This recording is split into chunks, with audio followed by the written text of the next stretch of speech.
We're back again. Another day of coping and seething. You're coping, you're seething. You're coping and seething. You ever heard that song? You're coping and seething. Coping and seething and lying doesn't change reality, gentlemen. As I've told you many times.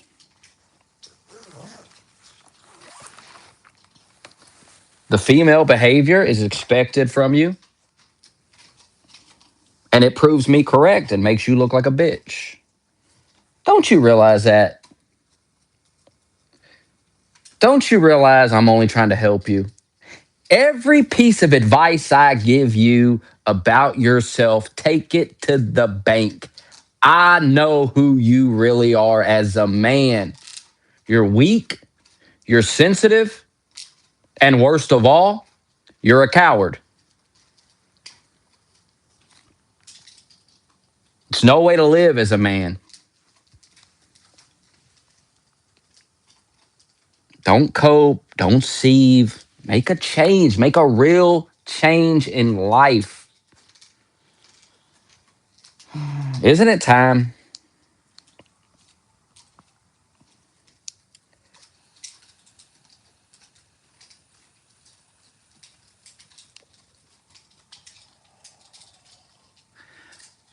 I mean, why am I still hearing about this crybaby shit, bro? Why are you still dancing for me weeks after I trolled the fuck out of you by clicking a button? Something I've done many times. Even Ricky will admit he admitted in the DMs. This is a tired troll. I've done it so many times. He doesn't really understand why you guys are still falling for it. I'll tell you why. Low IQ. Naive, low IQ retards who don't understand that they are not on the level that I am. They don't have the intellect I have. Your brain don't work like mine. You don't have the thick skin like I do. Got to remember, I was born in the trenches. I've been on this internet shit, standing on the stage for like 15 years. So your words, your trolling, it means nothing. I am immune to it. You're not. Make no mistake, you're not immune to it because you've never been on the stage. Take Stack Jones, for example. First of all, he didn't run me out of the server. How ridiculous.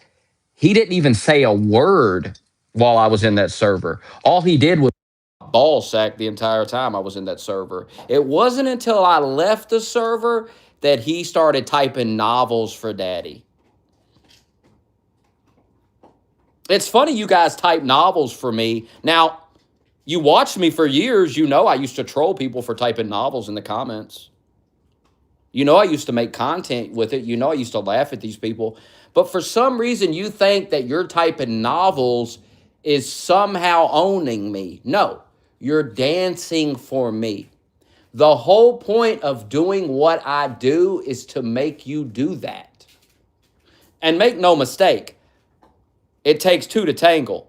I'm going to fake dance for you to make you really dance for me. You understand? I'm going to fuck with your head. I'm going to make you think I'm mad. I'm going to fuck with you. This has all been explained to you people. I have done so many streams trying to let some of you in on the game, trying to help you. But no matter how many times I explain it, you see the explanation as a meltdown or something. It's just very odd. It works in my favor, of course, because I can explain to you, and to me, it just adds another level to the game for me. It really shows my expertise that I can sit you down, explain to you what I'm doing to you, and you will dance for me on command when I tell you to. Even though you know exactly what I am doing, you'll still do it. And I take pride in that. It does. Par is right. It does boost my ego to know that I can tell you, hey, here's what I'm doing, and you'll still do it. You'll forget about it a week later. I'll do it to you again. The plan was to leave the Discord and make a new one and just invite people. I did make a new one, actually. And I was going to actually invite Stack Jones. He was one of the people I was going to invite until I saw him dancing uncontrollably for me. Well, if he's going to dance like that, I have an obligation to continue the game. Like, he's took the bait. He was never the target. He was never the target of it. I can't even remember who. Basically, if the shoe fits, wear it. If you're going to dance, then dance. If you're going to dance for me, then dance. But I wasn't even thinking about Stack Jones. I assumed I would be inviting him to the new Discord because he was always riding my dick. You know, he never said anything to me. He keeps coping saying it's about Jews. I don't care if you hate Jews. I could give a fuck less. Saucy Pizza hates Jews. He's in the fucking Discord. I invited Oswald. I invited Oswald. He hates Jews. So that's a cope. That's a bunch of nonsense. You got to stop lying. You got to stop coping.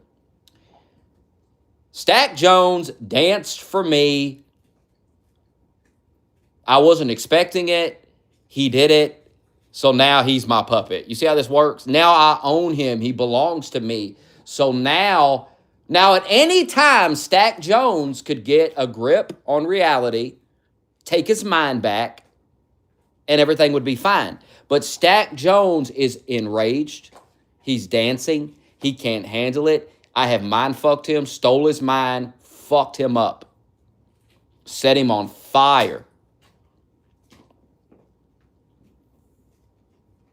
He was never the target. He was never even a thought in my mind until he danced for me. And the thing is, if I read your comment and my brain starts turning, I start getting ideas, funny things to say, I'll do a whole stream about it. I'll feed off that content. Some of you are so boring and bad at it that you can't even feed off you. You're just boring. That's why I block your dumb ass, because you're a waste of time. You're just a retard. You're not even fucking... At least Stack Jones came up with... He was deranged. He was like making it about Jews and all that. It's just funny to me. It's funny. Like, I saw the level of mindfuckery and I poked the shit out of him. So now I've got him really going. Now he can't stop thinking about me. Now he can't stop typing about me. He's obsessed.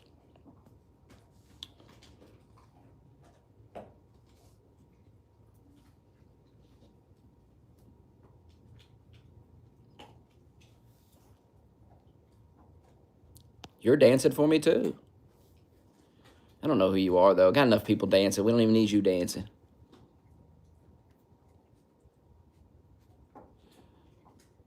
Doug, they're mindfucked beyond imagination, Doug. You have to understand.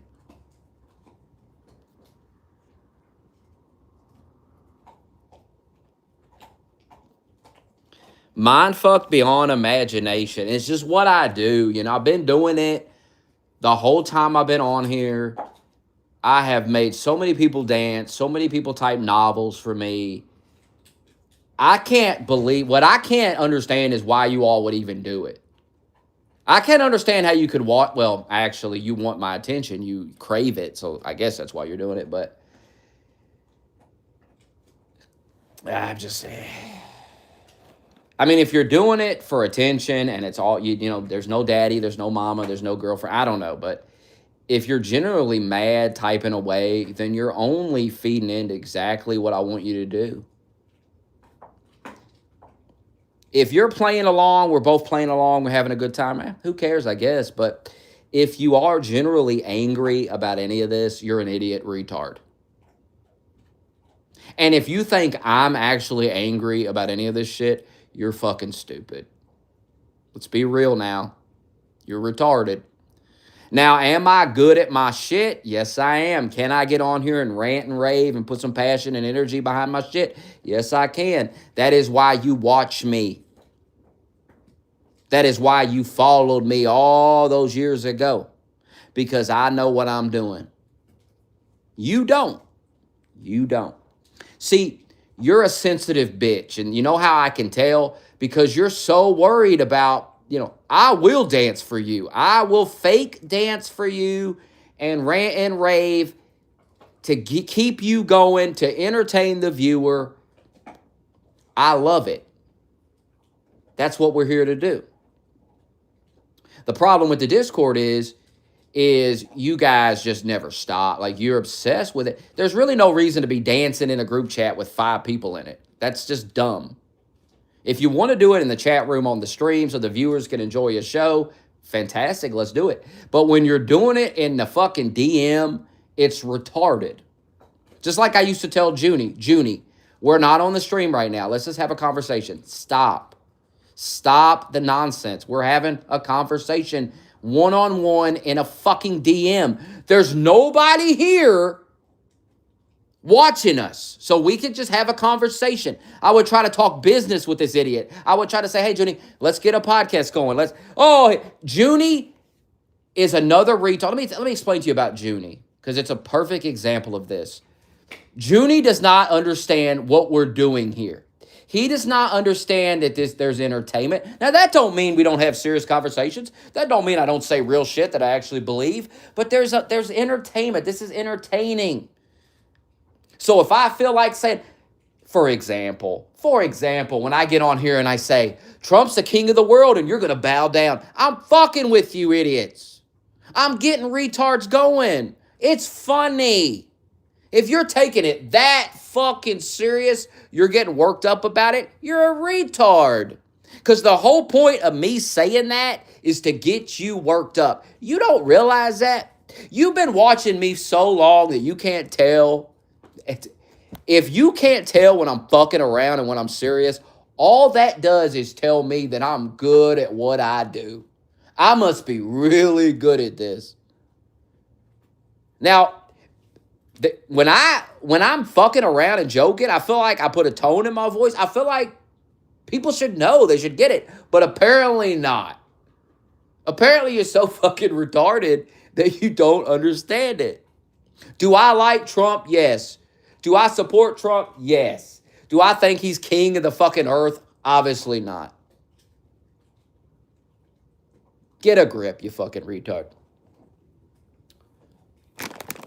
You guys cope so heavy about all this stuff, Smokey, he loves the Jews. I don't give a fuck about the damn Jews. I could care less about the fucking Jews. I think their religion is goofy as shit, quite frankly. I think the weird shit they do is goofy. But you're retarded. You understand? You're retarded. I'm not defending Jews. I'm fucking trolling you. I'm owning you. You're an idiot. I smell blood in the water. When it comes to the Israel and the Jew stuff, there's blood in the water. And I have to attack you. I have to troll you. You are like an Xbox fanboy. You are like a liberal to me. You are just another group of retards that I have now targeted because it amuses me how much you will dance for me. How you have not... And here's the funniest part about the whole fucking thing. I'm explaining it to you once again because here's the truth. I like some of you guys. And it's kind of sad watching you be this mind-fucked. You've been here for a while. You should be caught on. We should be mind-fucking new people. But for some reason, I keep mind-fucking you. You keep falling for the shit. It's the funniest shit. You keep dancing when you should know better. You've been watching me for so long. You should understand how hard I'm fucking with you and what I'm doing.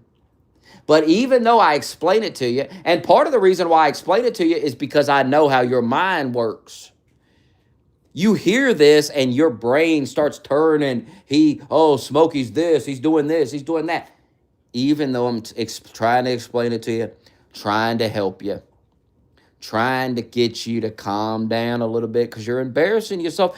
And I don't have a problem with you. I don't hate you or anything. You just showed weakness and I attacked.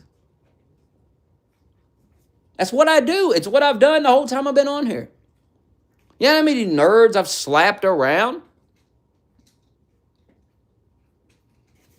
It's like fucking Oswald. He's hilarious.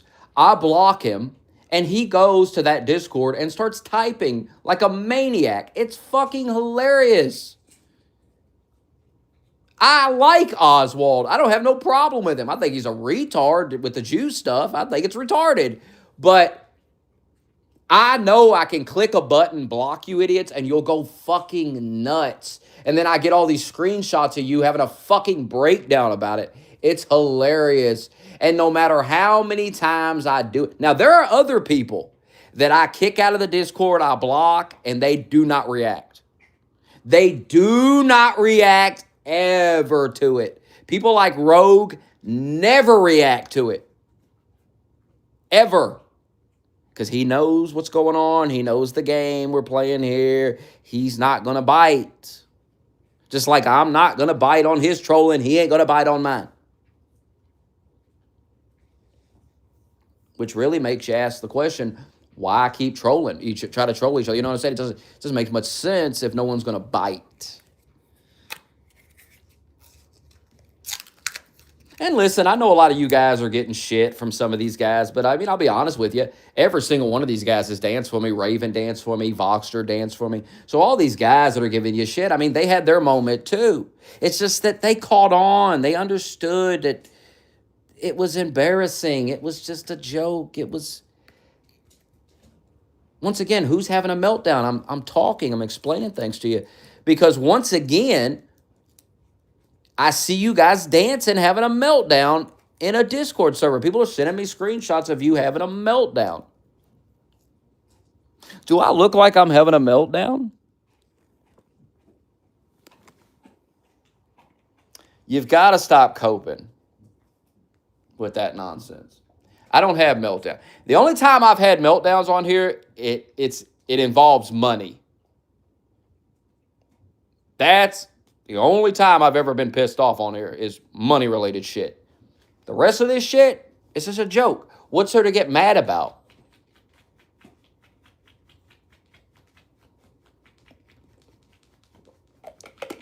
You guys cannot stop talking about this. This is what you want. You want me to talk about this. I'm giving you what you want, and you're trying to pretend it's some type of meltdown. Seems counterproductive. I mean, you want my attention. You're begging for it, crying out. I'm giving it to you. Take it. Enjoy it. Enjoy the show. But don't pretend that I'm angry or something. Don't even sound angry. Listen, I understand that you guys aren't as entertaining as me. I'm going to be loud. I'm going to talk. That's what the viewer wants. That's what they expect from me.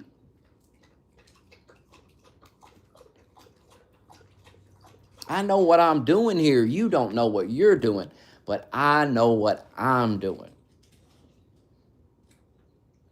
I cannot get on here and be like, oh, Stack Jones is, calm down, Stack Jones. Stack Jones, you're having a nervous breakdown. Calm down, Stack Jones. Guys, tell Stack Jones to calm down. Is that what you want? Tell Stack Jones to calm down. Come on, man.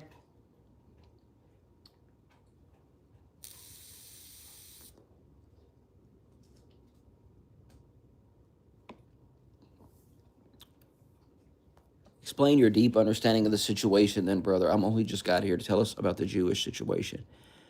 I don't have a deep understanding about it. I don't really care about the Jews. I don't pay much attention. Are the Jews goofy? Do they do goofy things? Yes. Definitely do goofy shit. It just makes no sense to me. The Jews like try to fool God. I would love to interview, and if you know one, I would love to have a Jew come on the stream, a real fucking Jew that knows about Judaism and shit, and have a conversation with them. Because I have some questions. Because I do believe that some Jewish people try to fool God. I buy into that. Because I see the things they do, and it's weird. It's the thing where they put the string around the neighborhood. So they can't go outside on a certain day, right? I don't know all the details, but I know they can't go outside on a certain day. So they put a string around the neighborhood. This is real. Look this up. They take a string and they put it around the neighborhood, and they pretend the string is outside. or is inside, Now, that seems like you're trying to fool God. I mean, I don't know how any other way to describe that. But I would love to, ask a Jew himself and get the Jewish explanation. Get it, if you know a Jew, let's hear it. I don't know any Jews though, unfortunately. I know you all think I know all these Jews, but I don't know any Jews. I wish I did because I'd bring him on the stream and I'd ask these questions. And I'd like to ask about the Talmud. I'd like, to talk to an actual Jewish person. Now, I've watched videos where some of this stuff gets explained. The Talmud stuff, I realize, is like a debate. It's like a book of debates. And now maybe the Jews are lying about this. I'm just telling you what the Jews are saying. So the Jews say that the Talmud is like debates. Okay, it's a book of debates. So some of that stuff you guys are getting all worked up about is apparently like it's a debate, right? So think of it as like left and right, right? So there's like right wing ideas and then there's the leftist ideas. It's basically the same thing. That's how a Jew. I watched a video where a Jew was explaining it. That's how he explained it. That these are a book of debates. So all the stuff you're getting worked up about, this guy said, now he could be lying, but he said it's just stuff that Jews don't actually believe. The guy that, the person that had these alternative ideas, the Jews don't believe in his ideas. But I don't know. Am I a Jewish expert? I'm not. Maybe it is real. Maybe he's lying. I don't fucking know. But I do know this.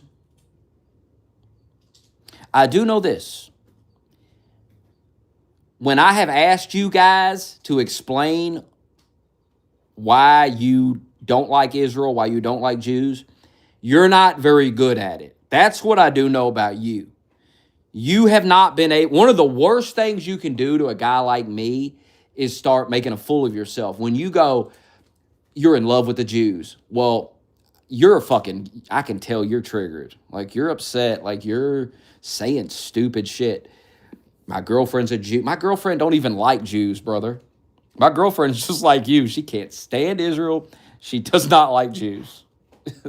Me and her have argued about this. Like I've just tried to explain to her, like I just don't get it. Like what's the obsession? Like why do people hate Jews? I don't know. And I don't even really know my landlord. I live in a big apartment complex. I don't even see the fucking landlord. I pay my rent online, so I don't know where that came from. That was very delusional. My landlord is a Jew. Like what? He probably is.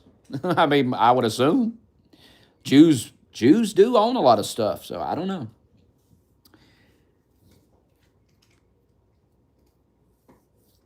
I mean, I even did a stream a couple of weeks ago where we talked about that video that was going around that guy made about the Jews in the community, and I said it was an interesting video, and I said I didn't really, I don't think we should be allowing people to do that, like take over communities and stuff, or like these religions take over a part of town or whatever.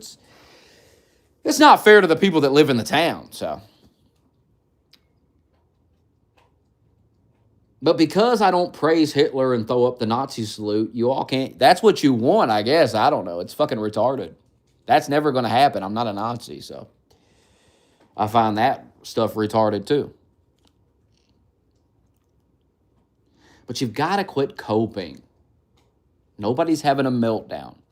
Because I trolled the shit out of you and did a funny stream about you, giving the attention that you were craving, doesn't mean I had a meltdown.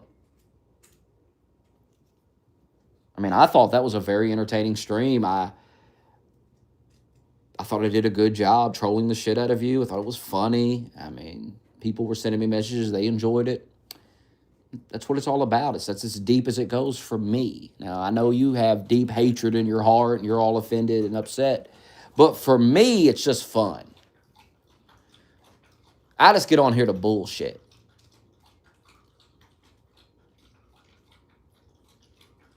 I see you guys dancing and I go, I guess I'll go live and fuck with them some more. But at the same time, I do like you. I do feel sorry for you. So I do end up trying to explain it to you. Hey, calm down. Just calm down, little guy. Calm down, relax. It's not that deep. It's not that serious. I mean, they were so embarrassing yesterday. They were losing it. They were losing it.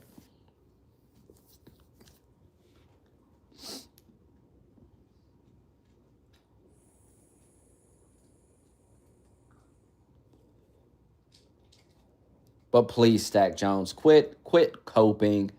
You didn't say a negative word to me until I left that Discord, and you didn't even say nothing to me. You talk shit in the shadows, and I seen it.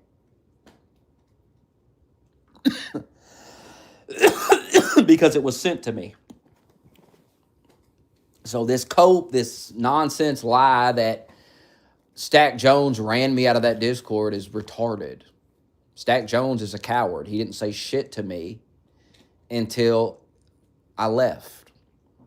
That's why it surprised me, because I was like, why is he mad? I was going to invite him to the new Discord I made. I left for 2 reasons. To troll. I wanted to troll, and I wanted to make a new one so I had the crown again, so I could ban or unban people, because people are banning each other. It's a mess. No sense getting online, having to unban this guy, unban that guy. It's ridiculous. Now, I could have messaged Jacob and said, hey, let me have the admin back, whatever. Instead, I just left to troll.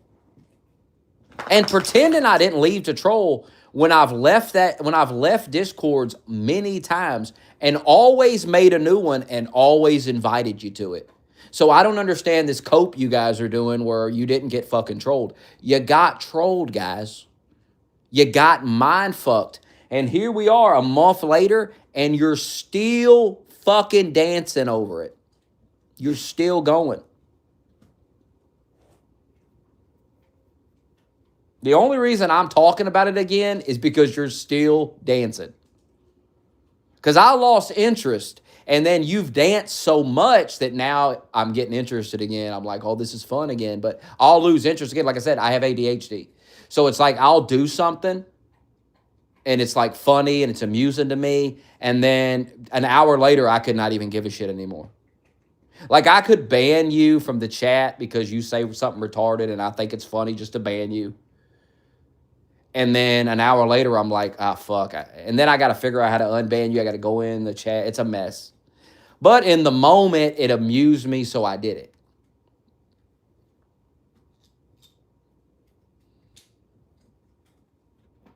If none of you reacted to me leaving the Discord, I'd never do it. But you react every single time. Every single time that I do that, you react. So why wouldn't I keep doing it?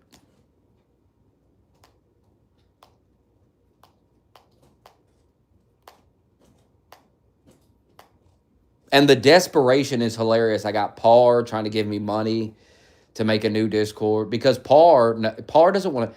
Nobody wants to be in a Discord without me. It's all cope. You're all coping, pretending. We don't care if Smokey's here. Of course you do. The only reason you joined that Discord in the first place is because of me. Quit coping about it. Quit with the cope. It's embarrassing.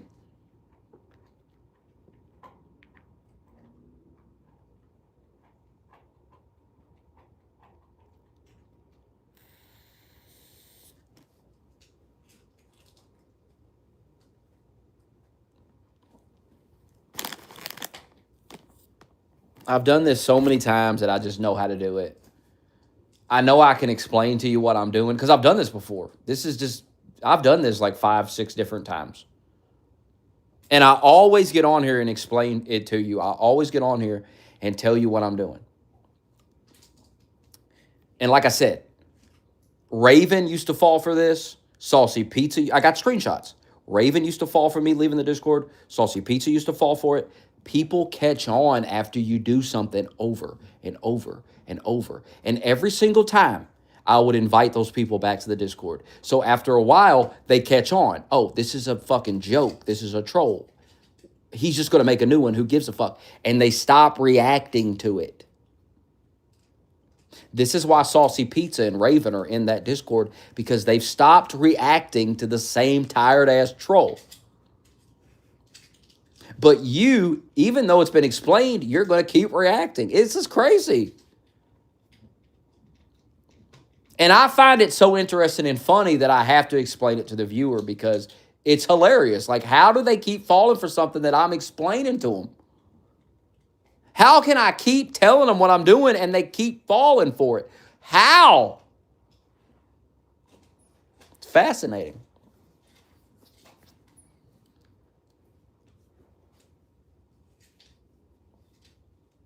Like, you can ask anyone in the Discord.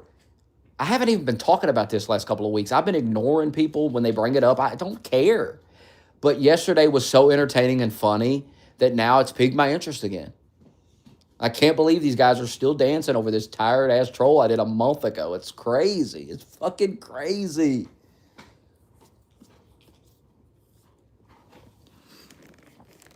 I have screenshots of Ricky Perez clowning you guys about this from a month ago when I left. I have Ricky Perez bring it with a screenshot from like 2 years ago where I did the same fucking thing.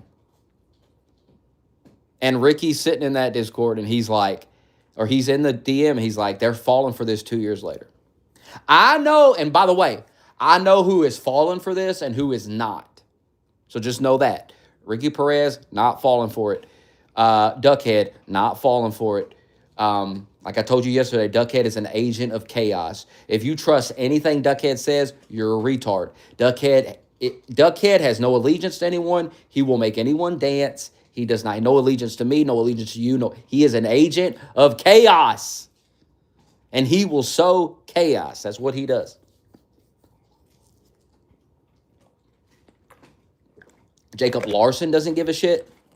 Jacob Larson is now playing a character. He is the king of the nerds. You understand? Stack Jones is getting trolled like a... Stack Jones is falling for it. Stack Jones is a mess. And Stack Jones, you got to quit trying to act tough. You don't even show your face on the internet. You ain't tough. You're scared and cowardly. Anybody who doesn't show their face on the internet is a coward. I've been over this. I've explained this many times. Do not act tough on the internet if you're scared to show your face. For the love of God, stop. Stop. Never been to prison and no plans to go because I probably would be somebody's cupcake. What am I? What am I, the Big Show? What am I, Brock Lesnar? I'm not some big guy.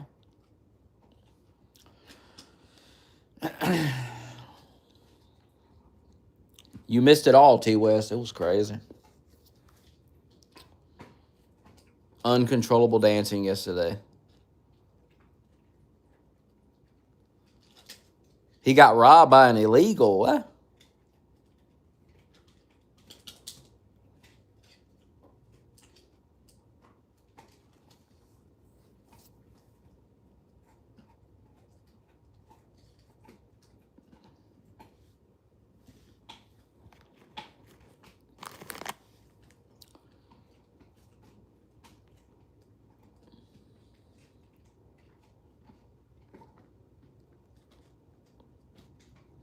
Well, that's what he gets for turning on Trump. You know who didn't rob him? Take a guess. I want you to take a guess who didn't hit Stack Jones in the back of the head with a crowbar and take his wallet. Can you guess who didn't do it?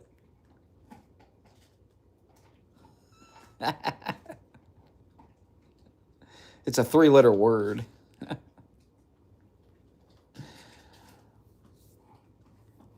It wasn't a man in a yarmulke. I guarantee you a man in a yarmulke didn't rob you. It's crazy. You're so hyper fixated on Jews, illegals are just coming up stealing your wallet. You're so fixated on Jews. A Jew's never done anything to you. You can't name one thing a Jew's ever done to you because they've never done anything to you. The fuck ever they done to you? Nothing. But the internet has convinced you that they're out to get you.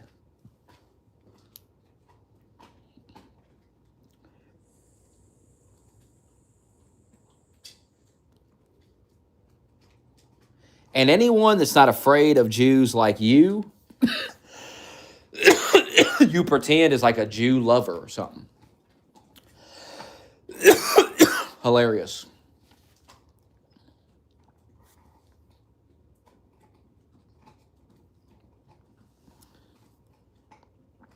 This is, to me, it's no different than Xbox, PlayStation. To me, it's no different at all. It's the same thing. Where I see a group of idiots and I'm going to make fun of them.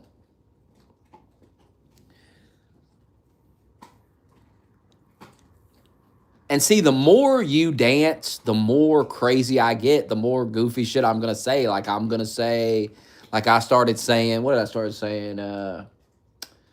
Increase the funding. Like, give them more money.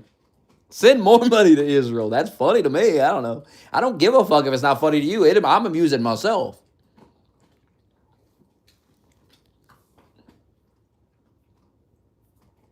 Increase that funding to Israel. Give them more money.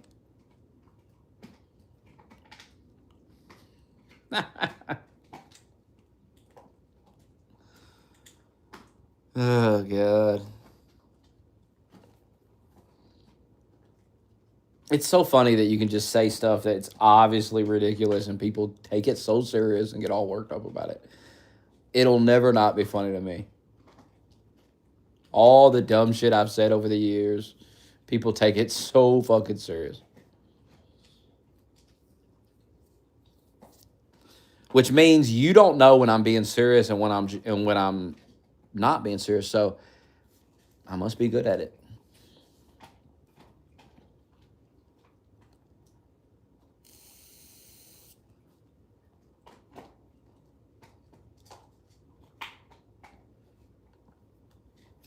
The biggest weakness and my biggest advantage is you don't consider me a troll. Even though you've watched me troll people the entire time I've been on YouTube, you don't consider me a troll. You think everything I've ever said is serious. That's my advantage over you. That's what I know about you. And so I can say anything. You're going to take it so serious. Even though, and if I tell you what I'm doing, you'll say I'm coping or something. You'll make up some delusional shit. I'm just trying to let you in on the joke so you can stop embarrassing yourself. But no matter how many times I try to let you in, you don't want to be in. You want to dance. It's in your nature to dance. You love it. So what are you going to do?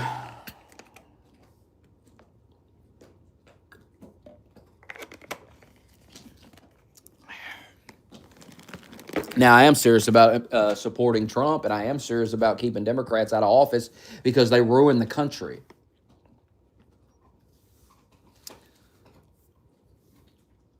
I mean, I can't even troll liberals. This is how mind-fucked you guys are about Trump. I can't even troll liberals anymore because you get bent out of shape about it. It's crazy. Like, I'll get on here and call Trump the king of the world and fuck with... And here's what's really crazy about it. Doug doesn't even react to it. Doug doesn't even say shit about it. You dance. So the liberals don't even dance for me anymore. You do. And that's weird. I don't quite understand. Like, why are you dancing harder than Doug? I can call Trump king, and you dance way harder about it than Doug does. But then when I say, well, you hate Trump, you get bent. I notice that you all don't like that either. No, I don't hate Trump. He's just making some mistakes. Okay, then why when I call him the king do you get mad about it? Why don't you just laugh at the liberals? But the liberals don't even dance. It's the craziest thing. The liberals don't even dance anymore. It's the so-called right-wing people that do. And it all is about Jews. It's the craziest shit about it. They hate Trump because of Jews. They hate Trump because of Israel, which is strange because Trump supported Israel in his first term. He moved the embassy to Jerusalem. So why did you vote for Trump 2 more times? That confuses me. I don't get that part. You voted for Trump 2 more times. you hate Israel. It just seems like, why would you? Wouldn't it have made more sense for you to vote for the Democrats? They clearly seem to hate Jews more. I don't know, man. It's weird. It's very strange. Of course, it wasn't a Jew that robbed you. That's for sure. Nobody in a yarmulke got a hold of your ass. It was the illegals. It was a motherfucker from Guatemala.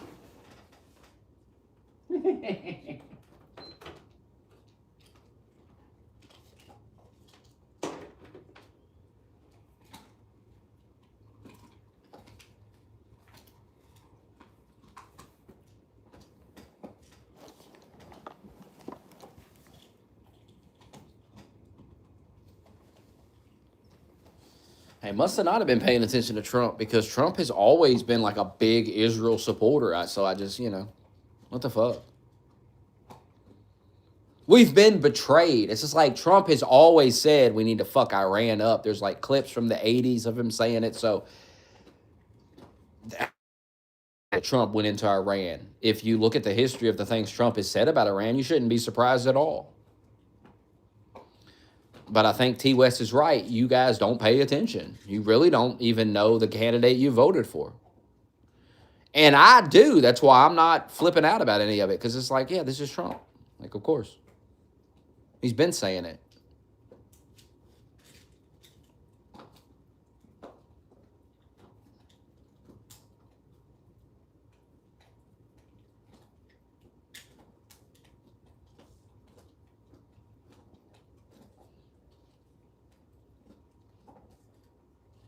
Anyway, take your mind back. It's embarrassing. My God. It is embarrassing. I'm kind of getting bored, I'm bored with it.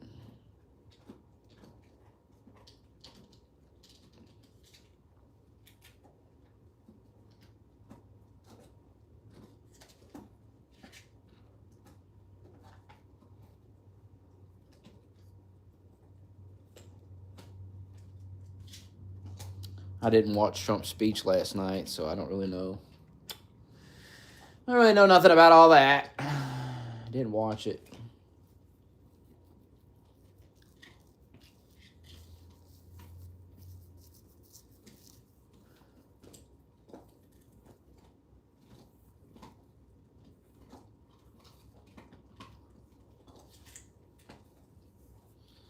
It's just funny that these guys like Oswald, Oswald tries to run his mouth. He tries to troll me, and I have the Trump card on him because I can just block him. I can ban him, and then he'll go crazy and type away. So you have to understand that I can always play that card against you. I don't have to type away. I can just block you, and you'll go crazy. Now, if I'm in the mood to type, I'm in the mood to go back and forth, cool, I will.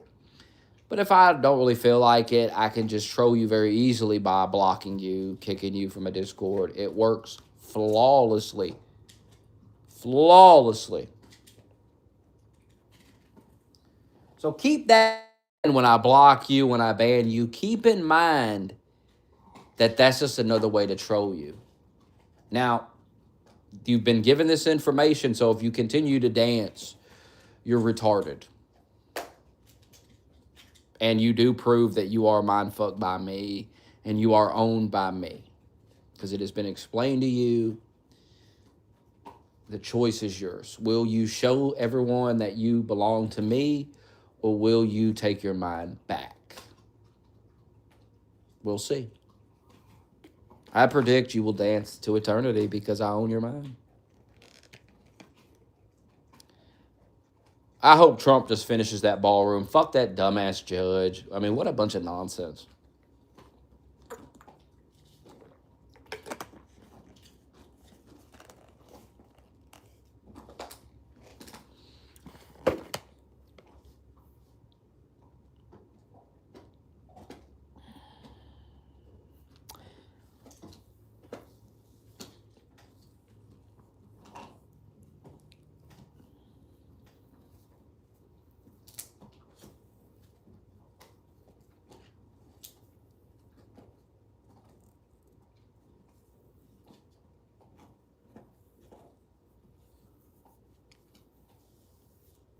Could you prove that they've been kicked out of all those countries? Let me ask you this. If you had to get up on a stage in front of an audience and had to prove what you just said to me, do you believe you could? How deep have you really dug into it?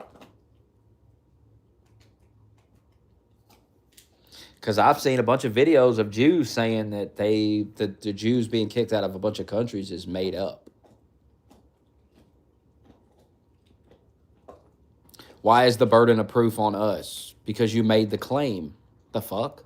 You made a claim. You have to prove the claim you made. See, that's the problem with you people. You want me to believe what you're saying.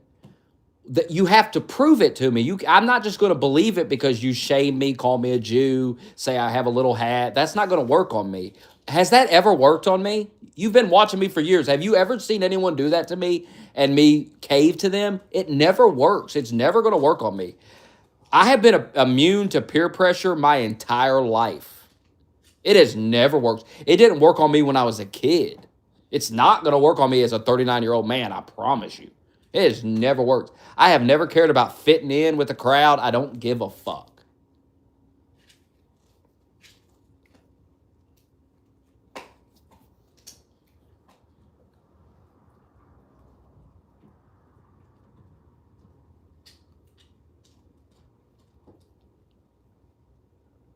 But if you make a claim, yes, if you want somebody to believe you, you should. Do I not try to back up the things I say?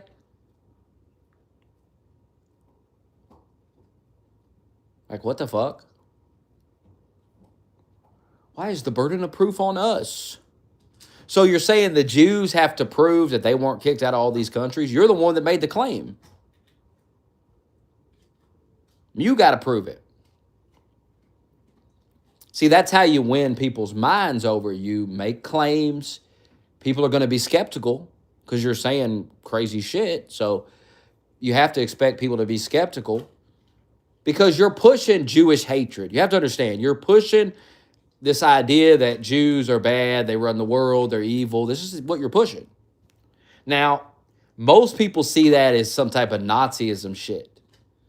And for the entire life, people have been told that's evil shit, that's retard and low IQ shit. So when you make these claims, when you push that, you have to prove it. And you got to come with strong proof, too. You can't play these. You really got to prove it because when people hear it, they immediately go, oh, God, here we go with this dumb shit. That's what people think. That's what your average person is going to think when they hear this shit. This guy's crazy. This guy thinks Jews run the world. You're making extraordinary claims, so you have to back it up with evidence. And I don't know why you wouldn't want to back it up. I don't understand why wouldn't you want to prove it?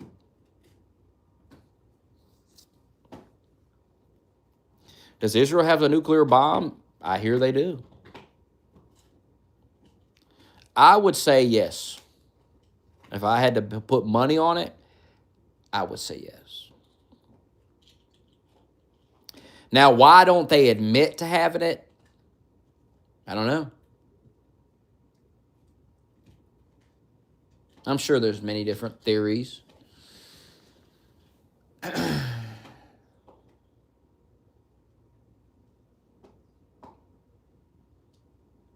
Here's the thing about the people that are upset that Israel has nuclear weapons. A lot of them seem okay with Iran having nuclear weapons. So, it's just weird to me, I think only America should have nuclear weapons. That's how I feel about nuclear weapons. If I could snap my fingers, only we would have them. I don't want Iran to have them. I don't want Israel to have them. I don't want nobody else to have nukes. But I don't run the world. So, it is what it is.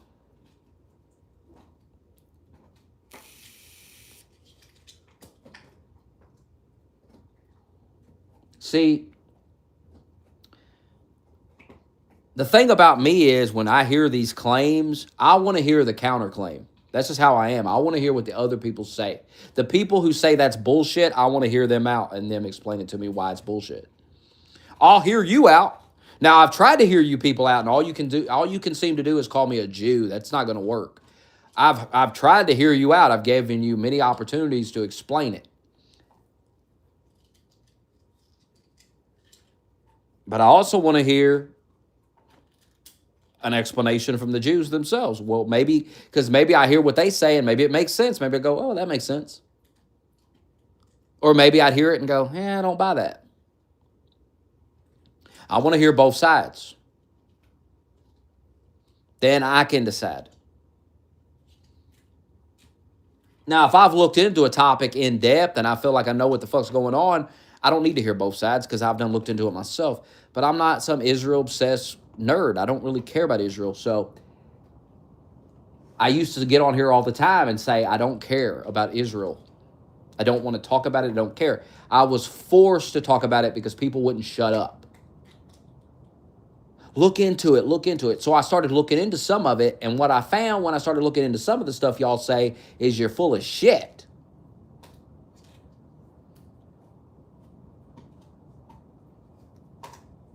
It's like the Talmud stuff. You guys say, well, that's what Jews believe. And then you go watch a Jew do I watched a whole 20-minute video where this guy explained it. This is a series of debates. We don't believe, like there's, the things in the Talmud, there's like this guy says this and this guy says this. We don't believe what this guy said. We believe what this guy said. It's a book of debates. Now, that's his explanation. So now it is on you. So then I'm going to turn to you and I'm going to say, this is what the Jews said. And if the best you can do is go, well, they're just lying. Well, I mean, maybe. But you got to prove that. I'm no expert on it. Don't claim to be. So I'm just telling you what they said. And now I'm going to turn to you and I'm going to hear you out. I'm going to say, hey, what do you got to say to that? And if the best you can do is just go, well, he's lying. Well, maybe he is. But wouldn't it be better if you just convinced me beyond a shadow of a doubt that he was lying by showing me real evidence, by really showing me like, this ain't no book of debates. Look at this and look at this and look at this. How can you say this is a debate? Because look at this. There's nothing like that. It's just low IQ. Smokey loves the Jews. Smokey's always defending the Jews. No, Smokey asked questions you couldn't answer. You started dancing, and now Smokey's trolling the fuck out of you because it's funny. Because I've spotted weakness. It's no different than saying real shit about the Xbox, people getting upset and losing their fucking mind over just basic fucking facts. And having no counter to it and just losing their fucking mind. So I'm going to double down, keep fucking with them. And I'm going to start saying crazy shit. And I'm going to be outlandish because it's funny. I'm going to pretend to be the biggest PlayStation fanboy in the world because it's funny.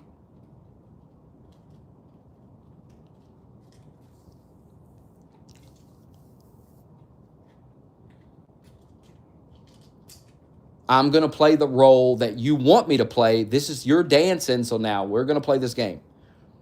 Simple as that.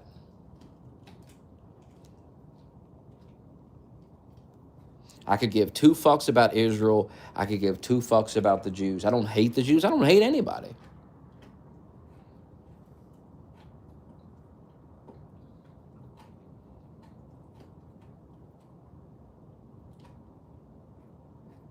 But if I feel like you're being goofy and retarded, it's, I'm going to play along into that. I'm going to troll about that. It's funny. A lot of you have this obsession with the Jews. You're so hyped up about the fucking Jews. It's right there to utilize. It's right there to just, poke everybody. Go back 2 years ago. Never talked about Israel. Never cared. You guys are hyper-focused and obsessed, and I'm picking at you like a scab. That's the facts. It's the reality of it. Now, you can cope about it if you like. I don't give a fuck. I've explained this 1,000 times. It doesn't matter. They still dance. It's a badge of honor. I mean, I can tell you, and you'll still do it.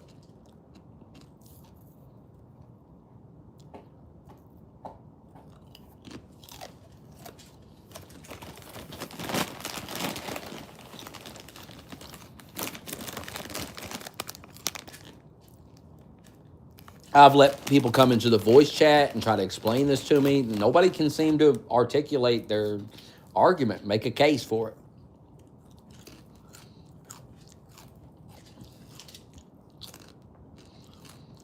And now I'll look into the blood libel.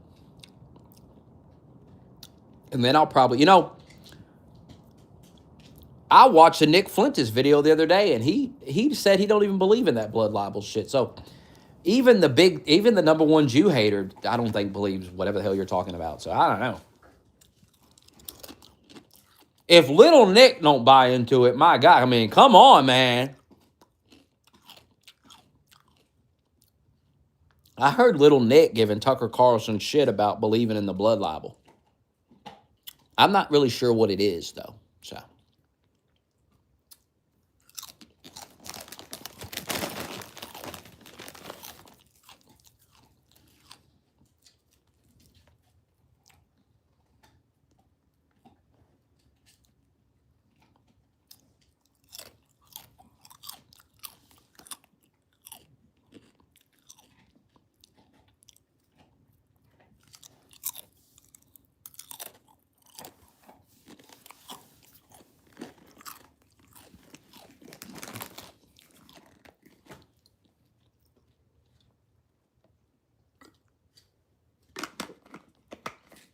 Can you blame the Jews for wanting a nuclear bomb? Considering everybody seems to hate them. I'd want one too. If everybody hated me like that.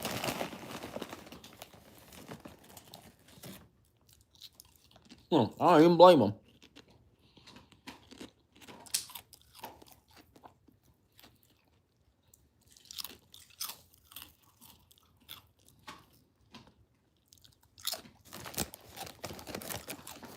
I don't blame them one bit.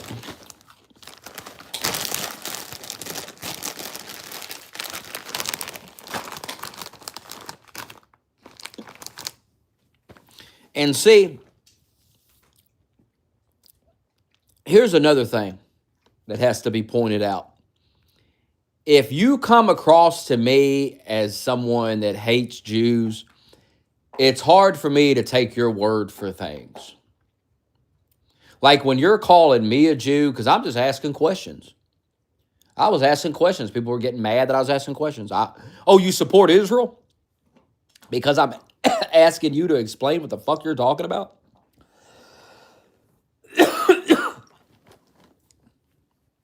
I mean, I have looked into so many of these things you all bring up, and every time I look into it, you guys are wrong. I mean, you are.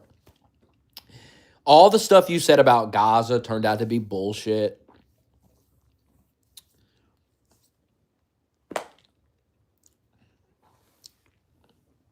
I mean, you have to think about that if you want to be taken serious, then don't lie. Don't say anything that you don't know to be 100% fact. If you come across as just someone that hates Jews, how can anyone? It's like a liberal talking about Trump. I mean, come on. Some liberal telling you about everything Trump did. You're not going to listen to that. You're going to be rolling your eyes. You're going to be like, come on, this guy's got TDS. This guy's fucking unhinged. Same thing with the Jews. It's important not to sound fucking insane if you want to be taken serious. You can't sound deranged. That's why I used to debunk things you all would say about Biden. You'd say things about Biden, and they were lies, and I'd have to get on here and debunk them because it's important not to look like I have some type of Biden derangement syndrome. So when I say something about Biden, people can take it serious instead of going, well, Smokey he believes everything negative they say about Biden. I don't. And I proved that during his term. I defended him many times when you lied about him.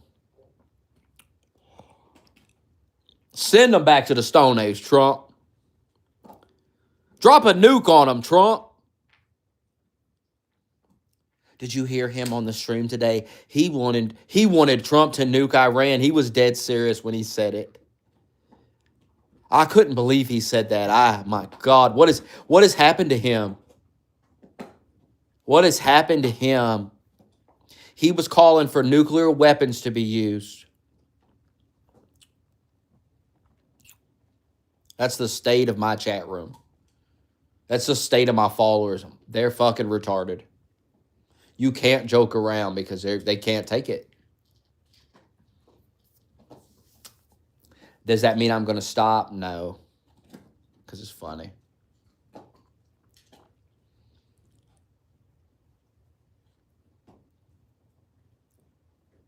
Did they strike down that birthright citizenship executive order? Trump's not going to win that case. Nick Flint has made a video about it, and he made a lot of sense, and I don't see Trump winning that case. He tried. I mean, is Trump right? Yes. But I don't think the Supreme Court's going to stand by that. So, it is what it is. Should they? Yes. Will they? No. I was listening to some of the oral arguments, and it was crazy. John Roberts is a fucking retard. It's crazy. Like, they were explaining how, like, Chinese have, like, there's birth tourism. So people come here, have babies, and then leave. And the babies in America say, it's just crazy, dude. It's fucking crazy. I got to take a piss. And John Roberts was like, well, it is what it is. The Constitution. Like, what? What? What the fuck are you talking about, brother? I mean, long term, this country's probably doomed because of retards like that. What are you going to do, What the fuck are you going to do? Nothing you can do, really. I mean, even the Republican judges are going to betray us, They're going to betray us. I mean, look at the Republican Congress. You know why the Republicans can lose the midterms? Because these fucking congressmen won't do nothing. They won't. It has nothing to do with Donald Trump. It's actually these fuckers in Congress. They won't pass the SAVE Act. They won't do shit. I don't even blame you for not voting for these motherfuckers because they won't do nothing. Why vote for these Republicans? They won't use the power given to them. Trump is using the power we gave him. Like it or not, he's using it. He's doing things. These motherfuckers in Congress ain't doing a fucking thing. And I'm sick of it. That's why it is what it is. If they lose, they fucking lose. Hell with it. Still gonna have to get up and go to fucking work the next day. It is what it is. Life gonna roll on. Nick Flintis is a clown, though. Nick Flintis told us to vote Democrat, and then he's making videos like, if Democrats win, I'll leave the country because they're gonna kill us all. Well, then why tell people to vote for him, you dumb fucking retard?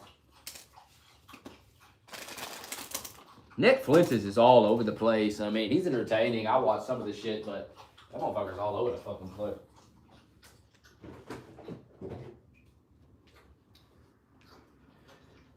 Yeah, what are you gonna do though?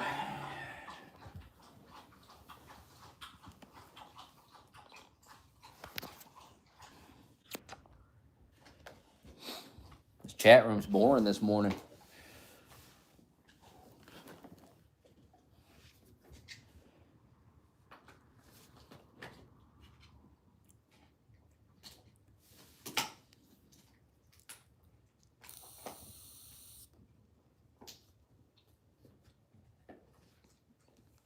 At work. Oh, look at this. Look at this thing I got. My girlfriend brought over here.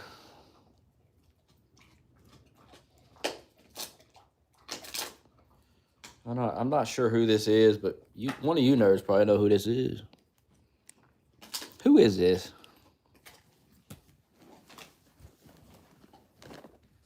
Who is that guy?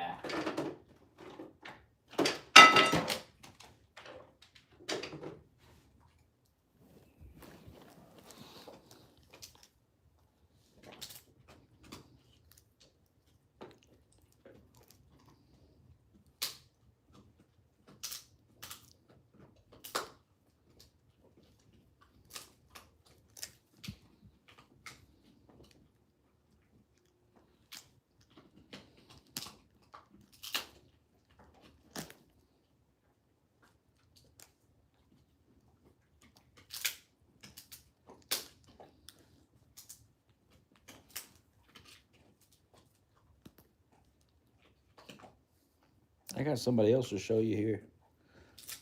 Stand by. You'll know who this guy is.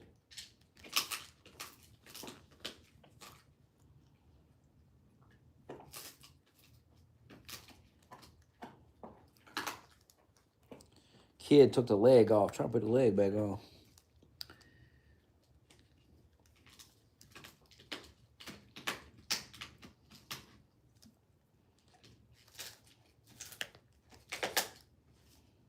Man, I had one leg back on. It fell off. What the fuck?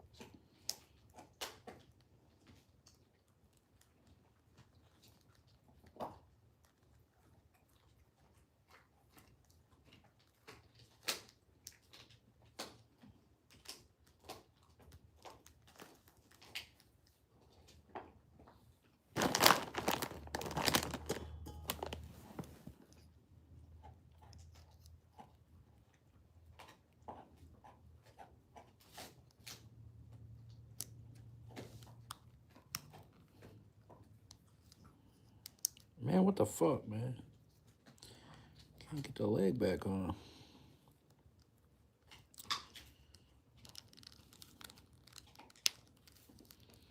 Okay, got one. I had one leg on, and then it fell off, but then I got it back on. Get this other one on.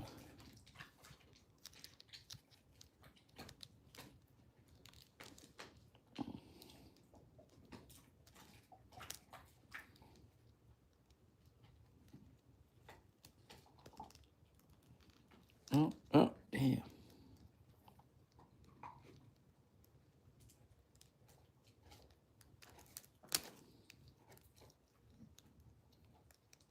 Motherfucker don't want to go back on.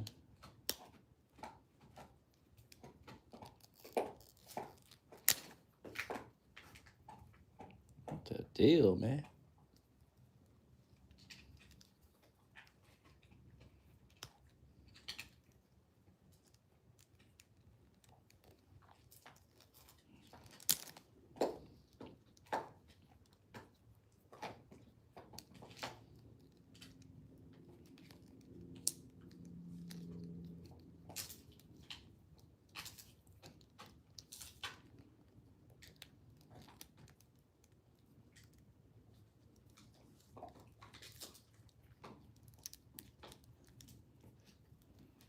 You think about that, Mr. Goku. Mr. Goku. We can have the battle right here. I'm changing up my YouTube. I'm going to become one of those toy guys where I get on here and I go, I'm going to kid friendly. Vegeta. You ever see these type of channels? Vegeta. And then Vegeta. I'm Vegeta. And then they fight. Ah! Oh, God. Yay, won. 5 million views on that.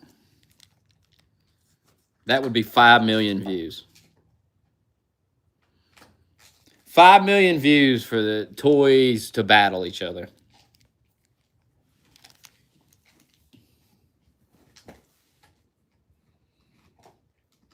I don't remember fucking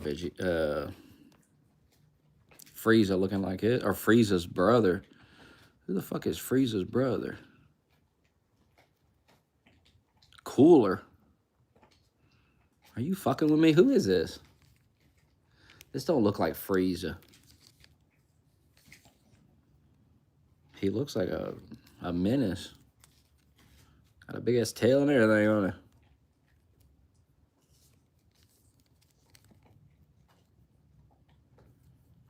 I don't know who the fuck he is. I've never seen this guy.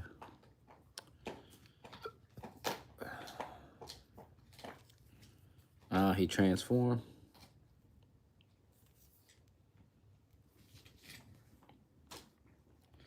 Oh, this is Super Saiyan.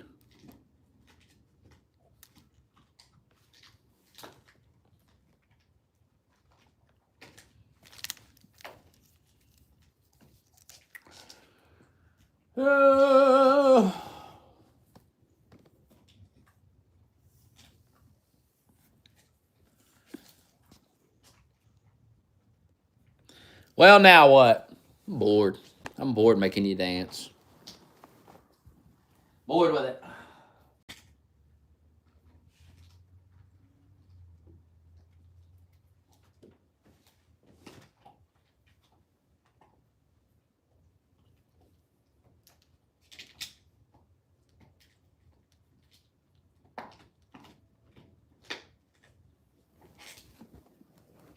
Fortnite, I don't know. The fucking boom bow's not in yet. That's the whole reason I got on yesterday. I kind of want to play some VR, but it's a whole thing. Like getting up and standing around. I kind of want to play Hitman.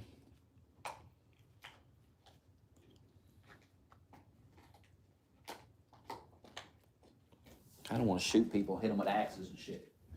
You know what game I've been wanting to play? Fucking Modern Warfare or something like that. I want to play Call of Duty, but the new Call of Duty sucks dick. And does anyone still play that Modern Warfare that they came out with a couple of years ago? Is that still active? That was an eye game. I could play that. I was thinking about getting on PS5. I was thinking about COD the other day. I haven't played that in a long time.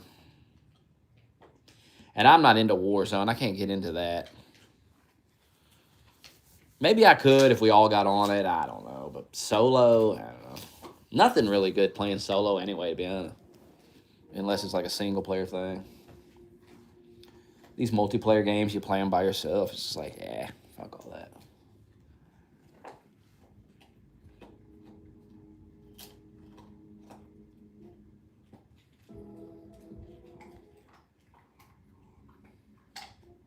Man, I was 8 hours short on my check yesterday. My check hit and it was $600 something, 670 or something.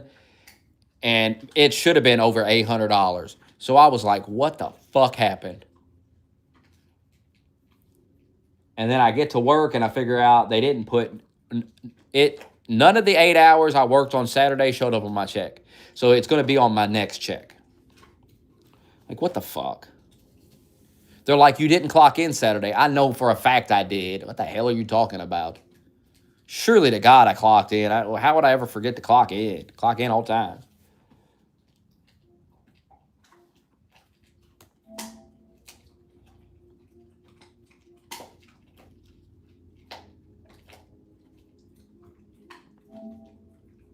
When are they putting that PSVR update out for this fucking plane game? So I can fly around in planes in this game. Microsoft Flight Simulator.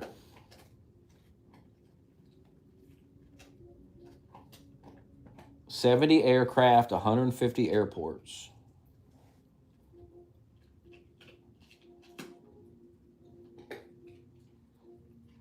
Got helicopters. Look at that. Big jumbo jets. Military. Shit is sick. I kind of want to buy the $200 edition. I'm not going to because that's ridiculous. But 125 airplanes versus 70. What are we missing? I mean,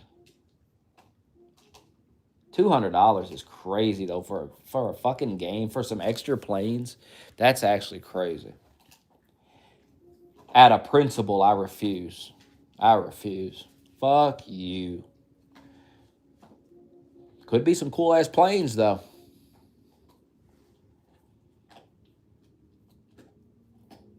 Graphics look good too. Look at that. You can fly above the clouds. You can fly through the storms and shit. I was watching some guy play this shit.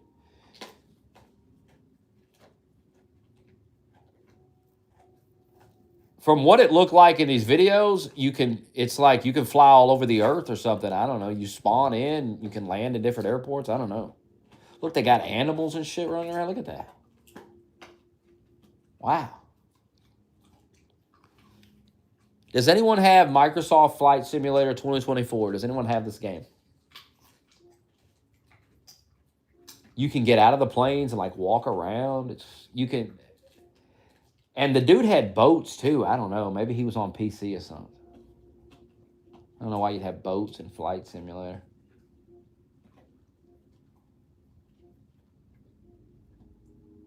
Hot air balloons, blimps. You can fly over the pyramid. Look at that shit. I like Oba Fami.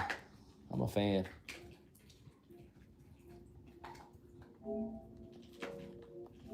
Explore the world with our largest fleet of aircraft. Take simulation to new heights while pursuing your aviation career.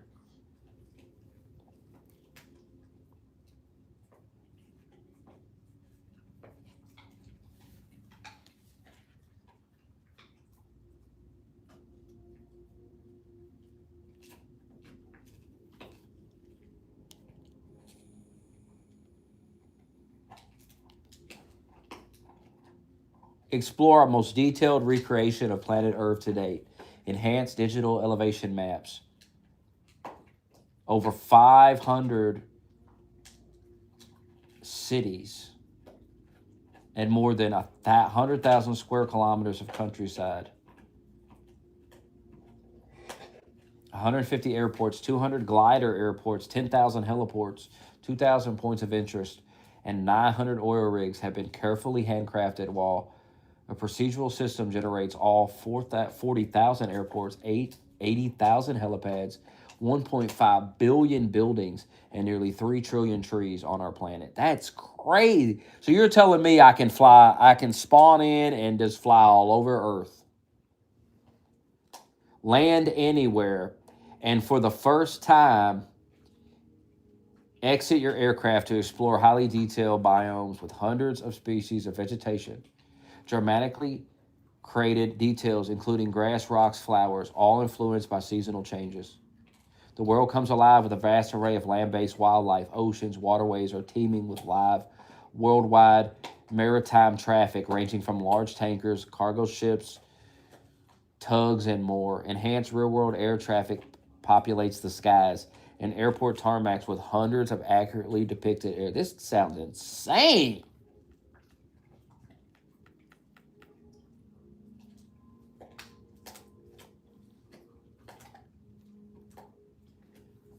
It's supposed to come to PSVR this month. It's supposed to get an update this month. And when they update it, I'm buying this.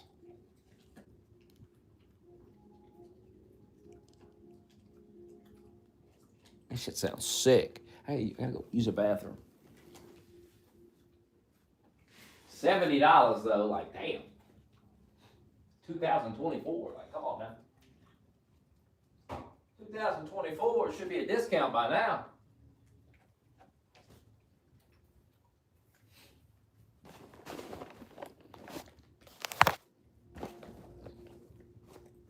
Hey, when they putting that boombo in?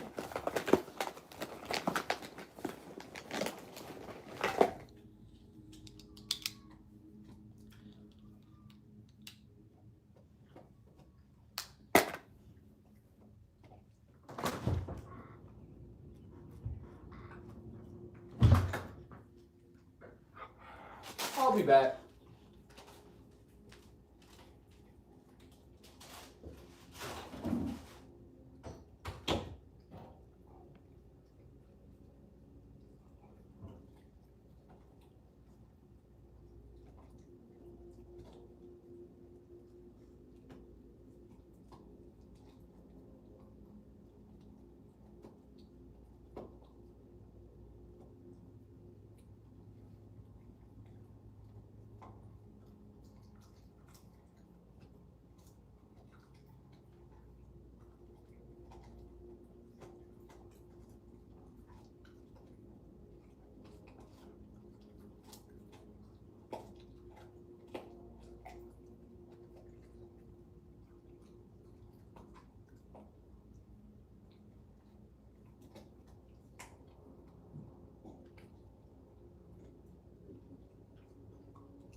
Joe Biden.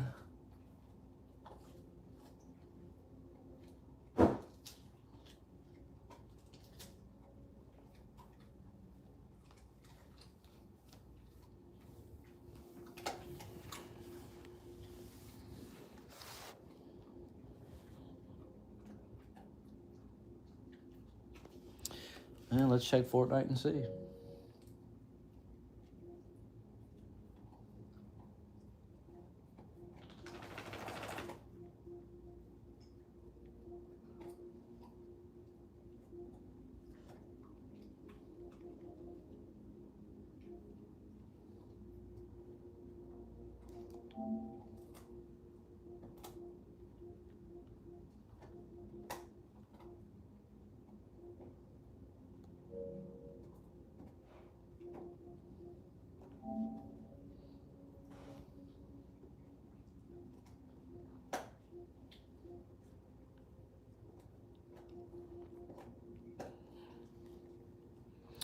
Plasmaphobia. Reaper said I should buy Plasmaphobia.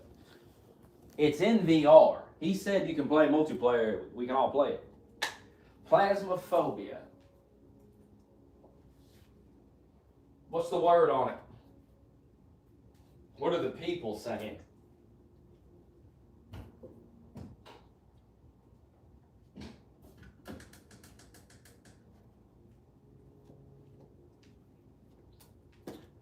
What do the people say about it? It's only $20. Plasmaphobia.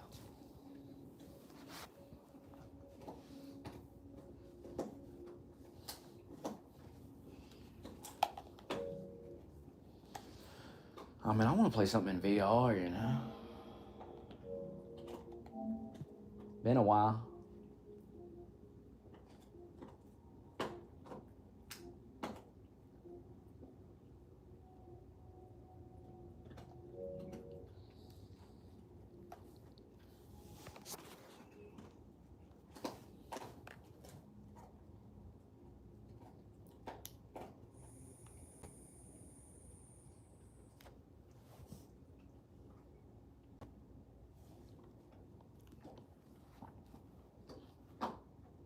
No comment about plasmaphobia?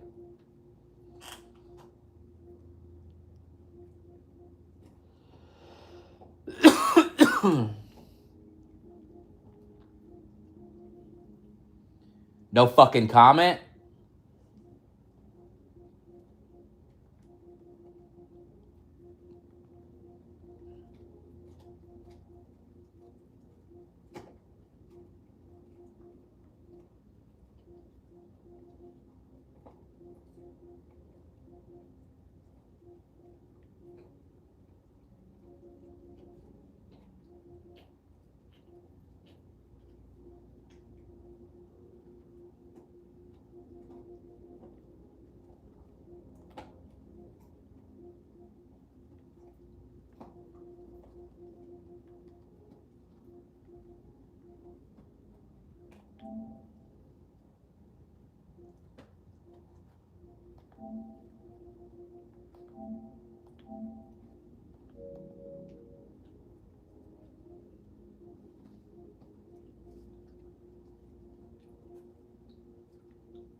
Will you hush?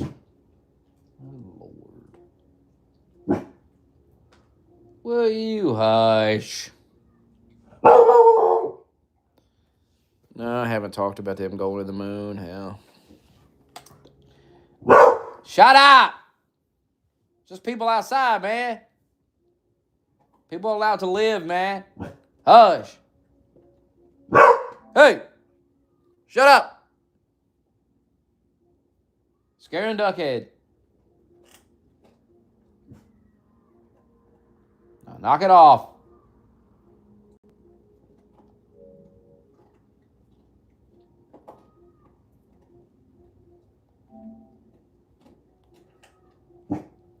Aces of Thunder. This kind of look good too.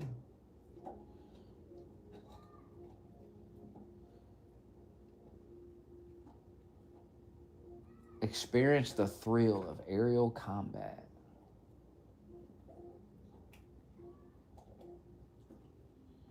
World War II and World War One aircraft. Battle in historic World War II battles.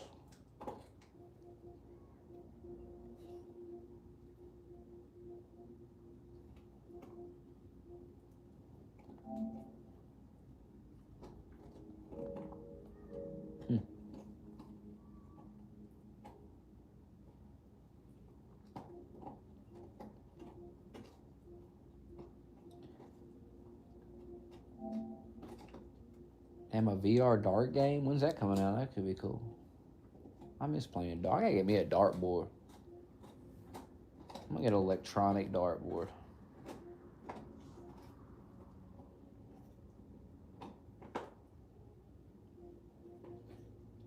When's this game come out? April 9th.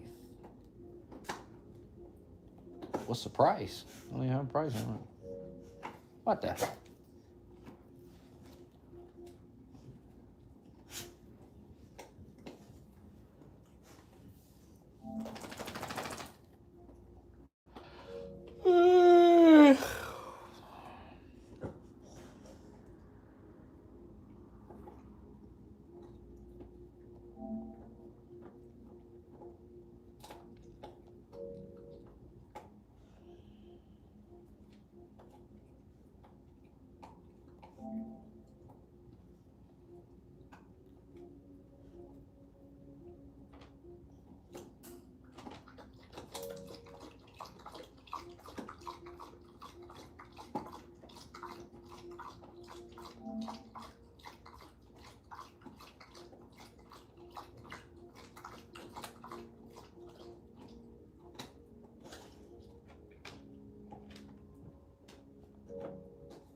Yeah, what to play? What to play?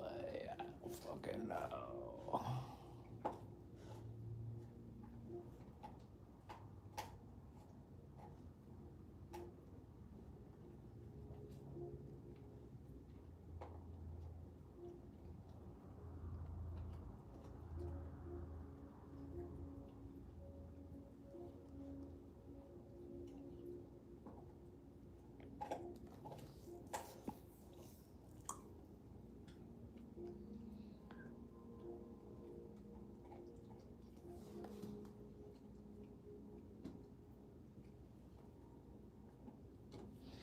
Yeah, I want to play a VR game. I don't know. I have to decide here. I have a few choices.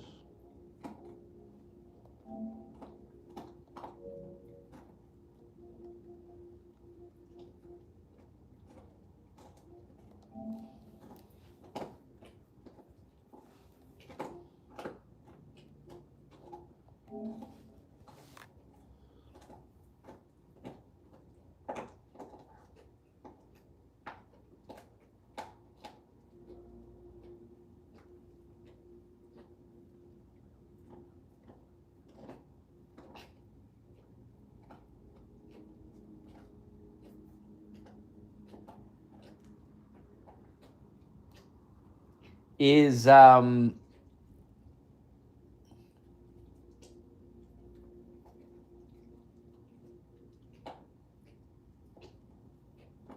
Is Reaper around to play that Plasmophobia if I get it?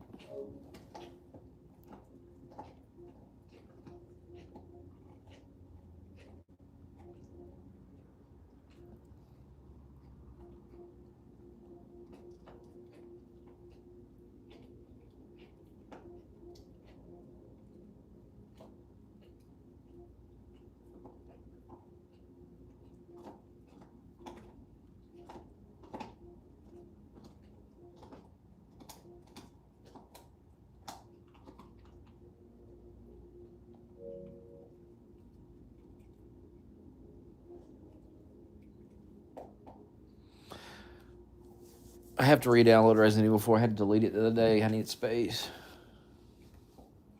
So I won't be playing that today. I'm probably going to play Hitman for real. Maybe Village. I don't know.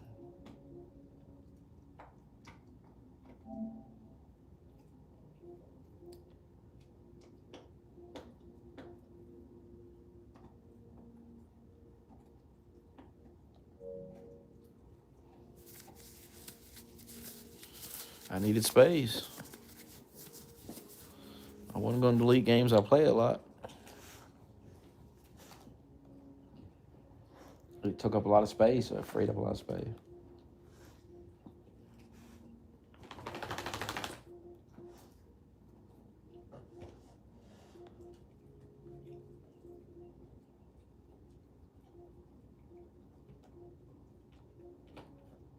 Then that James Bond game is out. I don't want to pay no $70 for that. I look at Starfield for pre-order. Oh no, that James Bond. When's that come out? Oh, that's in May.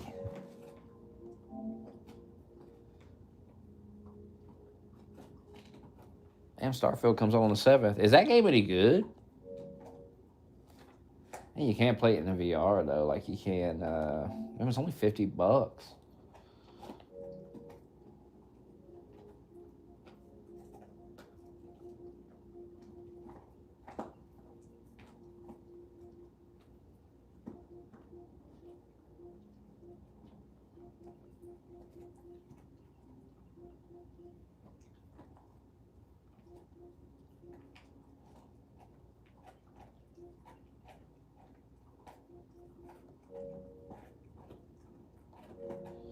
What's the PlayStation Plus games? Is my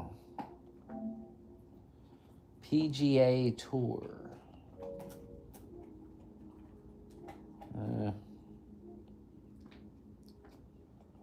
What is Marathon? Oh, never mind. It's not free. Resident Evil Collection.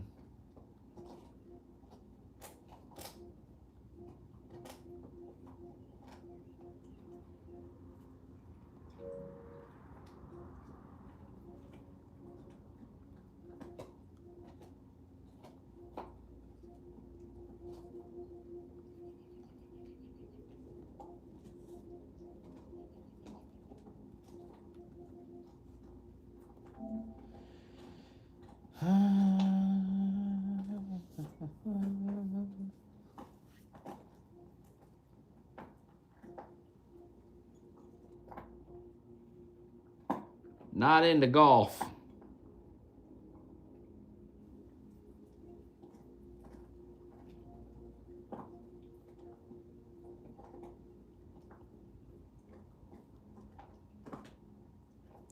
course I'm going to download it again when I'm ready to play it again.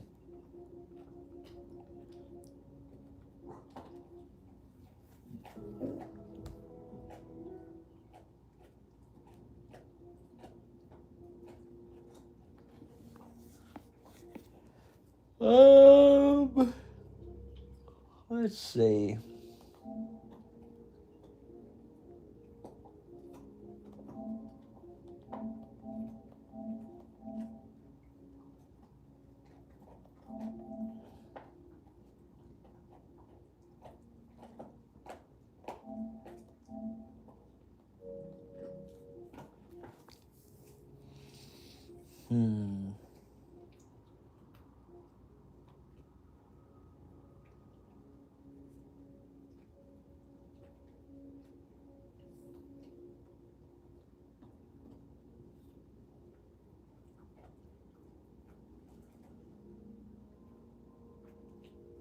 Need more VR games.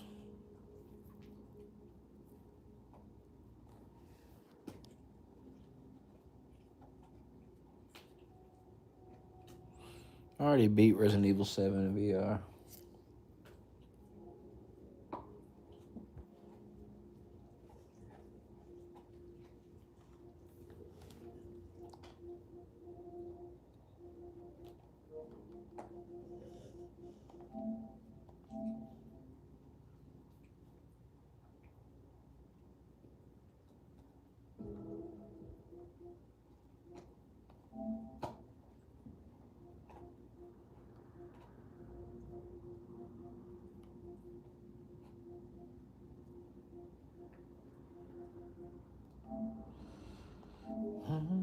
I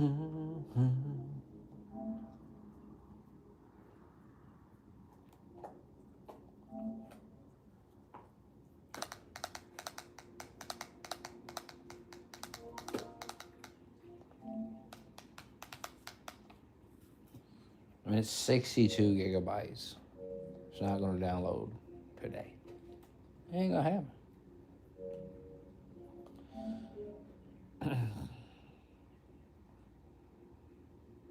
Yeah, 8 minutes left. I don't know.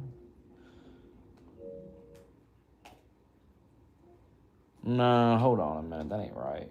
That can't be right. It was. Hold on. Let me look at this.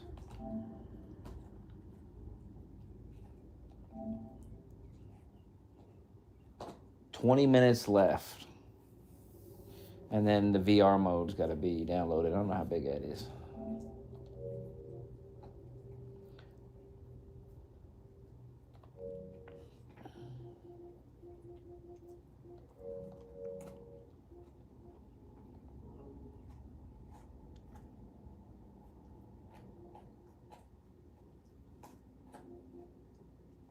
They need to make that new Resident Evil VR. I'd buy it if it was a VR. I've gave up talking to them. I just go and do my job and go home. They don't listen.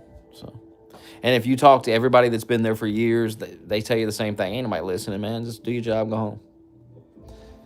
That's what I do. Got a lot done today, and then I went home.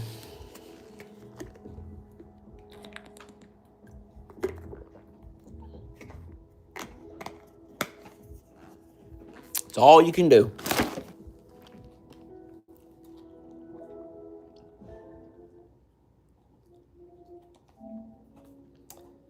God, what should I play?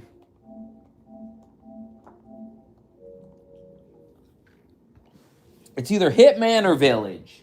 I'm leaning towards Village, for real.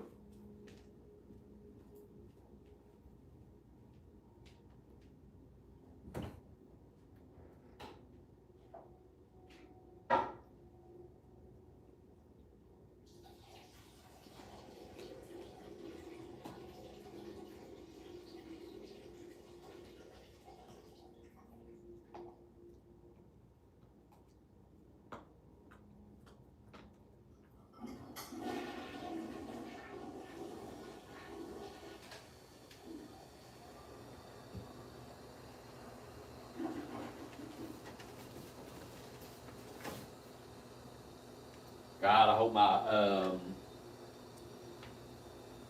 controllers were charged. Shit, I didn't even think about that.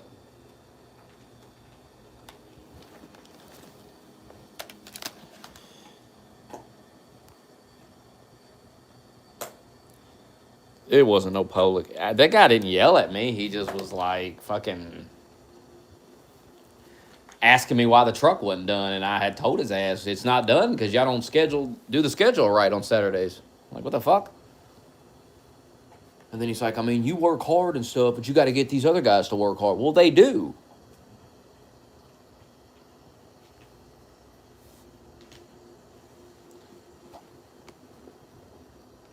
You cannot expect people to pick up the slack because you won't schedule people or hire people. I mean, come on now.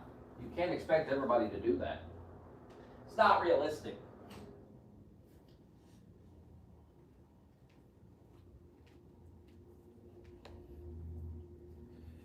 They're expecting everybody to come in there and kill themselves, and it's not going to happen. I keep trying to explain this to them. You're going to have to hire some competent people to back us up on days like Saturday. And it's what you're going to have to do. If you want more done, you're going to have to hire more people. You can't expect all these people that have been here for years to just work even harder. It's not realistic, man. And no amount of motivational speech. First of all, I talk to all these guys, so I know. And one dude was like, you could come in and have a huddle. I told that one dude that one night. I was like, he said you could have a huddle. And he was like, you could have a huddle. Ain't nobody, you think anyone here is going to give a shit about a huddle? And I was like, no. Because I've never gave a fuck about one. You understand? So People are going to work at the pace they work. Now, you might get them to ramp it up here or there, but to expect that every single night is unrealistic. It's just unrealistic. To expect everybody to go 110% every single night is insanity and retarded. They're not going to do that.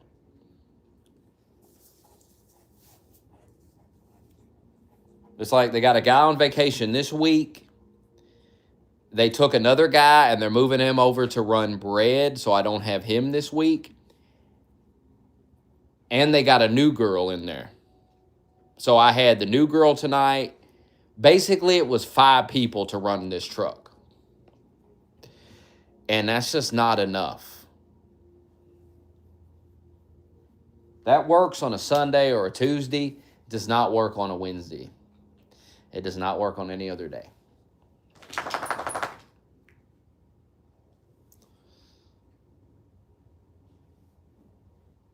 We had a talk with that girl and she sped up a little bit. She stopped going and hiding in the bathroom all fucking shift.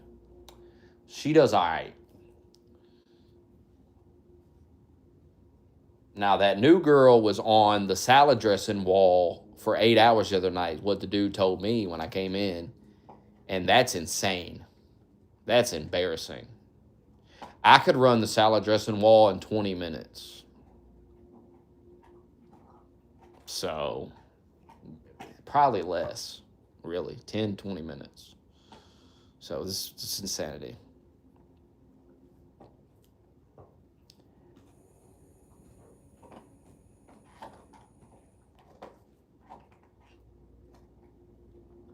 I've been focusing on getting the trucks done and trying to run some of that back stock and get it organized.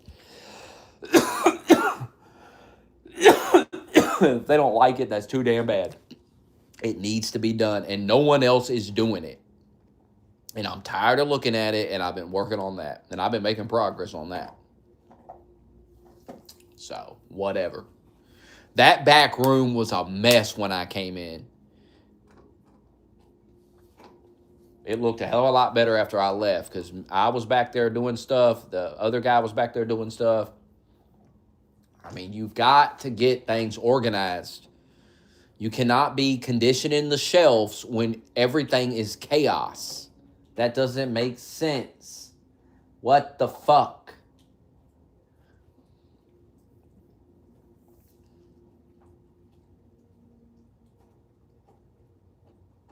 I could condition it and run it in 20 minutes, 100%. It's just an aisle. It's just one side of an aisle. That's all it is. It ain't nothing. I'm very fast stocker. I can stock 120 cases an hour. When I worked at Food Line, I timed myself one time. It was 120 cases an hour. Sunday night, I ran like 9 aisles.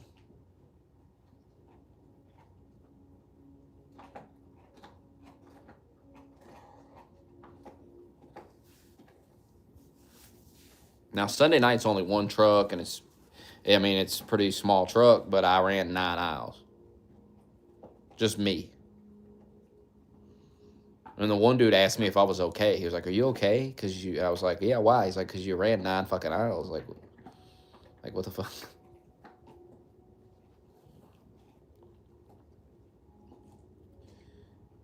And then I was about to go run the cereal aisle, which was the last aisle. And he was just like, it's just, we kind of milk it on. I don't usually work Sundays. So he's like, we just kind of milk it on Sunday. We all, because there's only like 5 of them and they got the whole truck to do. And it's like, they have to go do multiple aisles. So I was like, well, then you can do the cereal. And I went and ran back stock. I just let him finish the cereal.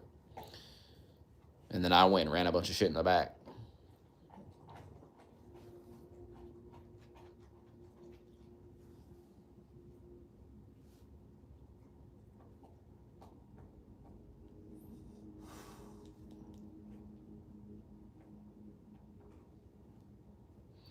They just expect all these people to work like super hard, and it's just not realistic. You gotta be realistic about work. All these people make less than me. Why would they work harder than me? Have some logic. Be reasonable. It doesn't make sense.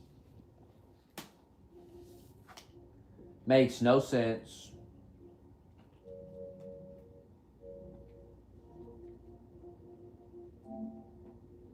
And this idea that you can just talk to people and convince them to work harder, unless they want a promotion, that's not going to work. A lot of these guys have been here longer than me. They've been working in this shit longer than me. The one dude told me straight up he don't want to move up. So why would he work twice as hard? For what? For what? What's he going to get out of it? Nothing. They're not going to give him extra money for doing it. He doesn't want to be promoted. So he's going to do his job and go home. He's not going to try to go above and beyond. Why would he? You have to be realistic. No amount of just trying to give him, if you just give him a speech, what are you talking about? It's a grown-ass man. It's a grown-ass man. He's going to come in, he's going to do his job, and he's going to go home. First of all, you've demoralized everybody in the department because you won't listen to their complaints. What do you expect? When you demoralize everybody because you won't listen when they tell you the problem, and you it's an excuse. No, it's not an excuse. It's just like I told him that day. I go, I'm not making excuses. You don't schedule enough people on Saturday. Fact. You're not going to gaslight me. We're going to argue about it. I ain't no bitch. You do not schedule properly on Saturday. You give 2 people the day off that shouldn't even have the day off. It's the biggest truck of the week. It makes no sense. It makes no fucking sense. Everybody should be scheduled to work the biggest truck of the week. If you're going to give those 2 people the day off, you should hire people to replace them. And I was reasonable. I said, give me 1 person to replace 2. They can't even do that. Or they hire some incompetent woman who can't even stock fast. It's ridiculous. It's absurd. And that's just the way it is.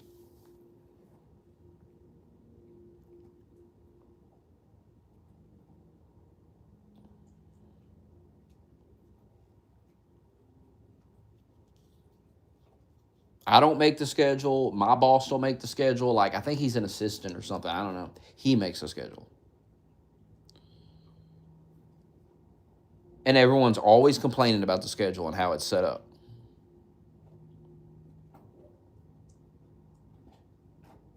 I have a woman that does a good job on third shift.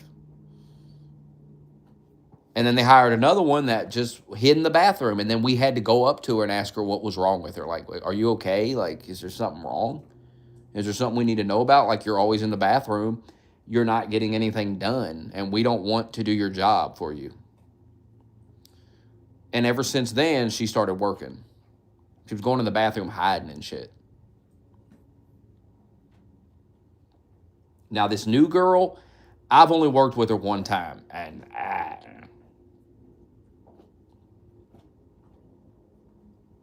she did all right tonight, I guess. I gave her a big-ass thing of totes to run. She went and ran that. Now, she had some help doing it, but whatever.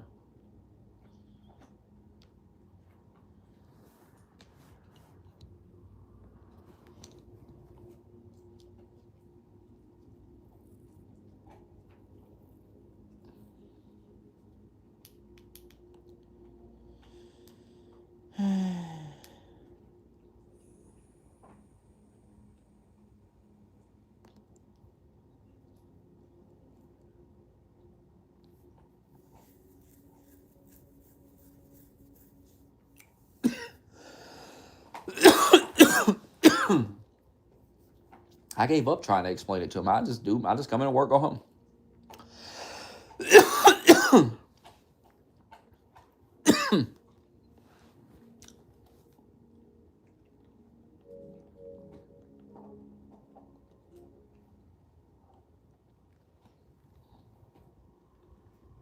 Nobody has said anything to me since that day, though, since I pushed back on that guy. Because he came up and I was like, we argued in the aisle. I was like, nah, motherfucker, that ain't how it is. Nope. I told him straight up, I go, you're not going to blame me. This is your fault. You make the schedule. You did this. I've been telling you for months we need people on Saturday. You don't listen. You're not going to gaslight me. You're going to hear the brutal truth. You ain't scheduling right. Don't like it. Too damn bad. Don't care. I'll work my ass off. So You need me. That's for damn sure.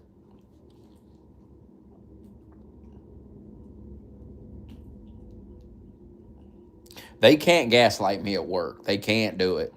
I work too hard. When you work hard, nobody can gaslight you at work. I don't want to hear any bullshit.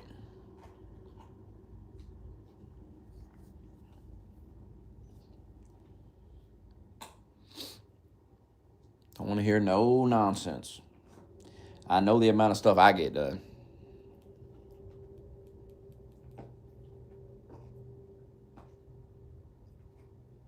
It's like what that one dude said. He earlier he was like they're going because that second truck didn't come in. He's gonna go. Well, the store's not conditioned, and they're gonna want to know why, and they're gonna want to know what you did all night. And I said, tell him to check the cameras. Tell him to go back and sit on look at the cameras and watch me work for 8 hours, and then he can come tell me I don't do nothing. Good luck. Go ahead. Go ahead and look at those cameras, and you'll see me working my ass off. That's what you'll see.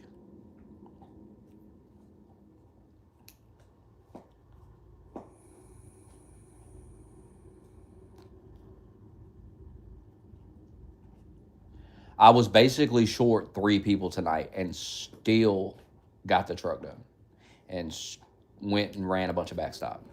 What more can you ask for? I challenge anyone else to do what I did. When I'm not there, the truck doesn't get done because I see it in the group chat. It's not done. So even on Saturday, I almost get it done. Like almost. It's bare. There's like 1 or 2 things left, but I can't stay over on Saturday. It'll fuck my check up, so I don't. If I could stay over an hour, I'd finish it and it'd be done.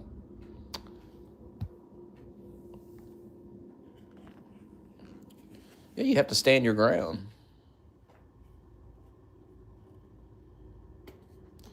They really don't want to piss you off if you work hard. Like if you get a lot done, they really don't want to piss you off. Because you can go work somewhere else and they know it. They know the amount of work you do. And to lose you over some stupid shit ain't worth it.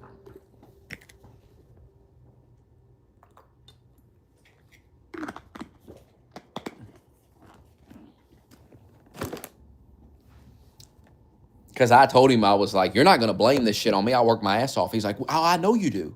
I know you do. He's like, everybody respects you. Everybody knows you work hard. I'm like, so then, why are you hassling me about it? The truck's not done. You don't schedule enough people. And that was the week we had a guy on vacation, too. I was like, I got a guy on vacation. What do you expect? What do you expect to walk into? What am I, Superman? Like, what the fuck? And the funny thing about it is, I was going to stay over that day and finish it, but because he came up to me like that, I finished the aisle I was on and I fucking left. Finished it, left. Left the rest of it. You finish it then.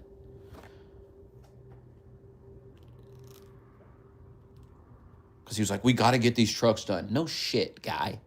I get them done 4 out of 5 days a week. You don't schedule enough people on that 5th day. I've been telling you this. You won't listen. Don't come in here hassling me about your mistake. It's your mistake, not my mistake.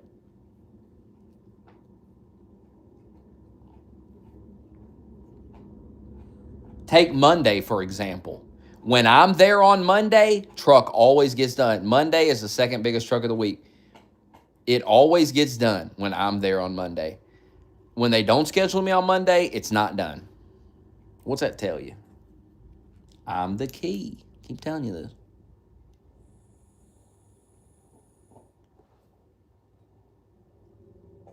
And if you gave me one extra person on Saturday, I could finish that truck too. If I could stay over on Saturday, like an hour or so, I'd finish it every time. I used to do it before it fucked my checkup one week. Like the woman came down, she was like, I didn't know you were, I went to clock out and I couldn't clock out. And I was like, what the fuck? And then I went to the time person and they were like, you have to clock out at 7 on Sunday morning. You have to. Because the pay period ends. We got to put the time in so everybody gets paid on Wednesday. So after she said that, I was like, okay, fuck it. Because if I don't clock out on time, I could lose 8 hours and then have to get it put on my next check. Fuck that. Not doing that.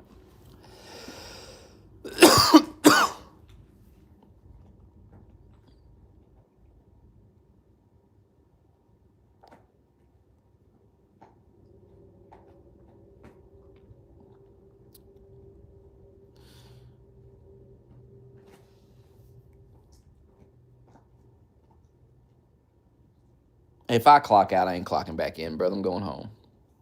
It doesn't work like that either. It won't let you just clock back in. I don't think he's jealous of me. He has to run the truck. You understand? If it's not done, then he has to figure out how to get it finished. Now, I'm telling him we can avoid that if you listen to me and you give me an extra person on Saturday. I told him that. I go, you're going to walk into this every Saturday unless that changes. It's never going to change because there ain't no people. I've ran hundreds of trucks. I know what I'm talking about. I know a shit like the back of my hand. I know how many people I need. I can look at the truck and tell you we don't have enough people.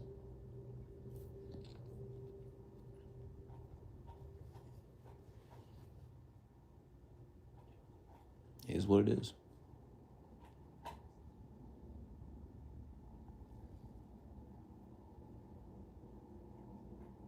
Because the stuff that gets left, it's not even a lot of stuff. It's not a lot at all. If you had another hour, you could just knock it out. So if you just gave me an extra person, problem solved. Now, if everybody went balls to the wall and worked as hard as I did, it'd be easy. But that's not realistic. It's just not realistic. You cannot expect every employee you have to work as hard as you. It's ridiculous. It's unreal. Now, you can live in that fantasy world all you want. You can have a huddle and you can give motivational speeches. You can live in fantasy if you'd like. But I choose to live in reality when I'm at work. I talk to all these guys. I know the drill. I know what to expect out of everybody. I know who I need to go help and who I don't need to go help. I already know.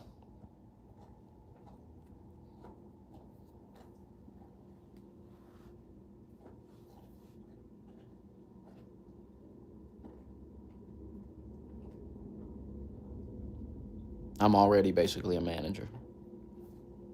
That's what a backup is. I'm the manager on third shift. I mean, I'm the only one there that has any power.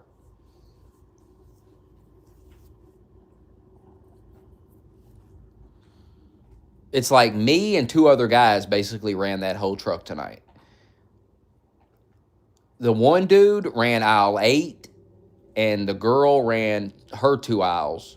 And her 2 aisles were conditioned, ran, they looked good. But you have to understand, she didn't leave those aisles for the entire shift. So, of course, her aisles look immaculate. She was there the whole 8 hours. Me and these two other guys are doing the rest of the fucking store besides aisle 8. We're doing everything else. We don't have time to condition. We're running everything else.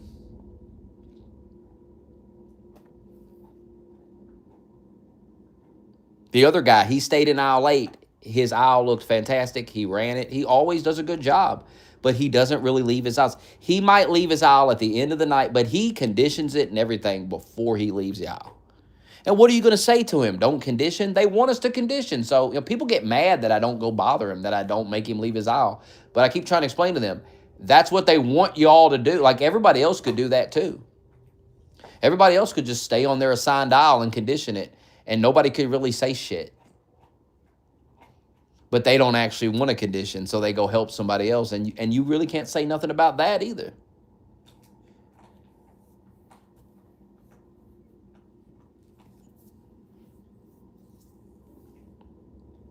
Because they want the truck done and they want conditioning done. Some people run their aisle and condition it, and some people run their aisle and then go to another aisle and help that person.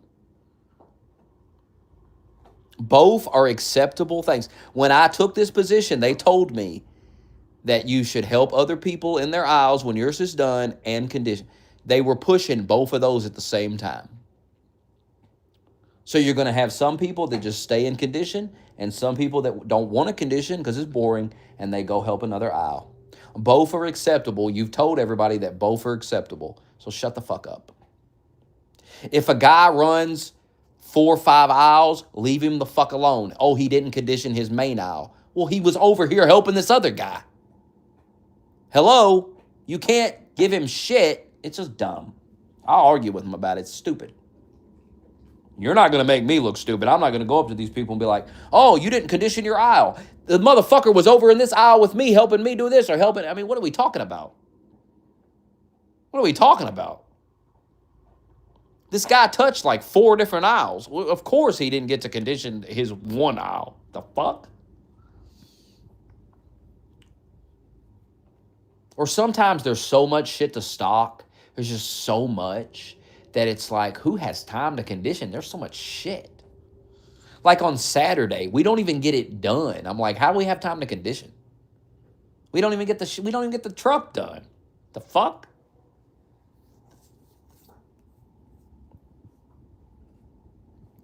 Conditioning an aisle is just pulling the items up, making it look like a wall, making it look like a store in a movie. It's all it is.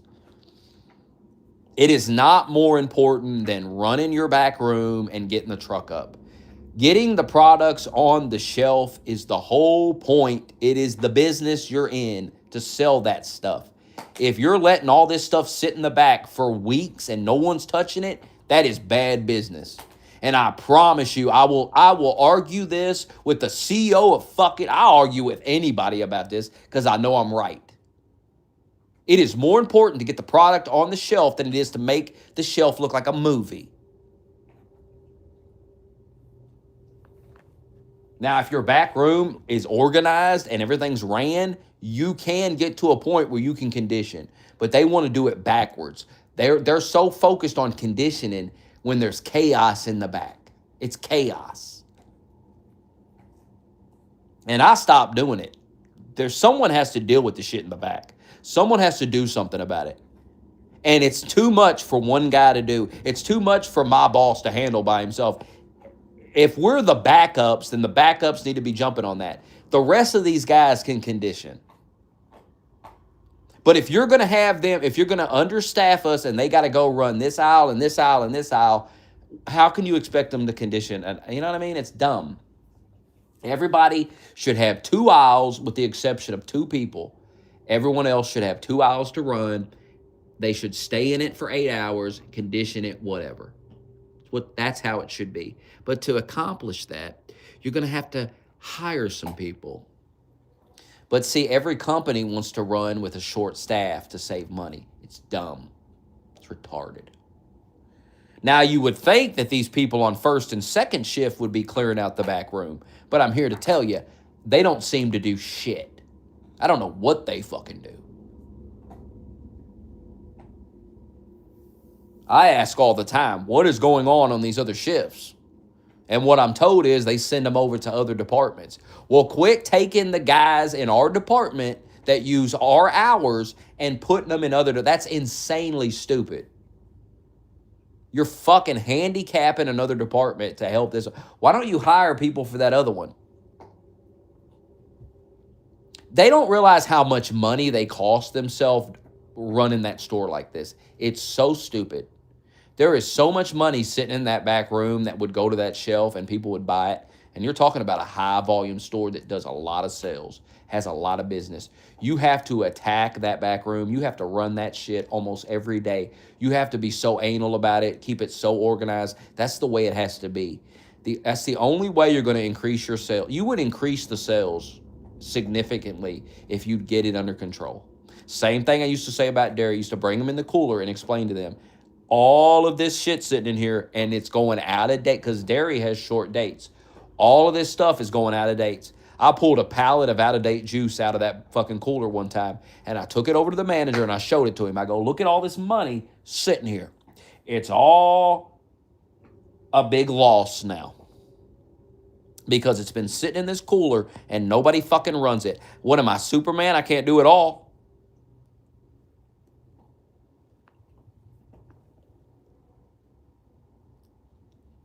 But they're so worried about conditioning.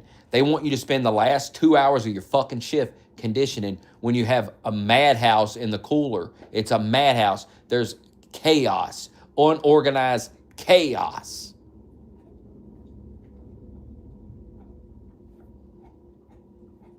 I took 3 boxes of store brand chips off this pallet earlier.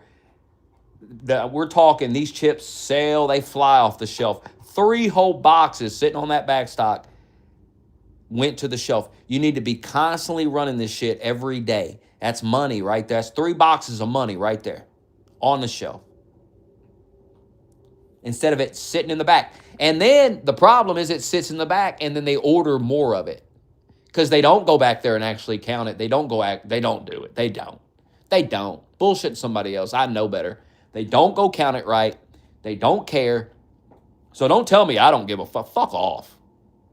That's basically what I told the guy. He's like, you gotta care and all this. Fuck off. Okay? I care more than you about it, really. I think about it probably way more than you. And I'm trying to fix your bad schedule and you won't even listen. So I don't want to hear that bullshit. It's just like I told that one girl that used to be the backup before she moved up. Like, she's like, we just have to be motivated. I'm more motivated than you. Hush. The fuck are you talking about? I'll outwork you on a bad day. I could be sick with the flu and outwork you. Hush. I don't want to hear it.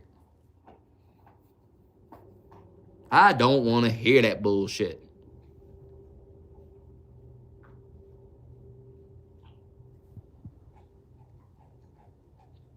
I've ran grocery departments. I've ran dairy. Trust me, my dairy department was immaculate. They were shaking my fucking hand and shit. It was so great. They were like, my God, you've done a great job over here. I didn't think you could do it. This is amazing. Oh, God. I was wrong.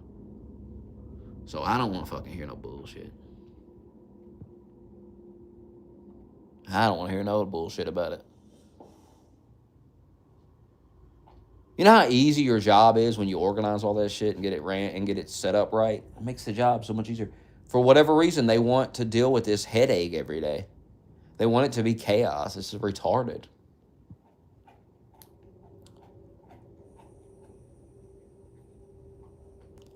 That new guy they made the backup, he's worse than me. He'll be in the fucking group chat going off. He's about to be going off, I'm telling you. That guy. And I warned him too. I said, I laid it out. I told him, I said, we had 2 choices. 2 guys. I said, now here's your choices with these 2 guys. You got this guy, he cares a lot about his job. So he's going to bitch about this failure going on. He's not going to put up with it. He's going to be raising hell, and you're going to hear about it. And you're not going to fucking gaslight this fucking guy. You're not gaslight. I'm telling you. You're not going to gaslight this fucking guy. He's going to fucking fight you. He's going to get pissed. He's going to tell you how it is. You ain't going to like it. Or you can select this other guy. Now, this other guy is more laid back, chill. He ain't going to be bitching and moaning. He going to come in, do his job. He's not really trying to improve anything, but he'll come in, do the job, bare minimum, whatever, I guess. But you ain't going to have to listen to him bitch and moan about things. Well, they went with the guy that's going to bitch. And the guy that bitches and moan is 100% right with everything he says. But he is going to go off about this shit. So those are your choices. They chose that. And I understand why they chose that guy. But that guy is going to get really annoyed that they won't listen to him. That he is giving them ideas and telling them how it needs to be. Because me and him had to talk about it. He is not going to like that they won't make changes and they won't listen. I'm telling you. Because he was telling me, he's like, you all should have more people on third shift. This is ridiculous. I said, been saying it. Been saying it. How long will it take for him to catch on that they don't give a shit and they won't listen? He's going to lose his fucking mind. I'm telling you, this guy. Dude, he was in the group chat the other day going off on his boss. Like, he was like going off. He was like, this motherfucker came in and ran my bread. He didn't even rotate the shit. Like, what is he doing? What the fuck? And he was like, he was telling me the importance of rotating it when he was training me, and now he didn't even rotate it.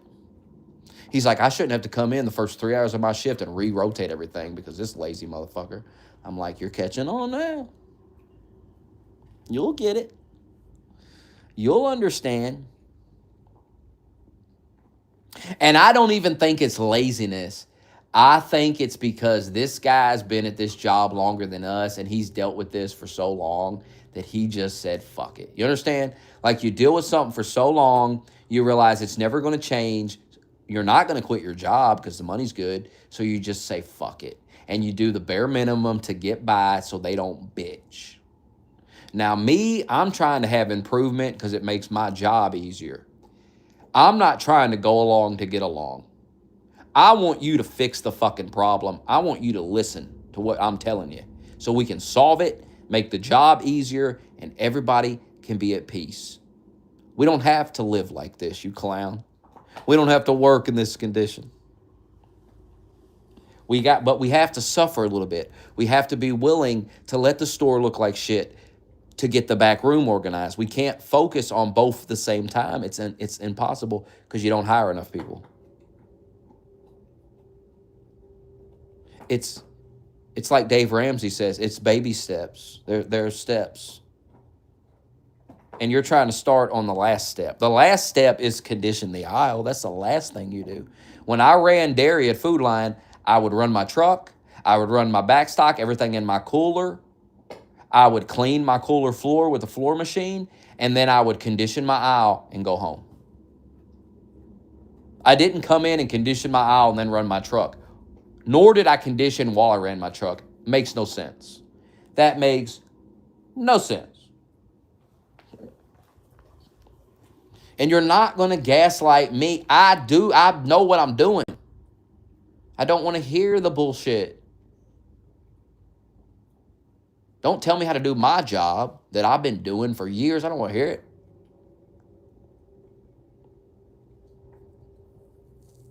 And a lot of these managers, they used to be stalkers and stuff, but they don't stalk anymore. They're managers. They've been in management for years.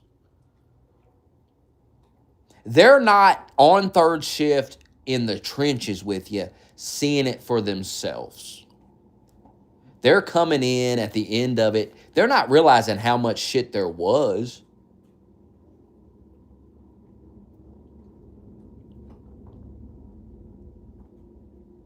This one guy straight up lied to me. He was like, well, the one dude said the truck wasn't big. And I was like, there's no way that guy said that. The guy you're saying said that. There is no way in hell he would ever say that. He would never tell you the truck was small. Why would he do that to himself? Why would he do that? He's always the one complaining about how big the truck is to me. So there's no way he told you it was small. Fucking lie to me. Gaslight me. I work with these guys every night. They complain to me about everything. I know what I'm talking about.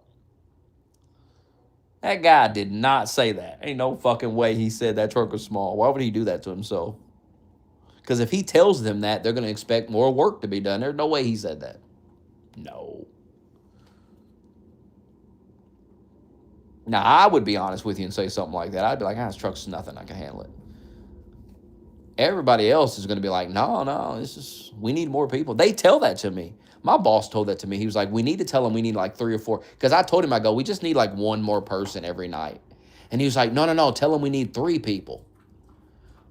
Well, they're probably not going to give us 3 people, but we might be able to get 1. And all I really need is 1 extra person a night. If you can just give me that, we can get so much more done. You're getting greedy trying to get 3 people. You're not going to get 3 people.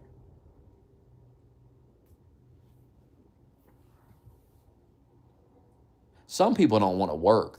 We just need more people so I don't have to do nothing. Well, you get paid hourly, get to work. I know you don't. I don't want to work either, but guess what? That's life. I'd rather sit at home too. But we're here to work. We're clocked in. Let's get something done. Let's not try to dictate it to everybody else.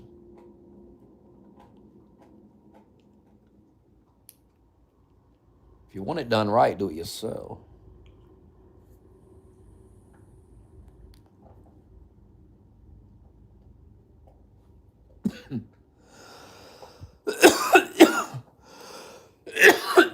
God. My God, Ricky, help me.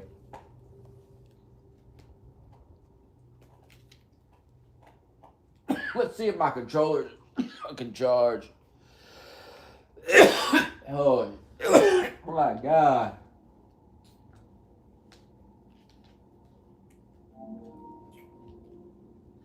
They are not. They have one bar apiece. I don't know how long one bar is going to last. I mean, we could try to play something until it dies, I guess. Dude, I gotta get me another one of them VR stands that have all the chargers. You can plug your controllers into it. Everything charges. I'm gonna have to buy one of them. I gotta quit. I deleted DoorDash again. Gotta quit DoorDashing. Waste of money. Waste of money. I mean, I do what I want at work, but I'm not fucking off. I'm running the back room. I'm cleaning that back room up. They're like, well, we need to condition that. No. I'm running this back room. I'm one of the fastest stockers in the fucking store. I don't need to be fucking conditioning. Let me stock this shit. Get out of my way. Let me stock it. Real simple. I'm just trying to help you. Like, I've got all the hydration. That's what we call the water and the sodas. It's the hydration. I've got all of that back stock. Me and the guy that runs it, we have been just hitting it every day. And we have got that back stock so cleaned up in that area. And now I'm starting to hit the snack. Now I'm starting to drift over, work on the snacks. We got a pallet of chips. I got that pallet real low. It's like up to your kneecap now. But these boxes are big, right? Big boxes of chips. And then there's 2 U-boats of cookie bullshit. I ain't got to run those yet, but I don't know if I'll be able to run any of that tonight because I think we're going to have like 3 trucks in there. That second truck never showed up. I don't know if it ever came. Didn't come while I was there. Usually get 2 trucks. You get 1 truck Sunday, 1 truck Tuesday. Every other night you get 2 trucks. The first one's bigger than the second one, but the second one, it can be like on Saturday, it's like 8 or 9 pallets. And we're talking a lot of tedious little shit. And we all stop and break those 8 pallets down together. And it can take like 2 hours to break them all down. We break it all down by aisle and shit. Easier to run that way. But it takes time to break all that down. That's another thing they don't factor in. Like, hey, that takes time. That's at least an hour plus of everybody's shift to break all these pallets down and separate everything.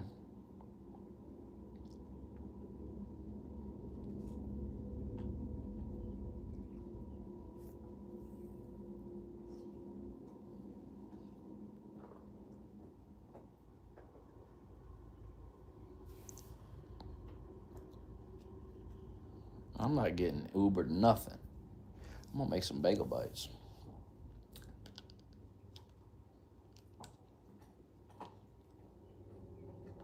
That's what I'm going to do, buddy.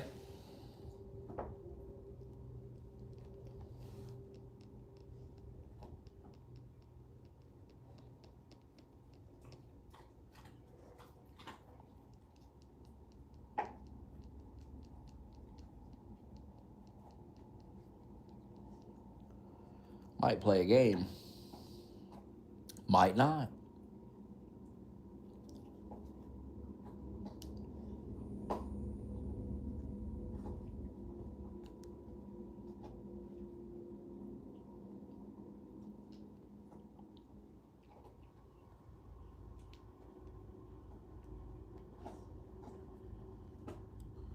Might play a game, might not.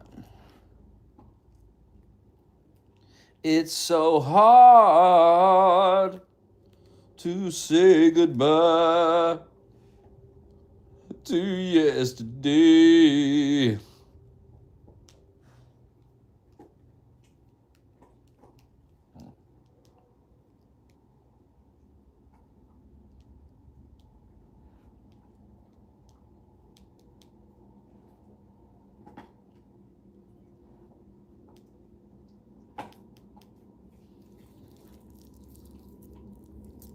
Freaky, answer for your crimes. What was that on Twitter? What the hell are you looking at on the internet?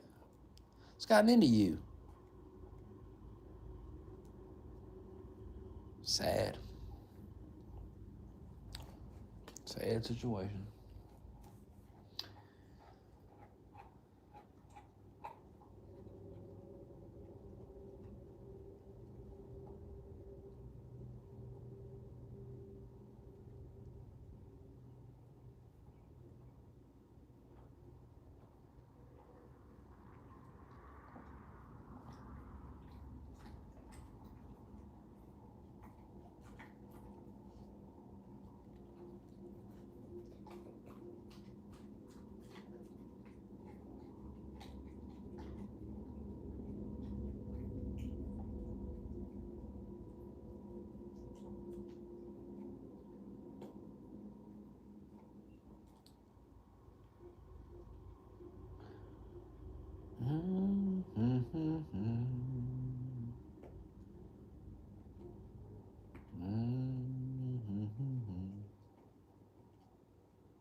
Nah, I don't do Patreon. I'll just get on here. This motherfucker. This motherfucker. He said I called up France Macron, whose wife treats him very badly. He's still recovering from the right to the jaw. What the fuck, Trump? France Macron.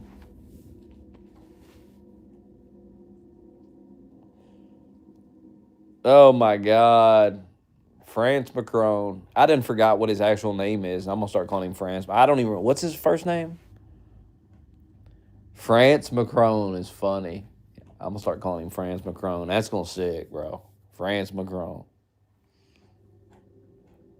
I swear to God, I don't remember what his real name is after reading that.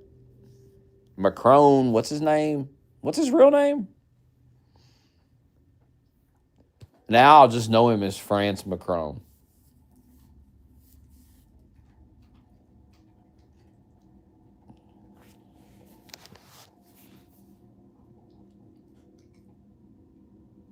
I ain't been keeping up with nothing.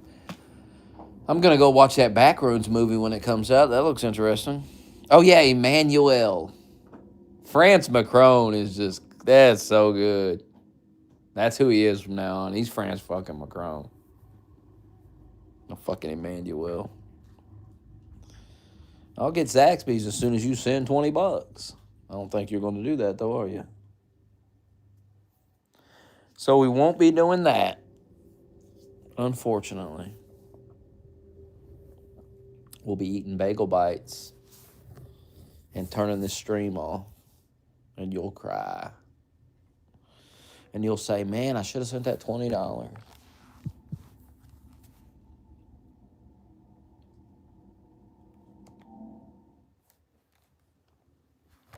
Making my dreams come true.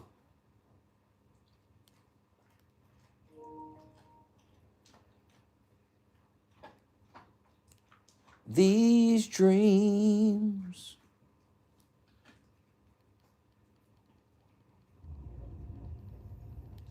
These dreams are only every second of the night. I live another life.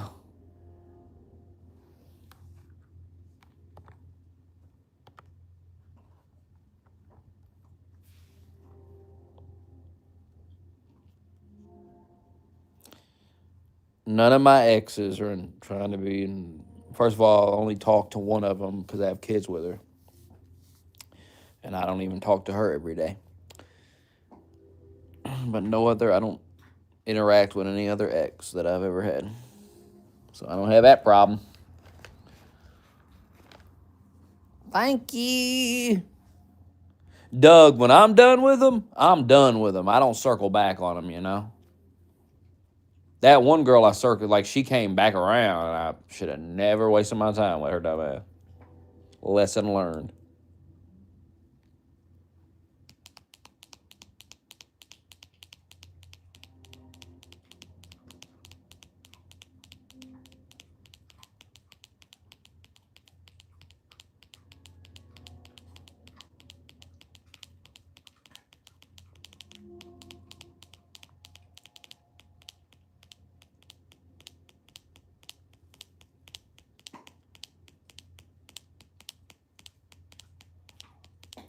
But that Zaxby sound good.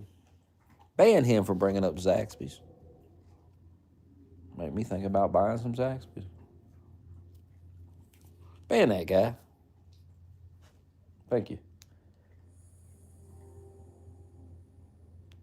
I'm trying not to order Zaxby's. He's tempting me. That's a demon. That's a demon at work.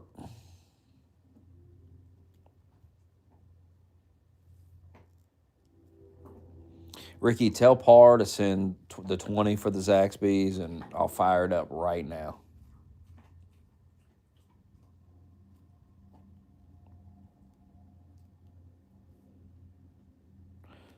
Tell Parr to send the 20 for Popeyes. I'll fire it up right now.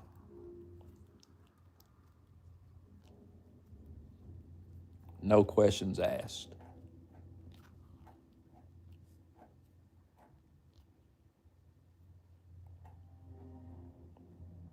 You might say that's a lie. You might say, no, you won't. That's what you might say.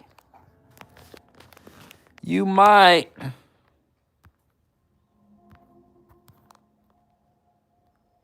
Hold on. You might say it. But we're just waiting on that 20. We waiting on that 20. We hit this button right here.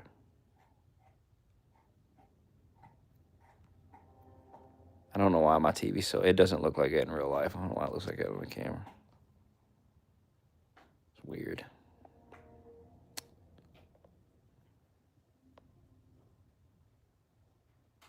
Tell him he owes it to you.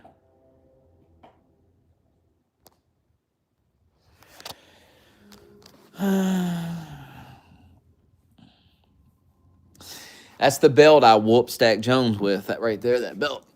I beat him with it. He'll never be the same.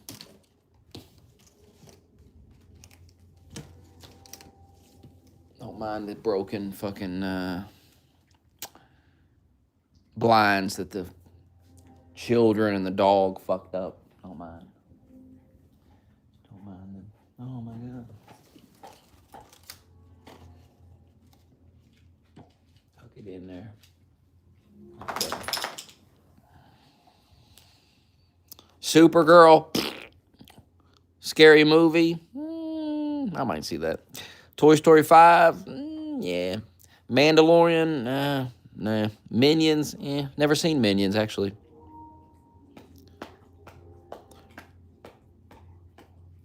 Would I take the kids to see some of these? Probably. Am I going to go see Super Mario without the kids? No.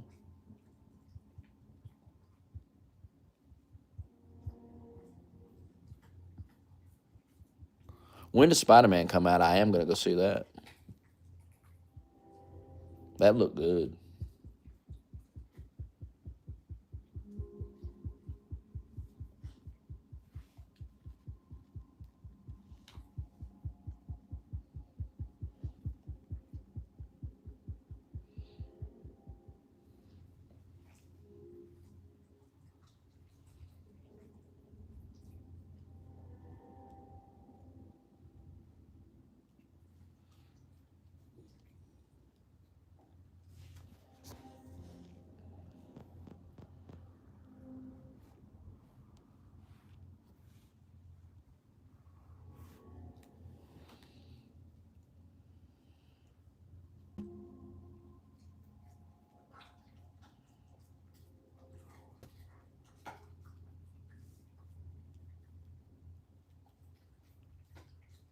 I guess Parr said no. Can't afford it. Mondani and the Iran wars fucking his wallet up.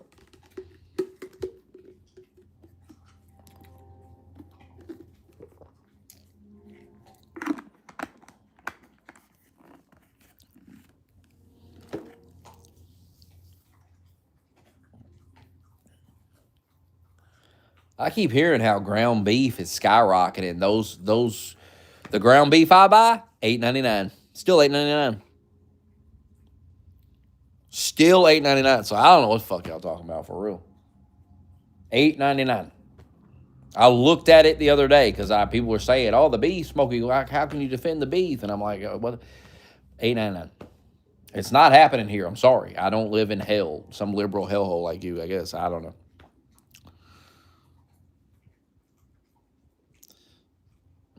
Hamburgers.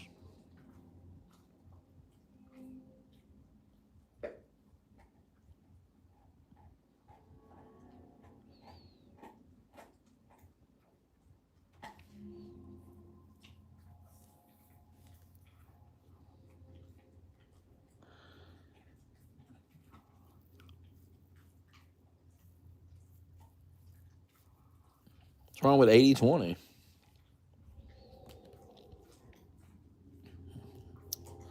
I have made a hamburger. Yeah, who hasn't? It's four hamburger patties in. It's not frozen or anything. You buy them. There you go. Four hamburgers. Just pull it out. Throw it on a fucking pan. $8.99. Store brand. I mean, I don't get what are y'all talking about.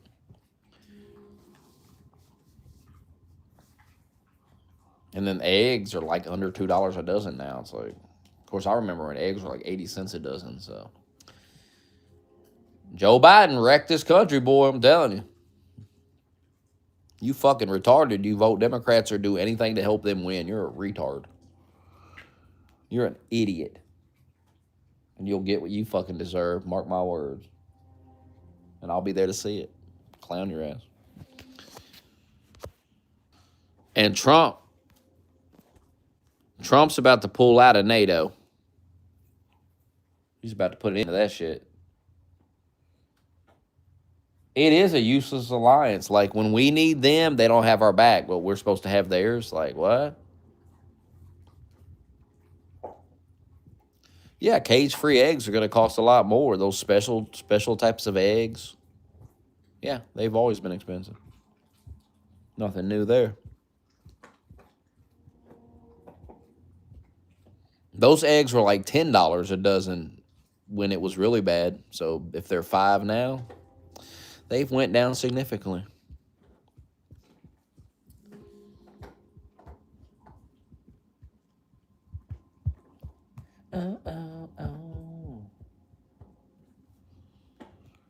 Ricky, what happened to the Popeyes?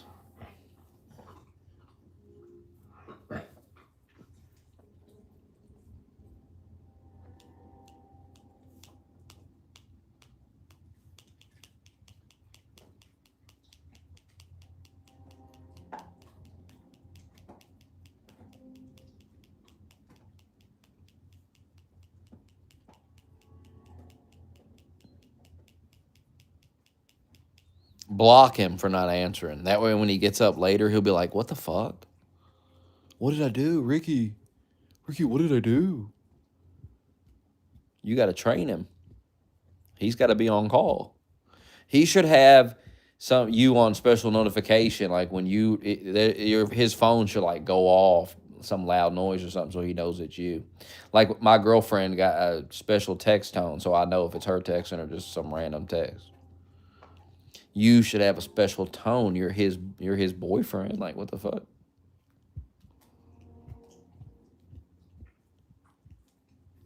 You deserve better.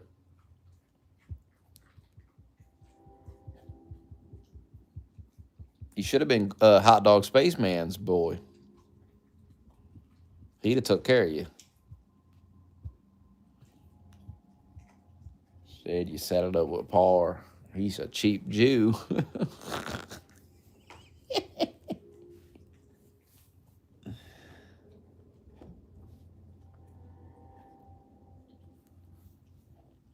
We love the Jews.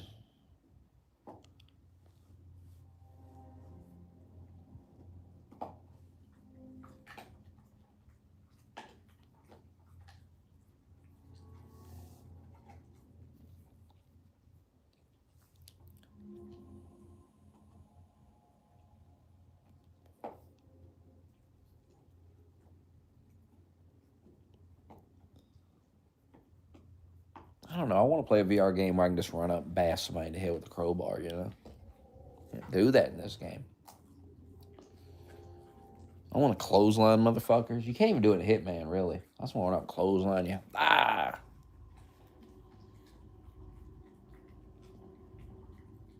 What's that one game everybody uploads online where it's just like they're going crazy? They're hitting people with frying pans. It's just chaos. I want that game.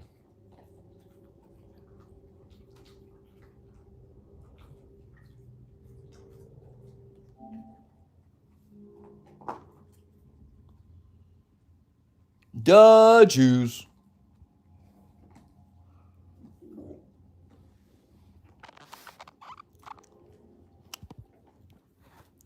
Must have been Israel, but it's over now. Must have been the Jews, but we lost it somehow.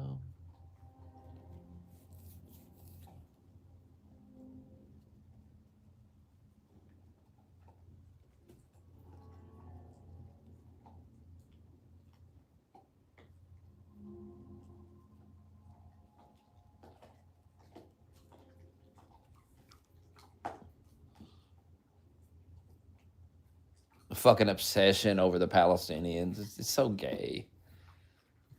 They're obsessed with Palestine. Like they're obsessed with Jews and like obsessed with the Palestinians. Like, oh my God, the Palestinians.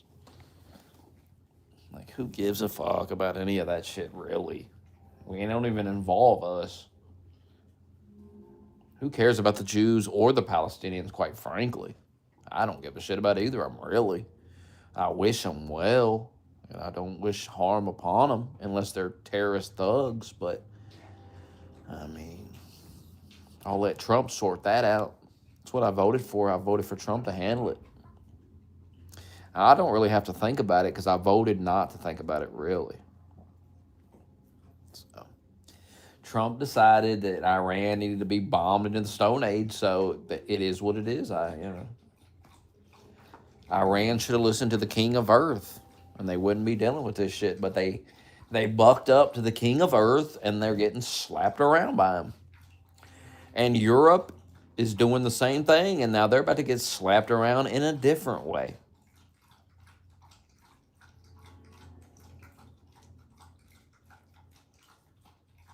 I mean, Trump really exposed NATO. He really exposed NATO as being a fake alliance. If they won't come and help us when we ask for help from them, then what kind of alliance is it? Alliance should go both ways, right? Should go both ways. I like when he told him, if you want that oil, go get it yourself. That shit was so. If you want it, why don't you go take it? You're going to have to learn to handle yourself. Exactly. You go handle it. We helped them in Ukraine. We sent all that money and weapons and shit to Ukraine. That's not our war. Who was it that said that's not our war? Who said that? The German guy? I think it was a German guy.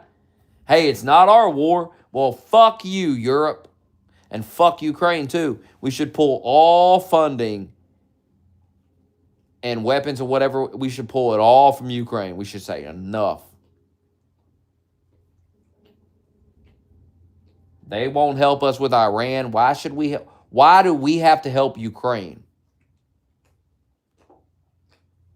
Notice we're there to help, but they ain't there for us. That's a fake alliance.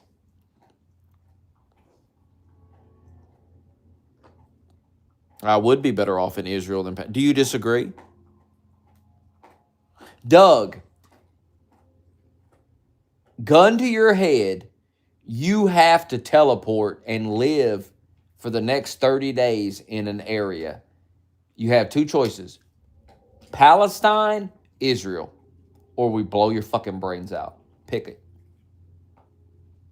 Actually, no gun. You don't even get that option because you people are crazy. You're insane. You'll be like, oh, just kill me then. I'm not going to Israel or Palestine, which I don't really blame you. But I mean, it'd probably be better to live in Israel for 30 days than die.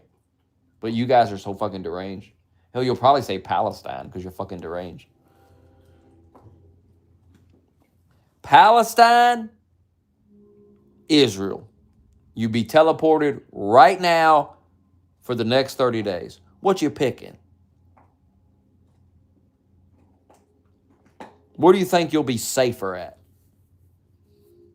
Where do you think it'll be an easier time?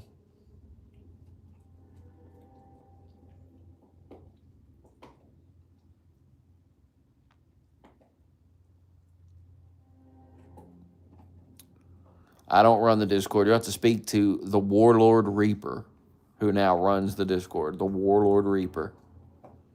That's what it's come to, a warlord, Par. A fucking warlord is taking over. A ruthless warlord. Warlord Reaper. And he ain't putting up no shit. Why do I let him run it? To punish you nerds for your disobedience and faggotry. You will be punished. I always win. And now you're at the mercy of the Warlord Reaper.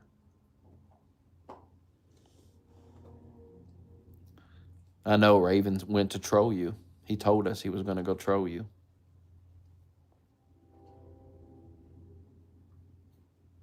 I was busy at work carrying the boats and the fucking logs. But after work, I saw that he made you dance and trolled you in your own home, in your own kingdom. A kingdom that I gave you. You're welcome. Prove me wrong. I challenge you to this. Delete that Discord, make a new one. Let me know how it goes. Stop living off my name and forge your own path. Let me know how it works out. I'm not even trying to get, we're not trying to get a bunch of people in that Discord. It's just a calm group. It's just a group chat. It's to have actual conversations, not constant rage bait, trolling, fag shit.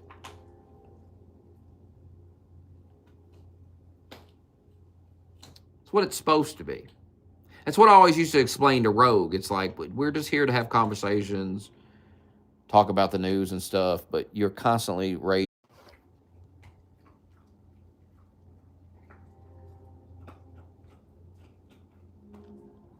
You'll have to talk to the Warlord Reaper.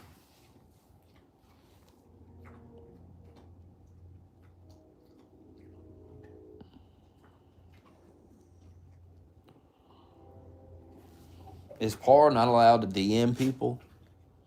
See, you guys have lost your mind. Like, Par, am I right? Am I right that they're losing their mind? Like, it's a little gay the way they're acting. Isn't it gay, some fake gay Civil War thing they're doing? Isn't it also childish and gay, Par?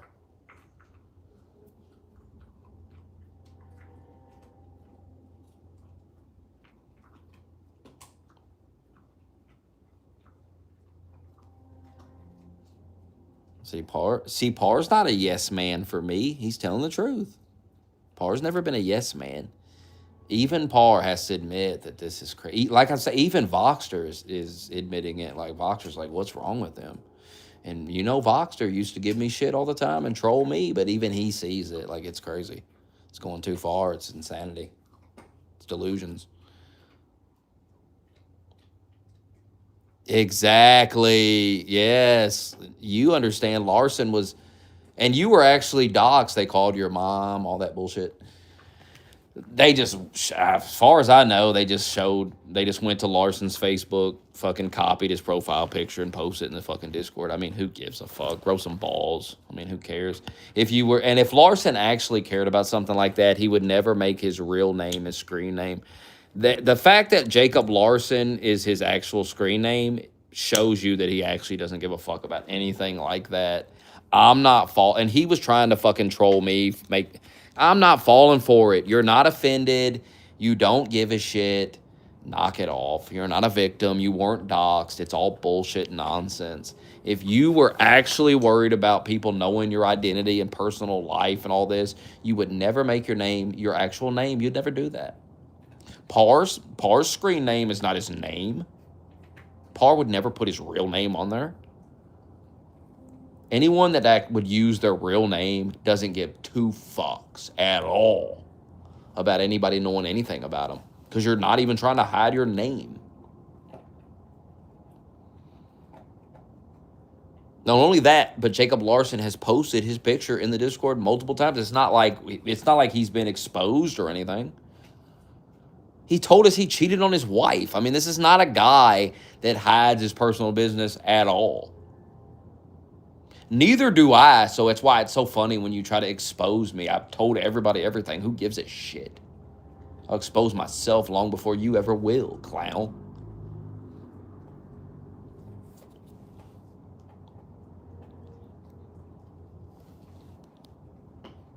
Elliot Speller, you still crying about Trump? Jacob Larson is king of the nerds now, and he's loving it. He's king of the nerds. He's king of the nerds. He's got a crown on. He's ruling over these nerds. He is their god now. He has power. He's like making them kneel. And they'll turn on him. They will turn on him. 100%. Don't think they ain't talking shit about Jacob Larson in some DM somewhere. They probably have another Discord where they talk shit about Larson in, because they're so fucking delusional and retarded.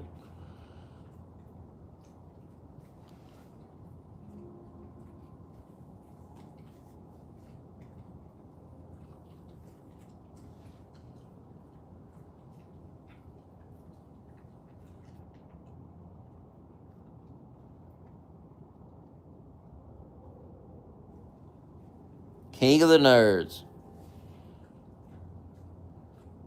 I didn't change anything. What did I change? How silly. I think I've stayed pretty consistent over the years.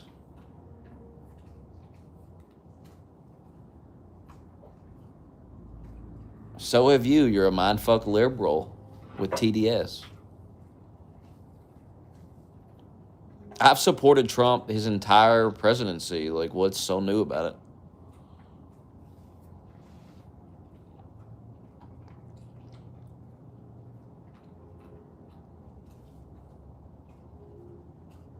I find it fascinating that you guys think I'm weird for trusting the guy I voted for. That's hilarious. Am I not supposed to trust the guy I voted for?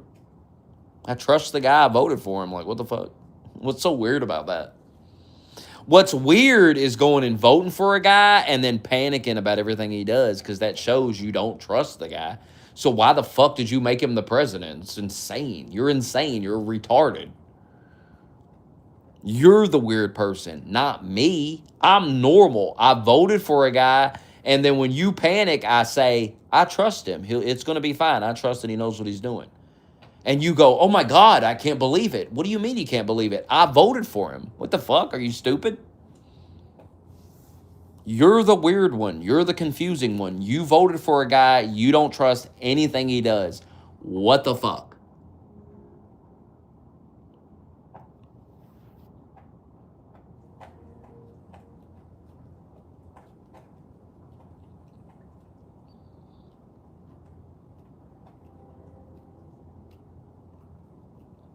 When Trump tells me these motherfuckers were trying to, first of all, they admitted they're trying to build a nuclear bomb. It's on video. They went on the news and said it.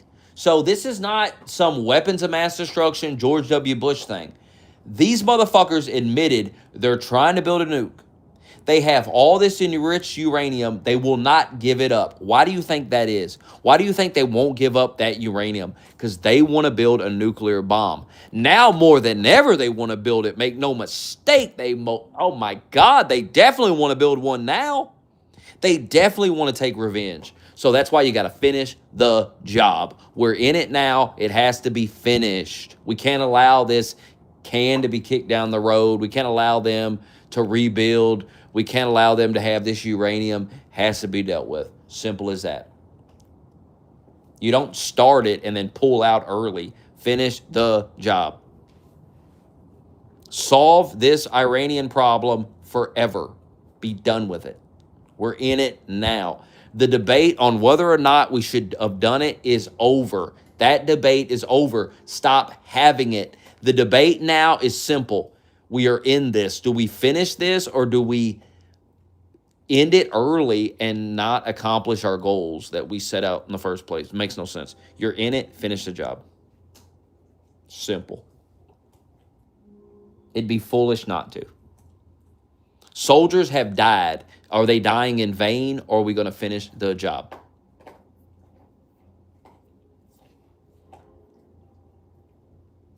And did you not see one of the soldiers' family members gave an interview to the media and said that his son told him before he died that if we knew what he knew about this war, we would support it. That's what the soldiers are saying. Don't take my word for it. That's what the family member said. Go argue with him. How do you finish the job? You make sure first of all, you got to get that enriched uranium. You have to get that away from them. You have to make it so they can never shut down the Strait of Hormuz again.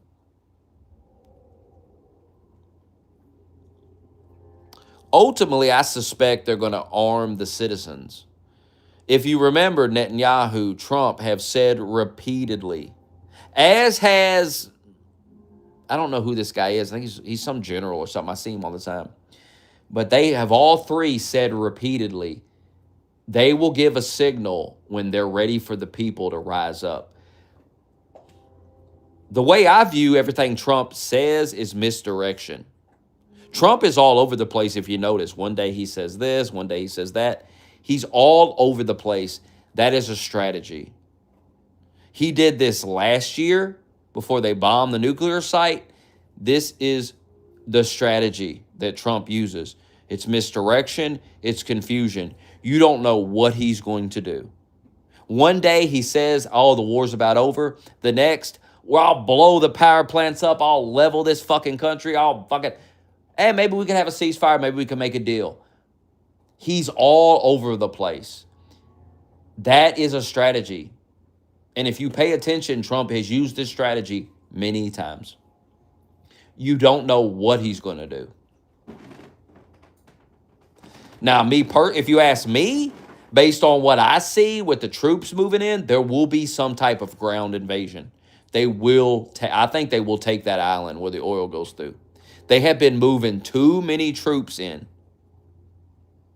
Now, if you remember, before we bombed Iran, during the buildup, there was all these ships were moving over, all these aircraft carriers, all these planes. They were flying this stuff in. And I was getting on here telling you, they're going to attack Iran. There's too much activity. They're moving too much equipment over there not to do anything. It costs too much money. But Trump was doing the misdirection. Well, maybe we will. Maybe we won't. I don't know. People was calling him Taco. They were saying he threatened Iran and he's not going to do nothing. He's a taco. And I told you, there's no way he doesn't do nothing. They've moved too much assets in. Well, now I'm telling you the same thing. They are moving too many troops into the region. There are too many troops moving in. There will be some type of ground invasion. Bet on it. That's going to happen. All this horse shit that Trump is saying is misdirection. They're going to do something, and they're going to do something big, and it's going to involve troops on the fucking ground. Bet on it. Bet on it. Why else are they moving all these soldiers in? Thousands and thousands of soldiers being moved in. And the paratroopers being moved in. Attacking Iran has nothing to do with Putin. Iran is an ally of Russia. If you believe the Russia nonsense, Trump's Russia, that's so stupid, that's so low IQ, fuck off. It's dumb. You're not even worth talking to. You're not even paying attention.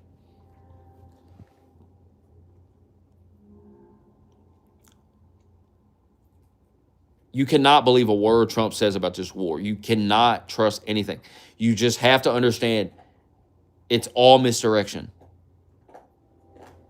Like when he says, we'll just leave the Strait of Hormuz. Fuck it. We won't do it. To me, that is just him telling Europe, hey, Get your shit together, or we're going to say fuck it. And the thing about Trump is he might do that or he might not. And it's hard to tell.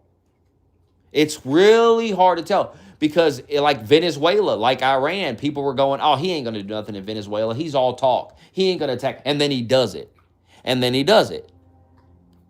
So you can't count on, oh, this is all talk. But some of it is just talk. Or maybe it's not. The guy is he's so confused and there's so much misdirection. You can't get all bent out of shape about everything he says. You just have to sit back and just let it play out. Because if they keep pushing him, he will pull out of NATO. He will leave that Strait of Hormuz. He will say, fuck it. We've seen that. But he's probably not going to. He's probably not going to do that. He's just saying he's going to do that. He's probably going to take that island with all the oil, with the 90% of the oil comes through. He's probably taking that with ground troops. That's probably going to happen. Why do I say that? Because they're moving tons of ground troops and paratroopers into the region. Why else would they do that if they're not going to use them? You know how much money it costs to move all that shit?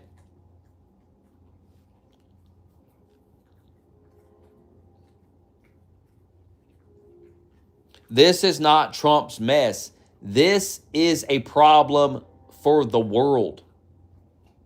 Iran being able to control that strait. See, Trump is highlighting the issue with Iran. Look how Iran acts. America and Israel attack Iran, and Iran begins to bomb all these other countries that had nothing to do with it. Saudi Arabia, all these countries that stayed neutral, that would not allow America to use its bases in their country, would not allow America to use their airspace. They attacked all these countries, which only highlights the fact that they do not need nuclear weapons. They are a threat to the region. Just like Netanyahu was saying. Netanyahu said, I told them for years Iran was going to take over their countries. And they didn't believe me. And he said, he said something the other day. He goes, now they believe me. Now they see it. Because Iran started attacking. Iran attacking all these countries was the biggest mistake they could have made. Because now all these countries are putting pressure on America to finish Iran off.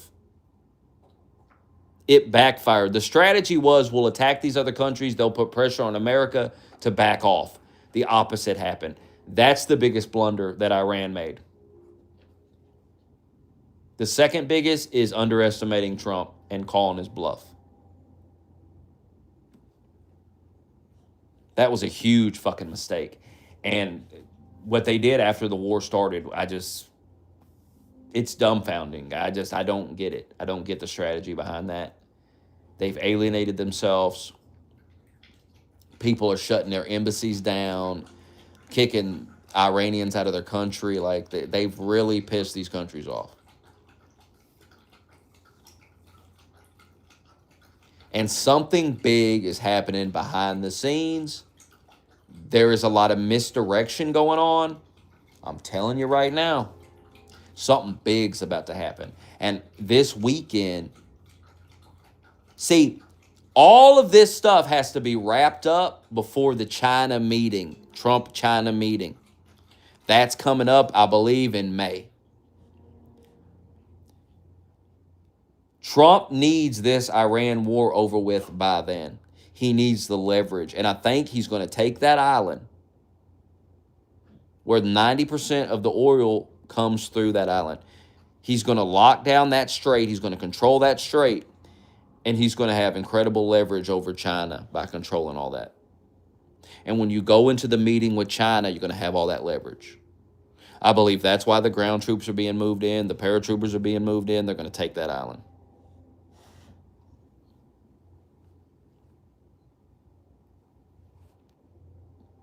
I did like Stack Jones. I don't know why he attacks me like a lunatic. Very strange. He's just a fake coward, Parr. That's what he is. Parr says things to my face Stack Jones says it behind my back. Stack Jones is more of a man, or Parr is more of a man than Stack Jones. It's funny they all make fun of Parr, but they're all cowards. And Parr has the balls to tell you to your face.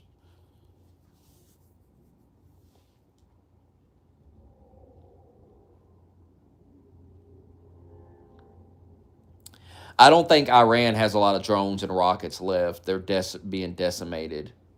I know you're buying into all this propaganda, but the reality is they're getting decimated. Um, they're going to take that island.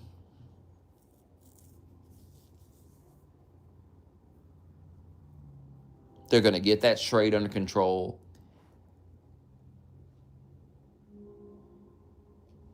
Something big's going on behind the scenes. I'm telling you, there's a lot of this stuff is misdirection. I'm telling you. Trump is all over the place. And when he's all over the place like that, something big's about to happen. Every single time something big happens, he's all over the place before. He's talking about negotiations. He's talking about putting them in the Stone Age. He's talking about, fuck it, we'll have a ceasefire. Maybe we'll just leave and declare victory. He's all over the place. It's a strategy. If you haven't figured that out about Trump, that this is a strategy to confuse the enemy. They don't know what the fuck he's planning. But if you look, it's so obvious at the same time. They're moving all these soldiers in. Why else would they be doing that?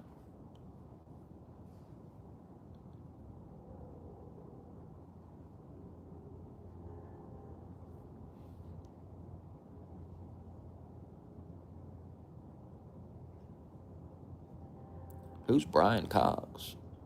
I can't wait till that Dexter comes back. I heard it's coming back October. That's going to be good, man, for Halloween. That's going to be good. I miss watching Dexter every week. Shit. I don't have all the answers, Elliot, but I tell you this, Trump usually wins in the end, and Trump has a plan, and Hegseth has a plan, and Rubio has a plan, and to underestimate these men, it ain't worked out so far. Underestimating Trump has not worked out for y'all so far, so maybe change of pace, stop underestimating the guy. I don't know. He makes a fool of you all the time, and this is going to be no different. Trump is going to have total victory in Iran, and there's nothing you can do about it.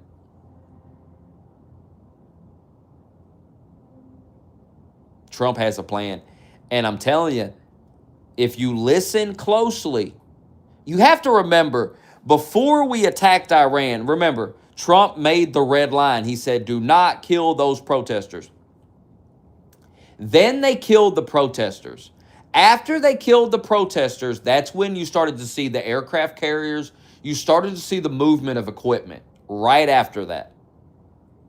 And I said, oh, shit. That's when I started getting on here going, oh, shit, Trump is serious. And people was giving me so much shit. Oh, he's a taco. He ain't going to do nothing. And I'm telling you, he's moving equipment in. Well, why are you not paying attention to the equipment moving? Why else would he be moving it?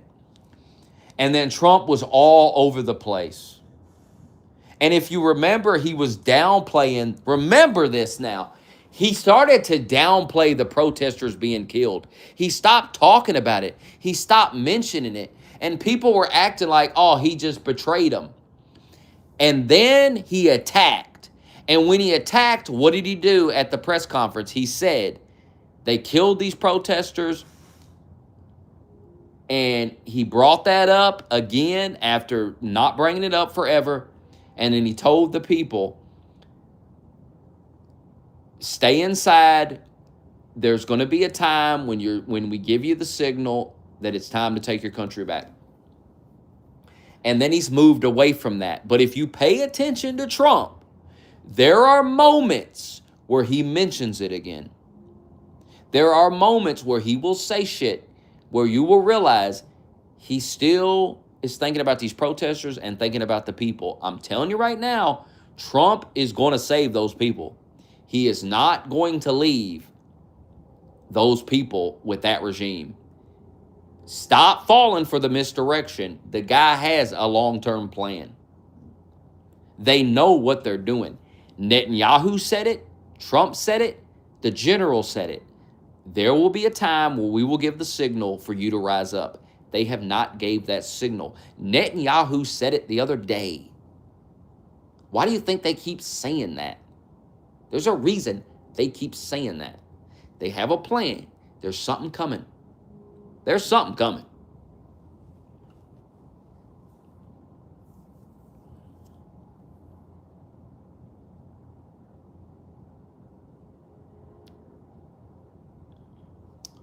Trump cares more about the American people than Kamala Harris.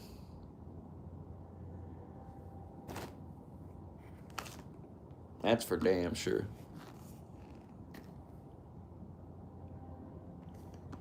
Do I support taking the island? Well, I'll tell you this, the soldiers do. Did you see the poll that came out, CNN poll? That veterans overwhelmingly support this war? What's that tell you? The men who have to fight this war support it. To me, that's enough. I don't have to fight this war, neither do you. If the men that signed up to fight wars support it, who are we to stand in their way? Maybe it's time for weak men like us to get out of the way when strong men are trying to settle problems. Maybe that's why there's so many problems in the world, because when strong men stand up to do what's right, weak men like us get in their way. And we pretend we care about them. I'm just trying to save you. They're not asking for us to save them. They're not asking for us to speak out. They're asking us to support them. They want to have this fight. Who are we to get in the way? So I'm going to stand with the soldiers. If the soldiers support the war, why shouldn't I? I don't have to fight it. You know how many soldiers I've heard make videos and shit talking about how they've always wanted to fight Iran? Did you not see all those videos of veterans after the war started, veterans putting their uniforms back on, seeing if they still fit? You know why that is? Because during the Iraq war, Iran was funding all these attacks on our soldiers in Iraq. They were funding all these terrorists and shit. So our soldiers want to fuck Iran up. And they're getting a chance to. And you're getting in their way. And I'm telling you, now you can live in some fucking dumb fucking delusion. But I'm telling you, the people that have to fight wars want to fight this. They want to do this. So let them. Get out of the way and let them. Who are you to get in their way? They signed up to do this, and they want to. This is not a situation where the troops don't want to fight this. They want to fight it. The polling backs it up. Let them fight it. Yeah, I'm sure you can always find some people that are against it. I just told you that they took polls, and overwhelmingly in the polls, the soldiers approved of it. Of course you can find somebody that disapproves. Duh. You're never going to have 100%. The fuck?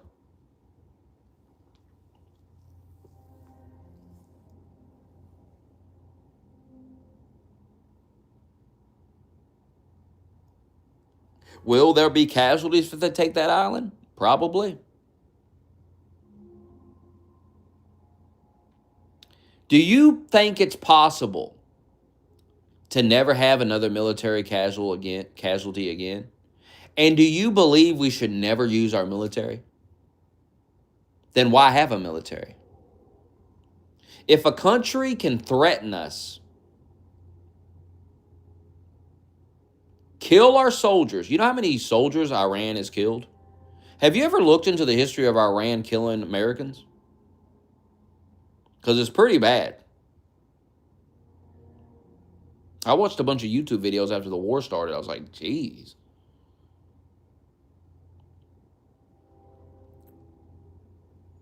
Maybe you should go look at that. They've been killing our soldiers. That's why our soldiers want to fuck them up. Our soldiers finally get to fight them. They finally get to go take the fight to these people that have been killing soldiers for years. That's why they want to do it. Because they know that's the enemy. You're mind fucked. Because you're not a soldier. You don't get it. They're not going to be a draft. There's no need for a draft. To have a draft, we would have to have so many casualties. We barely have any casualties in this war so far. So, no. We have a volunteer army. You know that, right? We have a bunch of volunteers. They volunteered to fight wars. A lot of them would have to die for us to be drafted. And that's not happening. You understand? How many people have died in this? Like 20 or something? 10, 20? I don't know. It's not some insanely large number. So, no, you're not going to be drafted. That's ridiculous.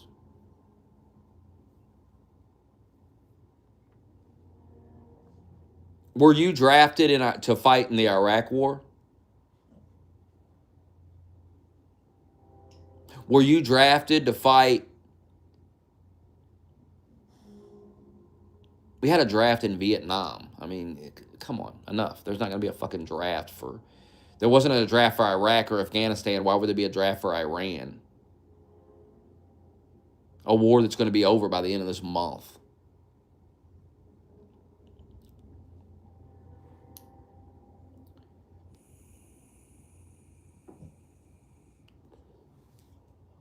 When you're wrong about this war, will you finally make a change? Will you finally look inside yourself and realize, I really don't know what I'm talking about, and the people I follow don't know what the fuck they're talking about either? And will you make a change? Or will you be stubborn and just go on to the next bullshit?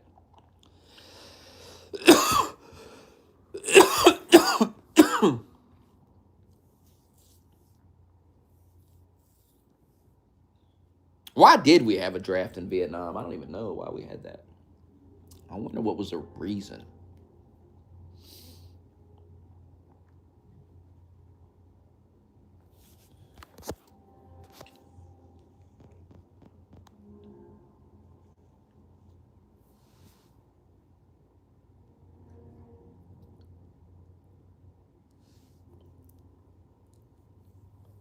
Paul, you didn't help Ricky with his $20.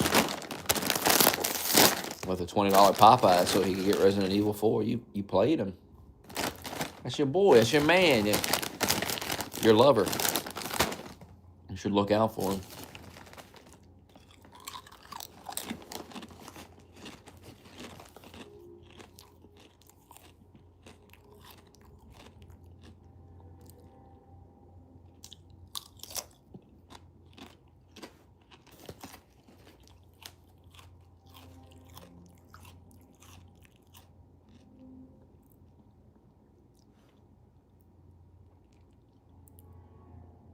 He is your lover.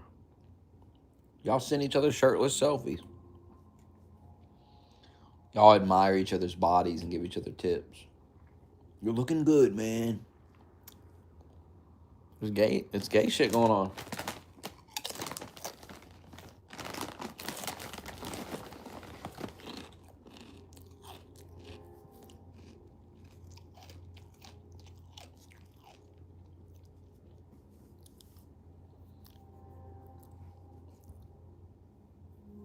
I rarely ever get donations anymore, so I don't really have donators anymore.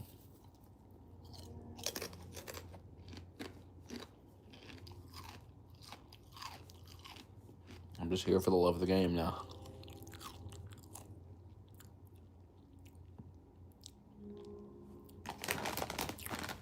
Why does Hazard have a shirtless pic of you? Who uploaded that?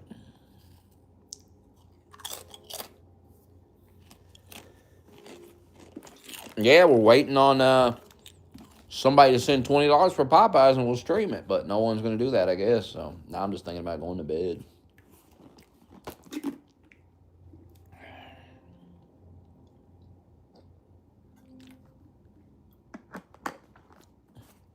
I was going to get the Popeyes and then play Resident Evil, but I'm too hungry to play VR. I need some energy.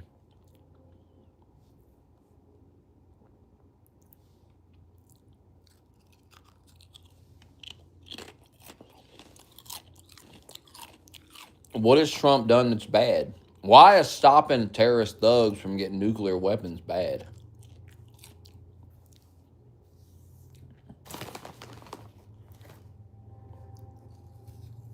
I don't see that as a bad thing. Thank you, Trump.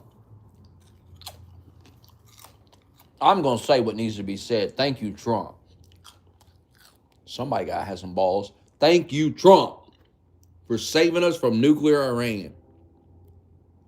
Thank you for doing what's right. During an election year, too, that shows me it's not about politics. It's about doing what's right. That's why we like Trump. He said, fuck that dumbass election. I'm gonna handle these nerds right now. I've had enough of that mouth. I'm putting a stop to it. Thank you, Trump. That's the bold leadership I voted for.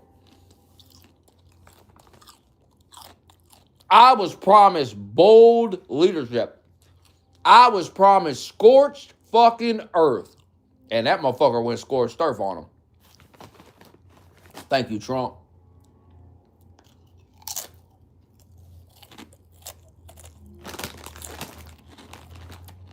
It's like J.D. Vance said, you should be thanking the president. What you should be doing. Instead of running your fucking mouth.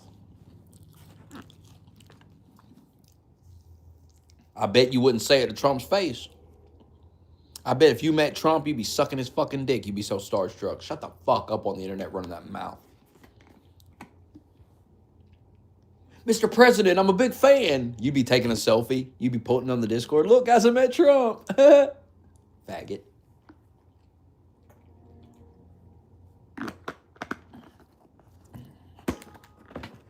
Fake faggot.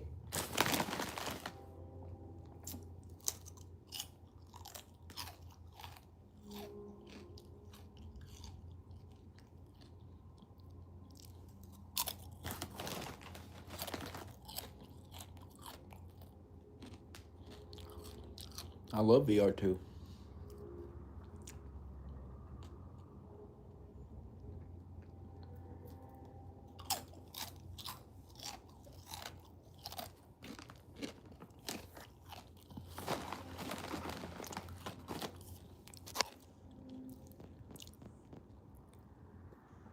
And God, am I sick of Thomas Massey.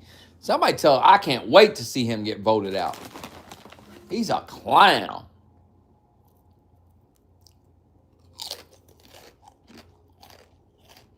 What happened to Thomas Massey? Something happened.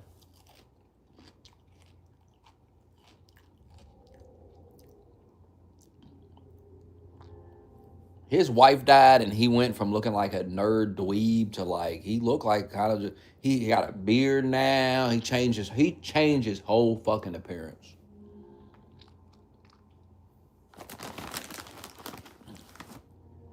If you don't think that's a little weird, man, come on. How he was married to that woman for like 50 years or some shit. 40, 50 years, some crazy shit. They had been with each other since high school. And a year and a half after she dies, he's remarried to a younger woman. It's just, and he's totally changed his appearance, and he's just, it's crazy. It's crazy.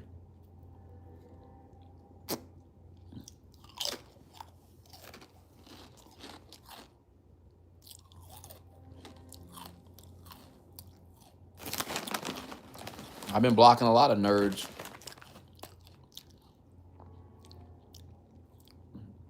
I'm tired of people sending me liberal propaganda all day. Like, fuck off with this fag shit. Somebody sent me a clip earlier. I woke up last night. It was on my phone. It was like, are you defending this? And it was a clip of Trump saying, he said, like, daycare assistance and Medicare and all this stuff should be like, it shouldn't be federal programs. It should be state programs. The state should run these programs. What's wrong with that? Like, what the fuck is wrong with that? They send me stuff like, are you going to defend this? And it's like, you think you're going to click it, the video, and it's going to be like Trump saying some outlandish shit. And it's just Trump saying some basic shit like, yeah, why not? Why shouldn't the state run daycare assistance over the federal government? Doesn't that make more sense to keep it on a local level? Like, what the fuck? Hello? So what's wrong with that?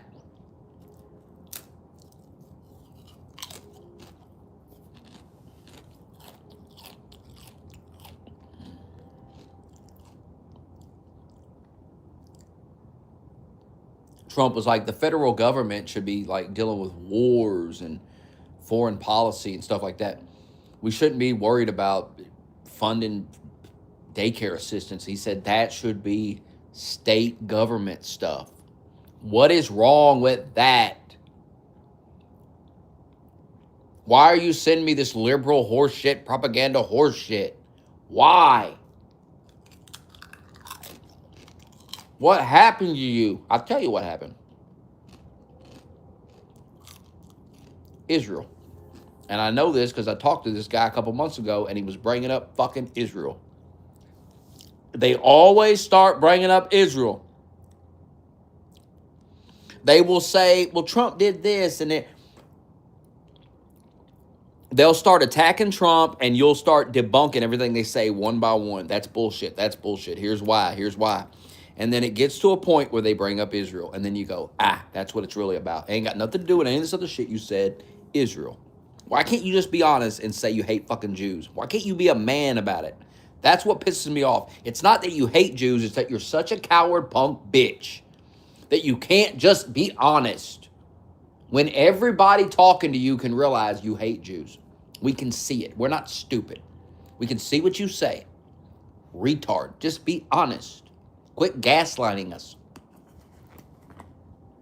Because they don't like it when you dismiss them, when you say, well, I don't really take your opinion on Israel serious because you hate Jews. Why would I take you serious? If you hate Trump, why would I take your opinion on Trump serious? I mean, you hate the guy. And if you show me you're willing to lie about Trump or Israel, well, then you have no credibility. I mean, you hate the guy and you are willing to lie about the guy. So nothing you say about him I can trust. Sorry. That's just the way it is. You destroyed your credibility. That's your problem, not mine. You decided to try to lie to me about Trump, of all things. You think I don't know you're lying? Are you stupid? People still try to lie to me about things Trump said or did. It's the dumbest shit. It's like when Paul a couple years ago was like, Trump told us to inject bleach. And I said, no, he didn't. And he wanted to argue about that. And then we went and we watched the entire press conference. And not once did he fucking say anything like that. Because you guys believe bullshit. Everybody says it happened, and you just believe it happened. And then when you go back and watch the clip, it never fucking was said. You made it up. And you said it so many times that you created this fictional reality because you kept saying it, and you kept saying it, and people just, it must be true because everybody's saying it. No. Just because everybody's saying something don't mean it's true.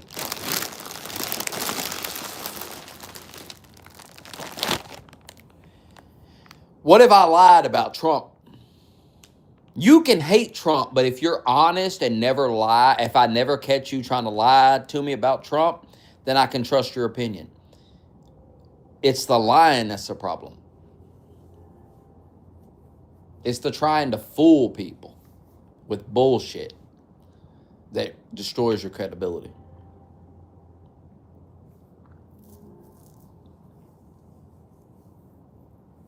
But the AI is wrong all the time. The AI gets things wrong all the time.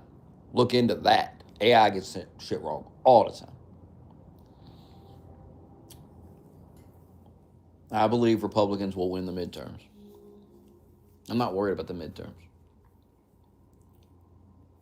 And if we lose, well, I'll get to sit here and chastise you, and everything I'll say in that stream will go on to be proven true in the future.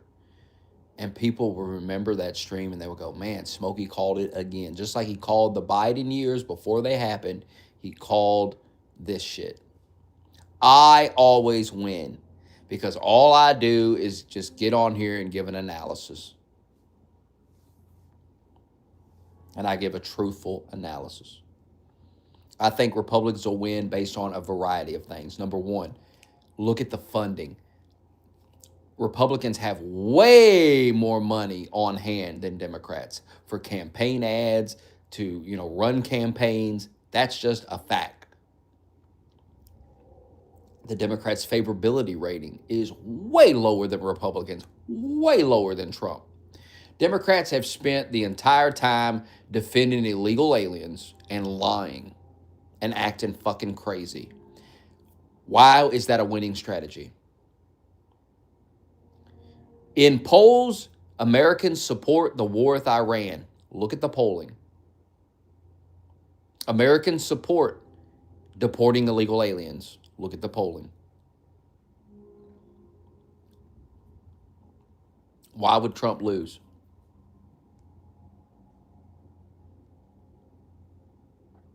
Special elections mean nothing to me. Republicans have won some of those special elections, and you all just ignore that because it doesn't fit the narrative you want to push.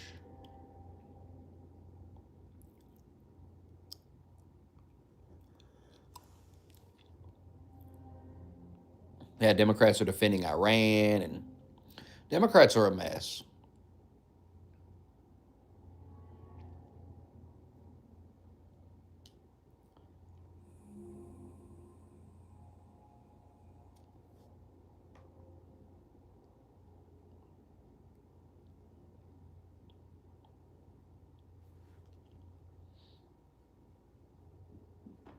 Nobody can explain to me why Democrats win without bringing up Trump. You're counting on people voting Democrats because they don't like Trump. That makes no sense. Because people just elected Trump because they don't like fucking Democrats. Why would they turn around and put Democrats back into power? Now, they may stay home and not vote Republican because these Republicans in Congress aren't doing anything, but I don't believe that's going to happen. I believe Trump is going to be able to convince enough people in this country that they have no choice but to vote Republicans. They cannot allow these Democrats to have power again.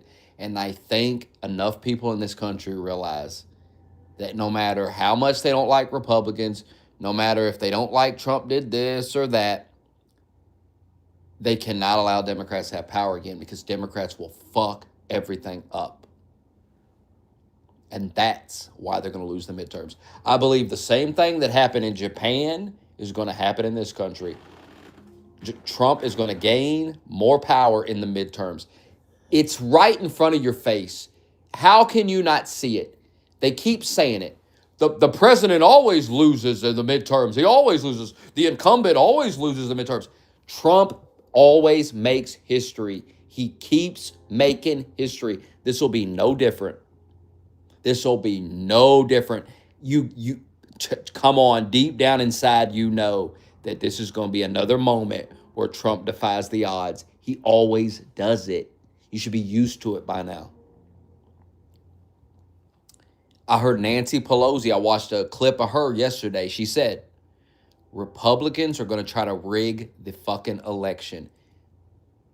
When Trump said that, Democrats said that they were saying that because they thought they were going to lose and they were making excuses. So shouldn't the same apply to Nancy Pelosi's ass? Look at some of the Democrats that aren't running for re-election, Nancy Pelosi being one of them. They know they're going to lose, so they're retiring now. Do any of these people ever retire? No, of course not. But it's either retire or get humiliated. They're retiring. The writing's on the wall. They're not going to win, and they know it.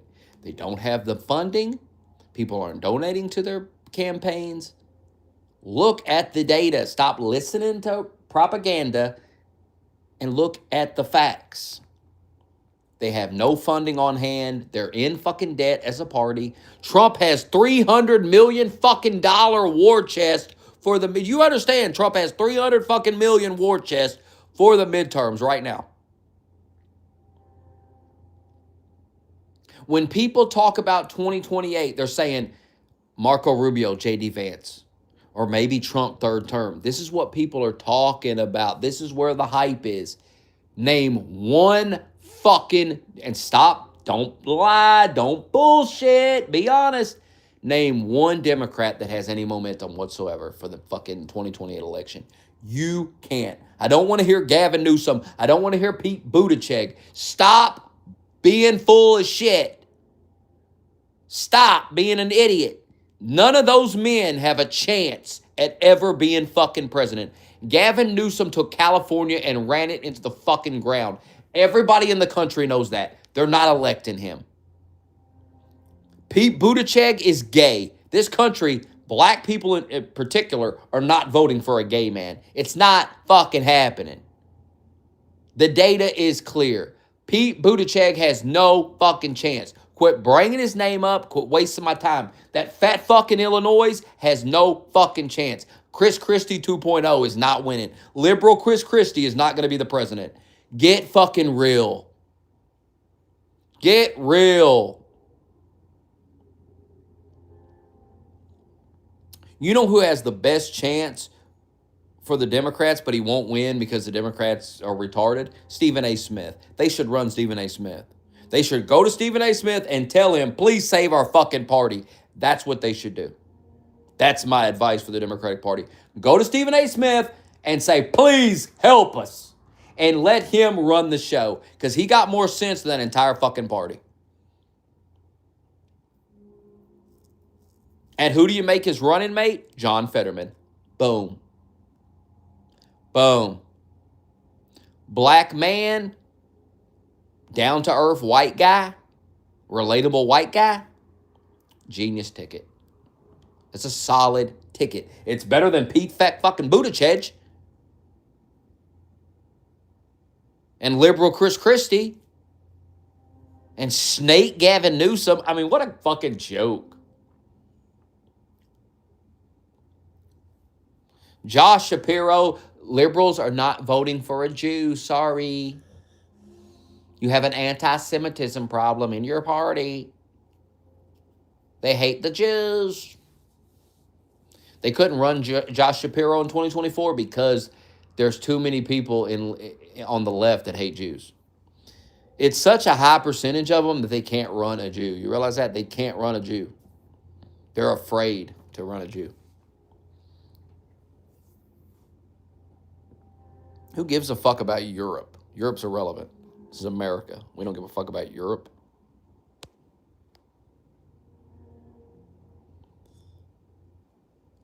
$2028 is going to be Gavin Newsom, or it's going to be, not Gavin Newsom, fucking J.D. Vance. Marco Rubio will be the VP. Marco Rubio is not going to step in front of J.D. Vance. I don't see him doing that. He is going to go from Secretary of State to VP, and then that's going to set him up to after J.D. Vance, he can run as the president with Vance's endorsement. That is, I'm telling you right now, that's the plan. That's the future these men see.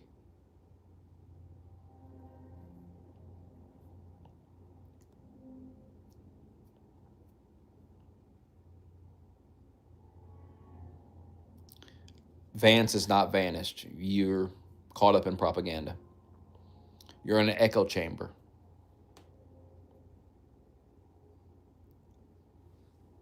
Vance has been doing interviews, giving speeches. You're just not paying attention.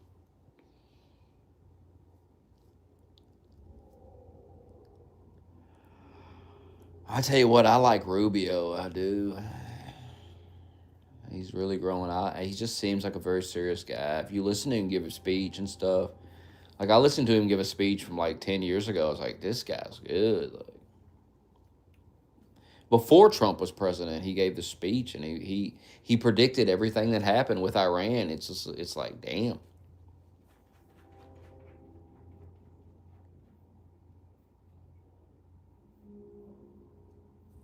J.D. Vance is good too, though. That's what I'm saying. That you've got two strong candidates. And who do the Democrats have to challenge these two strong candidates? And then what you're going to have is J.D. Vance, Rubio together. These two strong candidates, because Rubio's a smart man. He understands. He's not going to have this infighting with J.D. Vance. He's going to be that VP. He's not even going to step in front of Vance. He's just going to go right into the VP role. because that is another step up for him. And then he's going to go down, and Trump is right. He's going to go down in history as one of the best probably the best Secretary of State we've ever had. And then he's going to become one of the best vice presidents we've ever had. Then he becomes a president.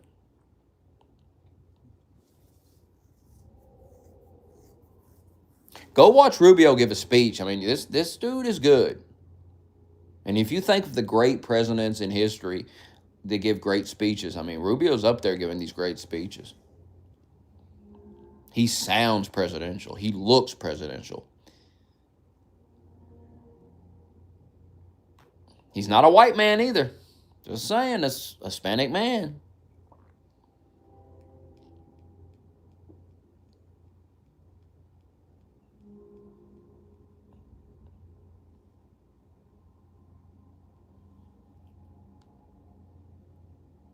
Why wouldn't they put up a Cuban? Of course they would. The fuck? The hell? What kind of questions? What the?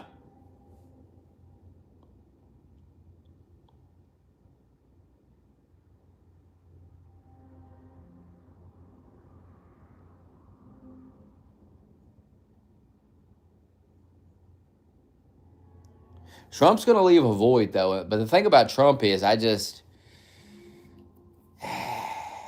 even when he's out of power, is he really going to be out of power?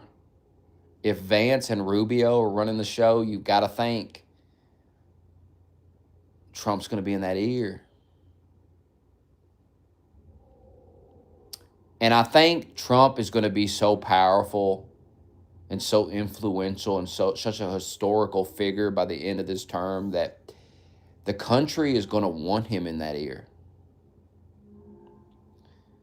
I predict by the end of Trump's term, I said this when he got in there, I said, this was before all this stuff that he's done, all this historic shit that he's done. I said this the first week. I said, we're going to get to a point where we're going to have to seriously discuss that third term, because we're all going to start to realize, and I'm starting to realize it, maybe Trump is the only one that can hold this together. Maybe Trump is the only one with the influence, the power to get these countries in line, to get these countries to listen, to deal with these problems. And by the end of his term, he's going to have changed the world so much. Can it be sustained without him? That's the question you're going to be asking yourself. Can this stuff continue if we take that guy away? And you're going to have to be honest with yourself. It can't. You can't trust Vance. You can't trust Rubio to carry that weight. Only Trump. I said it, there will be a serious discussion about a third term. We will have a serious discussion. After Iran, after Cuba, after all that success, you're going to have a serious discussion about giving this man a fourth term or a third term. And this is why you're going to vote Republican in the midterms, because you're going to realize you have to give this man more power. This man can solve problems if you give him power and get out of his fucking way. And you're going to realize that. Now, you may realize that too late, but I've realized that way before. I realized that last year. Get out of Trump's way. Stop trying to undermine him. Stop trying to attack him. Trust the guy. Get out of his way. He's got the country's best interest in mind. Get out of his way. Let him work. If you actually trust that he has the best interest of the country, cares about the country, there's no reason to be worried at all. Trump doesn't want to see the country fall. He doesn't want to see failure. You voted for him, right? So that means you think he knows what he's doing. You did vote for him. So you think he's competent enough to be the president. You voted for him. So step aside. Let him do his job. He doesn't come down and knock the fries out of your hand. Leave him alone. Get a grip. You voted for him. Now, if you didn't vote for him, criticize away. But I think if you voted for this man, you have an obligation to stand by your vote. I think that's what a man does. This coward pussy shit where you backpedal on your vote and act like, well, I didn't know he was going to do this. First of all, he said he was going to do everything he's doing. There's tons of clips of him saying he was going to bomb the fuck out of Iran. This is not fucking a mystery here. So just because you didn't keep up with what he actually said does not mean you've been betrayed. It means you don't fucking pay attention. And you vote for people. You know what it really says? You shouldn't be voting. You're one of those people that shouldn't vote because you don't fucking pay attention. So why are you voting at all? Go talk about PlayStation and hush. Go talk about video games. Go talk about the NFL and the UFC fight. And let the men discuss politics in peace. Thank you. We'll vote for the leaders. Thank you. We know what's going on. You don't. Go talk about the UFC. Go talk about the football game.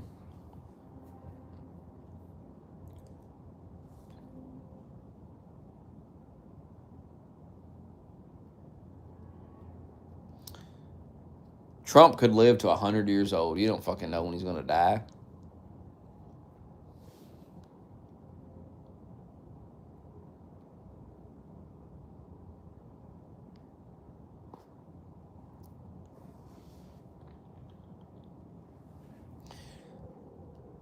I mean, Trump is trying to solve, like, he signed so many executive orders just trying to fix problems. And now these things got to go through courts, and now the court is striking this shit down. That doesn't make Trump wrong. What it says is that if Trump was really our king, these problems would be solved. Like the birthright citizenship thing, he's right. Do you think we should have birth tourism where people come here and have babies just so the baby can be a citizen? Do you think that makes any sense that like a Chinese person can come here and have a baby and it becomes an American? How does that make sense? And there is tourism. China has, look this up. China has tourism where the rich people send people over here to have babies. It's crazy. It's insane. What the fuck? And Trump signed an executive order to put a stop to that. And the Supreme Court's going to overturn it. So what that tells me is if Trump is right, he's doing the right thing. If he was our king, it would be done. This problem would be solved. So you're only making a king sound better. You're like, man, you're making people go, damn, I wish he was the king so we didn't have to deal with this. He solved these problems that need to be solved. Like if Trump was the king, you'd have no crime in Chicago. You realize he'd clean all the crime out of Chicago? You realize he'd go city by city and clean out all these criminals, and you'd have barely, you probably, I mean, look what he's done to D.C. Look what he's done to Memphis. People talk about how great Memphis is now. Trump could do that in every city. Clean all the crime out of all these cities. But we'd have to make him king because without giving him the power, they're not going to let him do it. Why? Fuck if I know. Because they're fucking evil, that's why. What other explanation is there? They hate us, and they want us to suffer under fucking criminal lunatics roaming the streets. Some guy drove his car speeding down the road, killed some 8-year-old girl the other day, let him out on $1,000 bond. Make that make sense. What the fuck? You can speed down the road and kill somebody's kid, and they let you out of fucking jail. Now, what kind of fucking shit is that?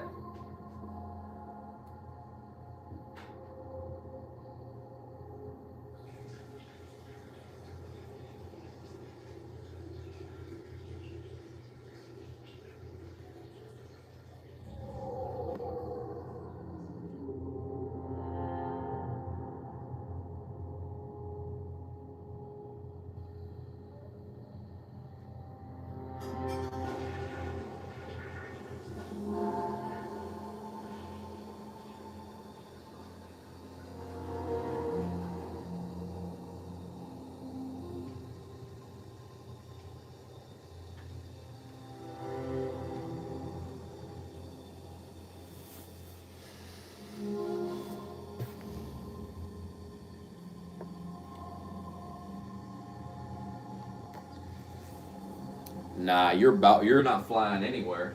You banned from the country. I told Trump ban your ass.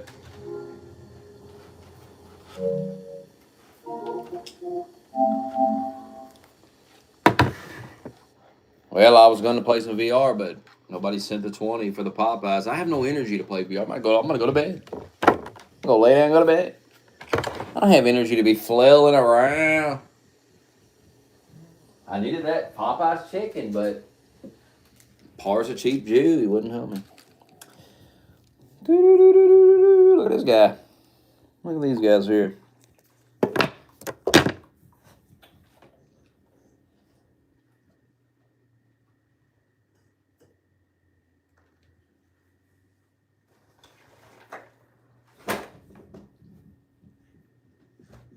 You might be right about the Jews, you know? He wouldn't send that 20. Yeah. Maybe you're onto something. Is it because I'm a goy? I'm a goyim.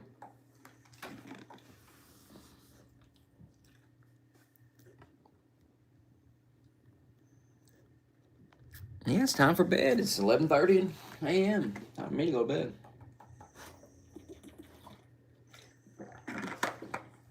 It's definitely time for me to get in the bed. Maybe I'll keep streaming for a bit in the bed. I was going to play VR. Maybe tomorrow, you know? I'm tired. That Popeyes, though, that would have gave the energy for like a good hour, 2 hours of VR. But the ungrateful viewer wants everything for free. Typical ungrateful viewer. Oh, by the way, look at this thing I got. I've got George Washington's Rules of Civility and Decent Behavior in Company and Conversation.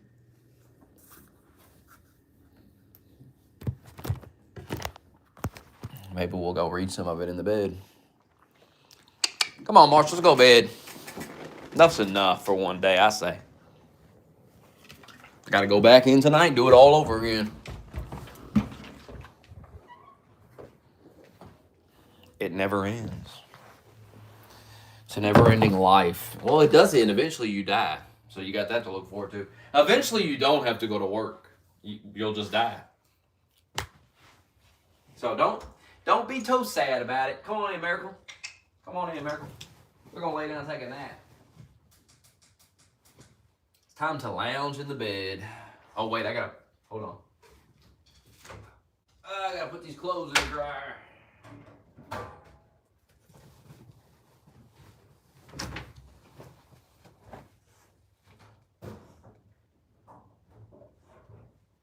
I better plug that phone in for it dies, though, for real. Yeah, 4%. I love third shift. God, I love it. I love it. I love being up at 7 in the morning, and then I can stay up to probably 2. Hell, I can stay up to 3 in the afternoon if I wanted. 4 now. I've done it. I do it all the time, but I'm not going to.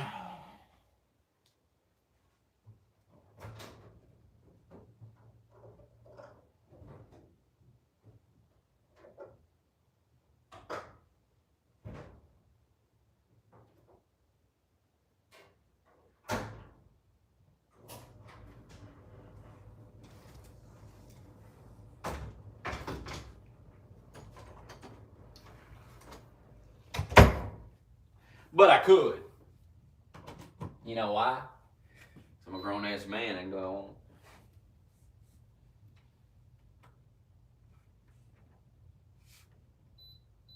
I don't have to listen to Doug when he's like, you should be in bed. Okay, Mom.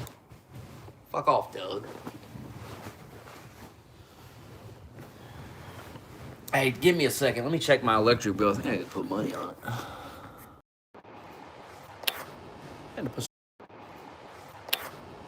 I had to put a little 20 on that. George Washington's Rules of Civility and Decent Behavior in Company and Conversation. Some of y'all need to hear this, honestly. I'll read a little bit of it for you. Walking right there. It's a little book. It's a little guide for you.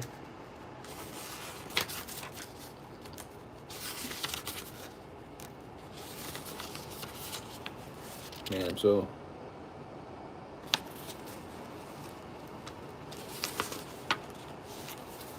I need a light.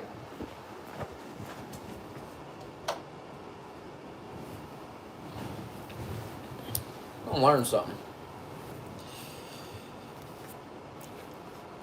George Washington, the father of our country, exhibited notable manners throughout his life. Diligence in social matters was common practice in decent society the world over. During his lifetime, at the age of 14, George Washington wrote down 110 rules under the title Rules of Civility and Decent Behavior in Company and Conversation. This man was 14 when he wrote this. These rules were drawn from the English translation of a French book of maxims and were intended to polish manners, keep alive the best affections of the heart, impress the obligation of moral virtues, teach how to treat others in social relations, and above all, inoculate. I've never seen that. Is that inoculate? Inculcate the practice of I've never seen that word. The practice of a perfect self-control. That actually might be inoculate. I don't know.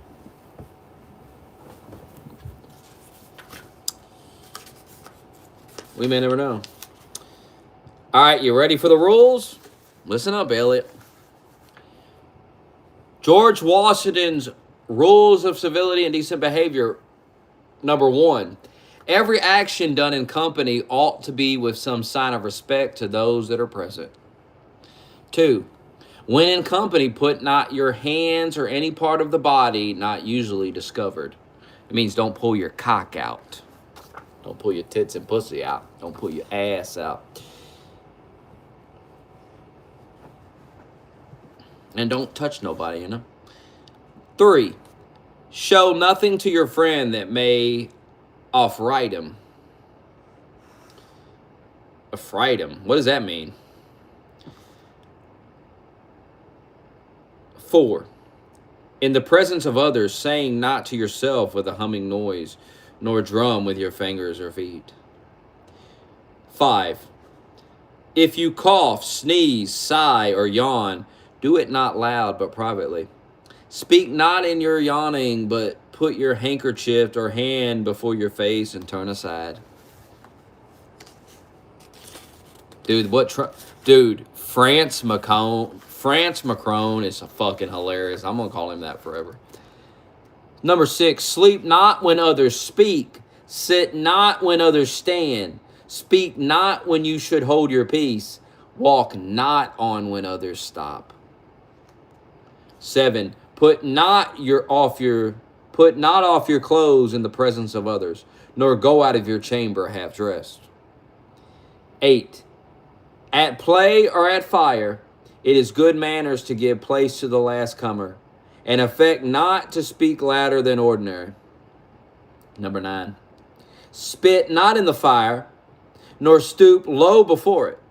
Neither put your hands into the flame to warm them, nor set your feet upon the fire, especially if there is meat before it.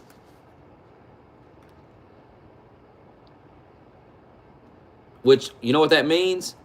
Don't fuck with the fire. Don't be spitting in it, especially if we got some meat cooking on it. We don't want your spit on the meat.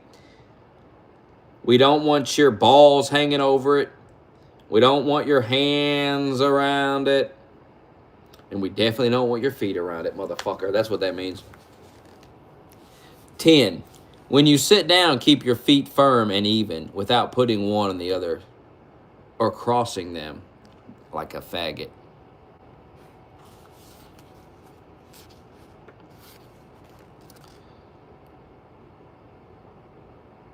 11, shift not yourself in the sight of others, nor gnaw your nails. 12, shake not the head, feet, or legs. Roll not the eyes. Lift not one eyebrow par higher than the other. Rear not the mouth. Bedew no man's face with your spittle by approaching too near him when you speak. Number 13, kill no vermin as fleas, lice, ticks, and see in the sight of others.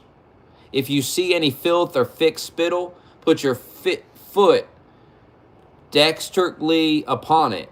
If it be upon the clothes of your companions, put it off privately. And if it be upon your own clothes, return thanks to him who puts it off.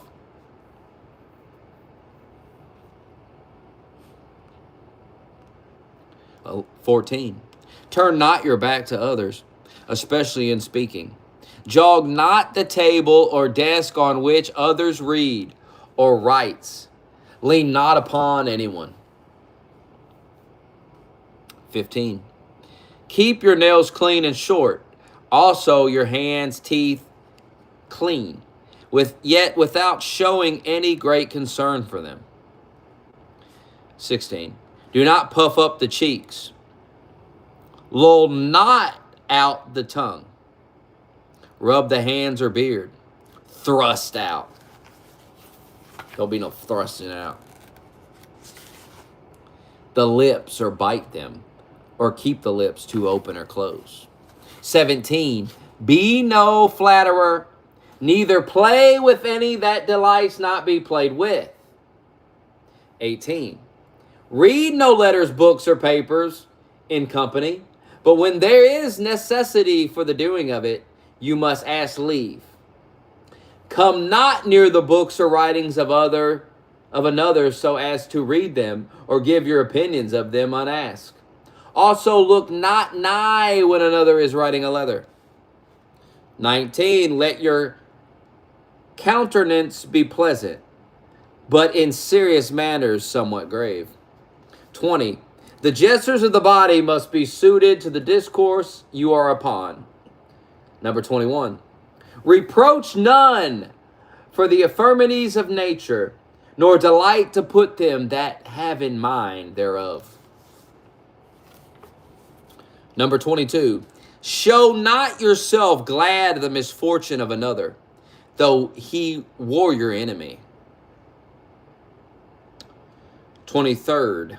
When you see a crime punished, you may be inwardly pleased, but always show pity to the suffering offender.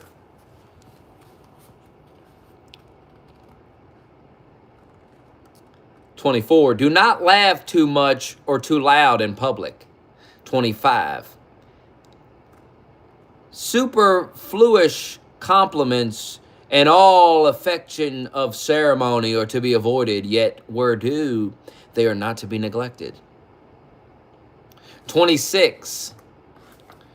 By the way, we're reading George Washington's Rules of Civility and Decent Behavior in Company and Conversation. Some of you need this badly.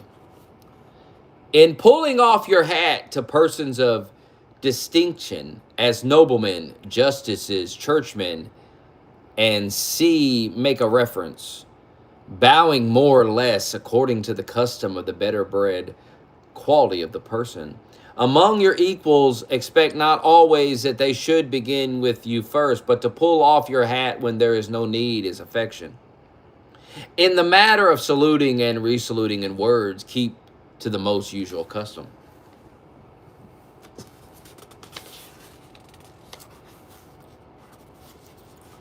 '27. 'Tis ill manners to bid one intimate than yourself be covered as well, as not to do it to whom it's due. Likewise, he that makes too much haste to put on his hat does not well. Yet he ought to put it on at first, or at most the second time of being asked. Now, what is herein spoken of qualification in behavior and saluting ought to be observed in taking a place and sitting down for ceremonies without bond. This dude wrote this when he was 14 years old. Sitting down for ceremonies without bonds is troublesome. 14 years old, he wrote fucking 100 of these.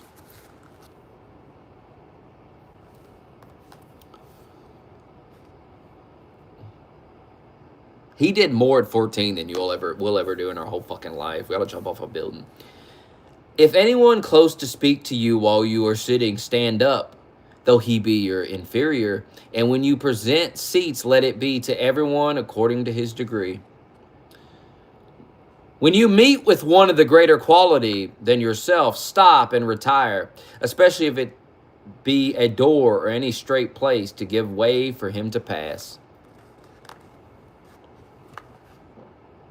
30. In walking, the highest place in most countries seems to be on the right hand. Therefore, place yourself on the left of him.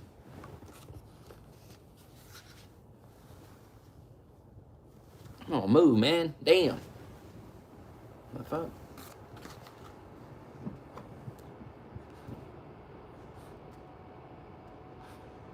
Oh, there's more. Place yourself on the left of him whom you desire to honor. But if three walk together, the mid place is the most honorable. The wall is usually given to the most worthy if two walk together. 31. If anyone far surpasses others, either in age, estate, or merit, yet would give place to one meaner than himself in his own lodging, the one ought not to accept it. So he, on the other hand, should not use much earnestness, nor offer it above once or twice. 32. To one that is your equal or not much inferior, you are to give the chief place in your lodging, and he too is to be offered ought at the first to refuse it, but at second to accept, though not without acknowledging his own unworthiness. 33.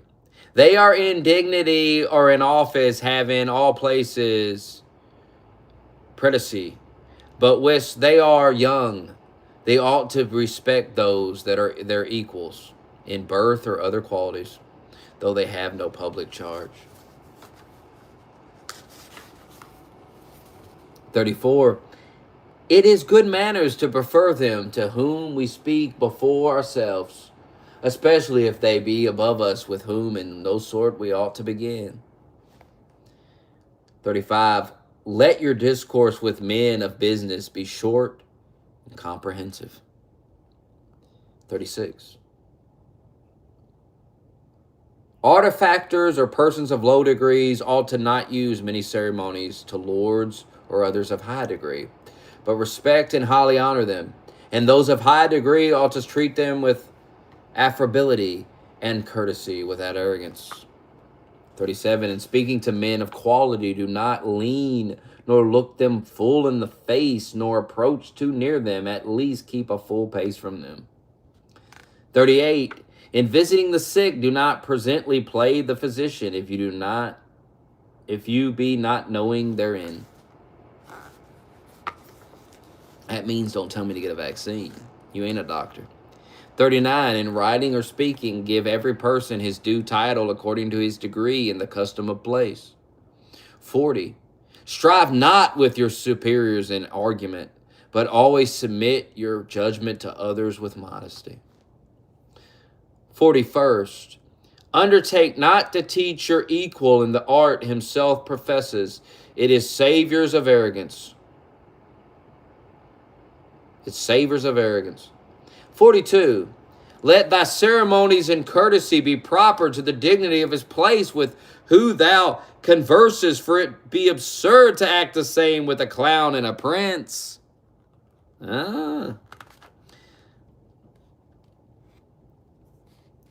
43. Do not express joy before one sick or in pain, for the passion. For the contrary, passion will aggravate his misery. 44. When a man does all he can through it succeeds not, well blame not him that did it.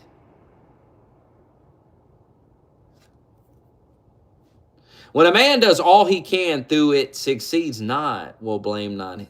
That's some crazy. These people talk crazy. 45. Being to advise or reprehend anyone, consider whether it ought to be in public or private, presently or at some other time, in what terms to do it. And reproving, show no sign of choler, but do it with all sweetness and mildness. 46. Take all admiration, thankfully in what time or place soever given, but afterwards not being culpable, take a time and place convenient to let him know it that gave them. 47. Mock not nor jest at anything of importance. Break no jests that are sharp biting. And if you deliver anything witty and pleasant, abstain from laughing thereat yourself. 48. Wherein you reprove another, be unblameable yourself. For example is more prevalent than precepts. 49. Use no reproachful language against anyone, neither curse nor revile. And 50. Be not hasty to believe flying reports to the disparagement of any. 51. Wear not your clothes foul, ripped, or dusty, but see that they be brushed once every day at least, and take heed that you approach not any uncleanness. 52. In your apparel be modest and endeavor to accommodate nature rather than to procure admiration. Keep to the fashions of your equals, such as are civil and orderly with respect to times and places. 53. Run not in the streets, neither go too slowly, nor with mouth open. Go not shaking your arms, kick not the earth with your feet. Go not upon the toes, nor in a dancing fashion. Don't be dancing around. 54. Play not the peacock, looking everywhere about you, to see if you be well decked, if your shoes fit well, if your stockings sit neatly, and clothes handsomely.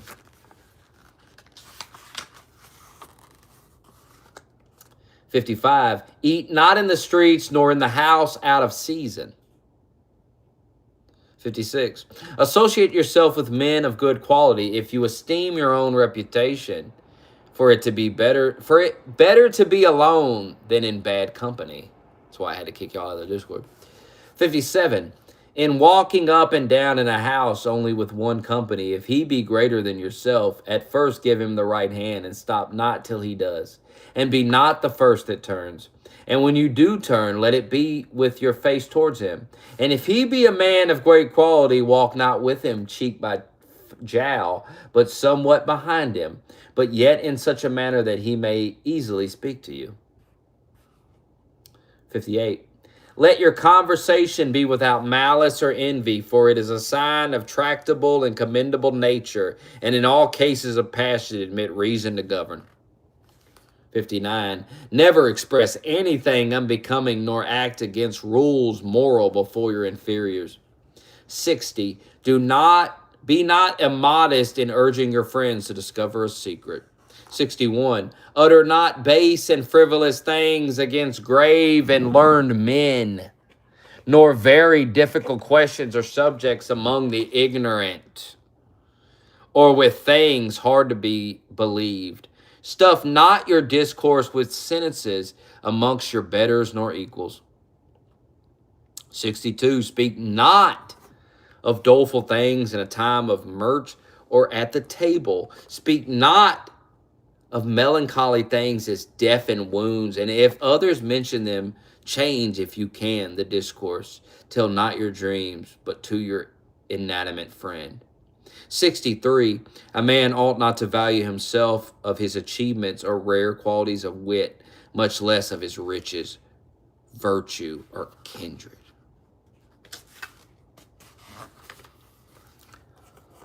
This guy was 14 when he wrote this. You were playing Pokemon at 14. This guy was writing a book that I'm holding in fucking 2026. And he wrote this when he was like fucking 14 in like the 1700s or something.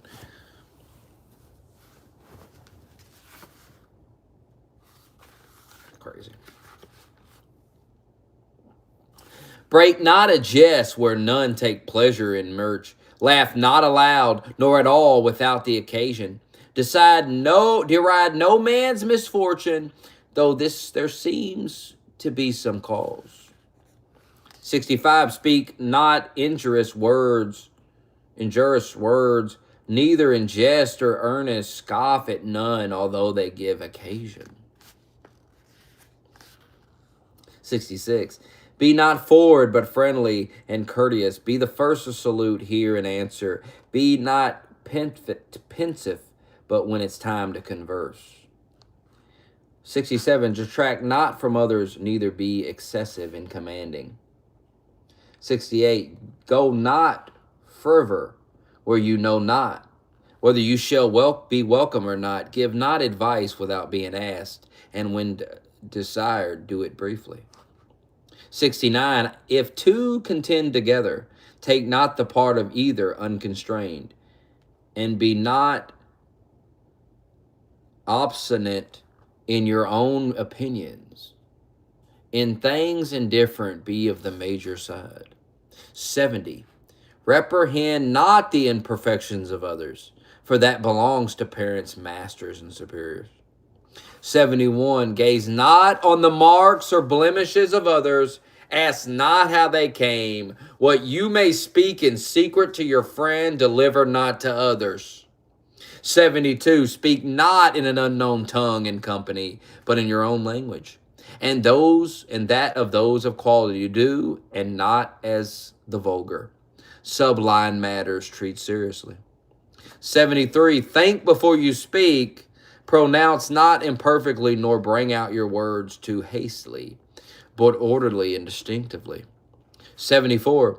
When another speaks, be attentive yourself, disturb not the audience. If any hesitates in his words, help him not, nor prompt him without desired. Interrupt him not, nor answer him till his speech is ended. 75. In the midst of discourse, ask not of what one treateth, but if you perceive any stop because of your coming, you may well entreat him gently to proceed. If a person of quality comes in while you are conversing, it is handsome to repeat what was said before. 76. While you are talking, point not with your finger at him of whom you discourse, nor approach too near him to whom you talk, especially to his face. 77. Treat with men at fit times about business, and whisper not in the company of others. 78. Make no comparisons, and if any of the company be commended for any brave act of virtue, commend not another for the same. 79. Be not apt to relate news if you know not the truth thereof. Let me say that one again. Be not apt to relate news if you know not the truth thereof. In discoursing of things you have heard, name not your offer. Always a secret discover not. 80. Be not tedious in discourse or reading, unless you find the company pleased therewith. 81. Be not curious to know the affairs of others. Neither approach those that speak in private. 82. Undertake not what you cannot perform. Be careful to keep your promise. 83. When you deliver a matter, do it with passion and with discretion. However, mean the person be with, do it too. 84. When your superiors talk to anybody, hearken not, neither speak nor laugh.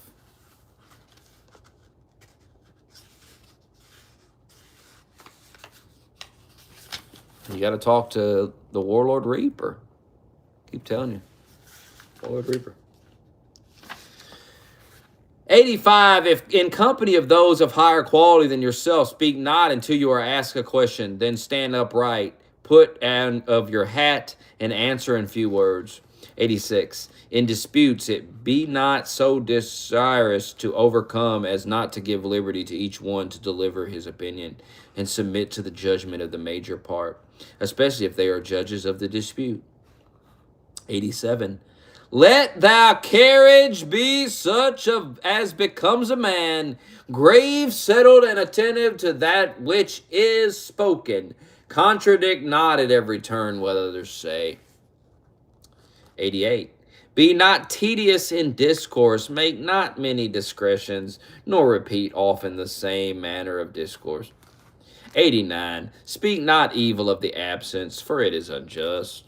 90. Being set at meat, scratch not, neither spit, cough, blow your nose, except if there is a necessity for it. 91. Make no show of taking great delight in your victuals. I think that's like victim. A word for victim. I've never seen that word in my life. Feed not with the greediness. Cut your bread with a knife. Lean not on the table, neither find fault with what you eat.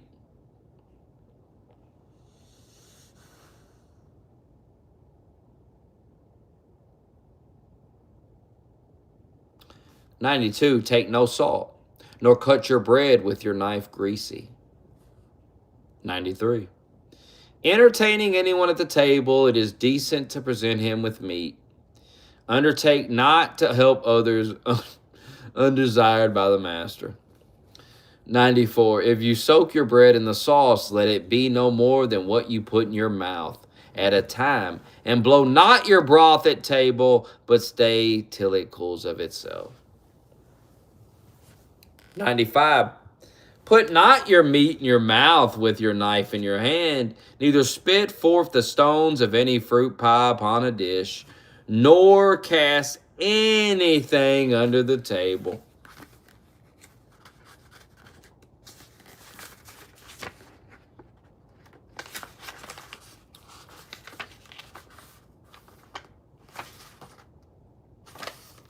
'96. It is unbecoming to stoop too much to one's meat. Keep your fingers clean, and when foul, wipe them on a corner of your table napkin. 97. Put not another bit into your mouth till the former be swallowed. Let not your morsels be too big. 98. Drink not, nor talk with your mouth full, neither gaze about you while you are drinking. 99. Drink not too leisurely, nor yet too hastily. Before and after drinking, wipe the lips. Breathe not then or ever with too great a noise, for it is uncivil. 100. Cleanse not your teeth with your tablecloth, napkin, fork, or knife, but if others do it, let it be done with a toothpick. 101. Rinse not your mouth in the presence of others. 102. If it is out of use to call upon the company of others to eat, nor need your drink to others every time you drink. 103. In company of your betters, do not longer in the eating than they are. Lay not your arm, but only your hand upon the table. 104. It belongs to the chiefest in the company to unfold his napkins and fall to meat first, but be ought then to begin in time and to dispatch with dexterity, that the slowest may have time allowed him.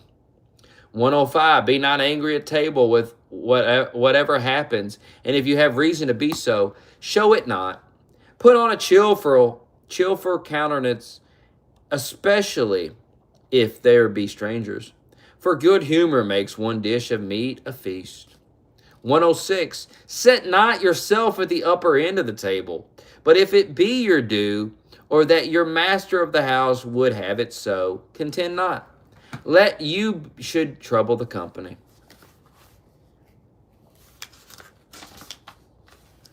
107. If others talk at the table, be attentive, but talk not with meat in your mouth. 108. When you speak of God or his attributes, let it be seriously and with reverence. Honor and obey your natural parents, although they be poor. 109. Let your recreations be manful, not sinful. 110. Labor to keep alive in your breast that little celestial fire called conscience. And that, my friends, was George Washington Rules of Civility and Decent Behavior in Company and Conversation. 100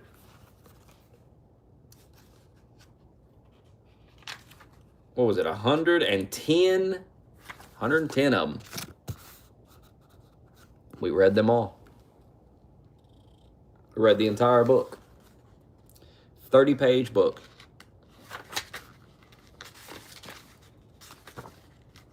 And just to remind you, that's George Washington right there. George Washington wrote this when he was 14 years old.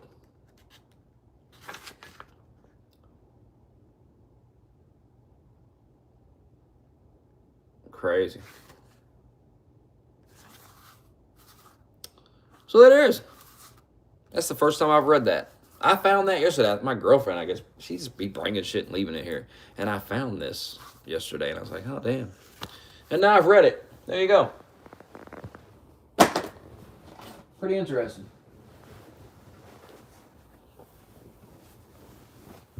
He did come up with that at 14, you coward. You're just mad that he was more of a man at 14 than you. Stop. He came up with all that stuff. He's at fucking George Washington. How dare you? You hate this country.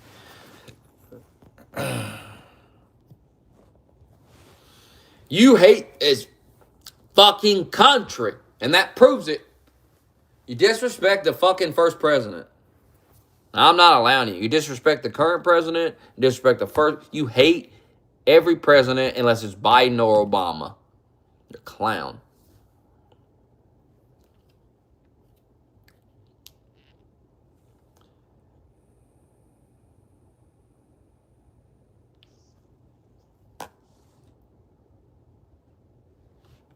What the fuck?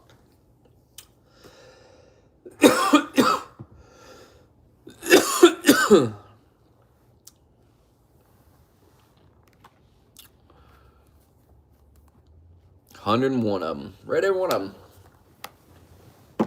We learned a lot.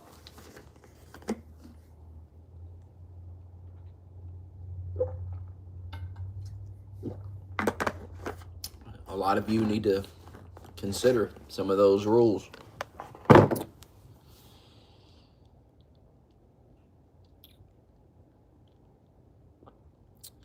France Macron. France Macron. I don't know why that's so funny. Every time I think of France Macron, I just start laughing. France Macron.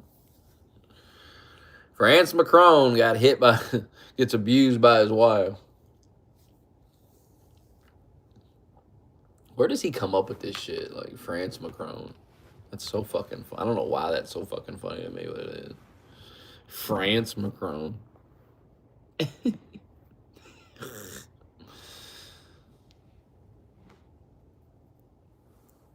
Maybe we'll get the Art Award and we'll read that next.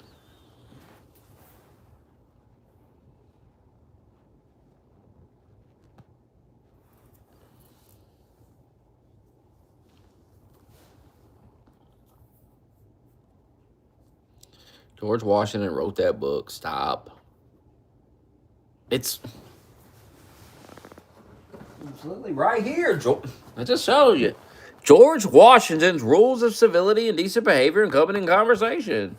It's right here. Wrote the damn thing. And you're fucking pissed off because you hate America.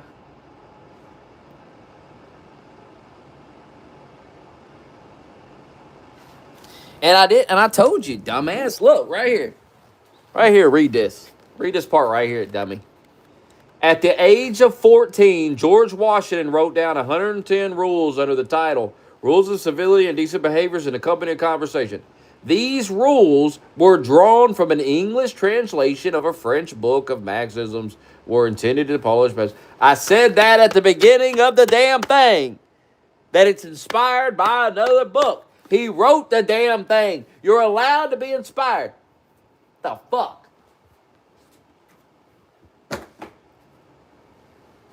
Now enough.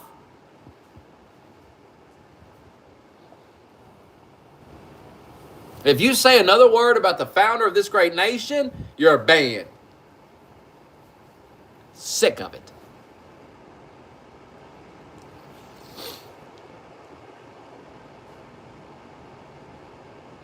I just read you a great book. Just gave you 101 rules of civility, and you need to abide by them. You're arguing with your superior. It said don't do that. I am superior.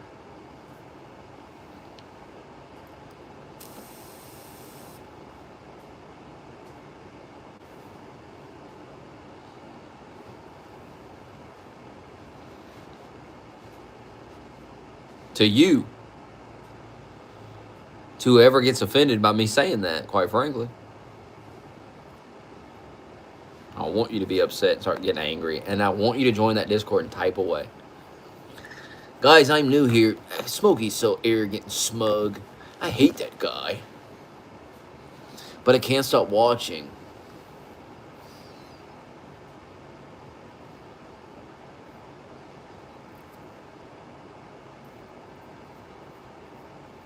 If Washington was alive now, he'd be fucking.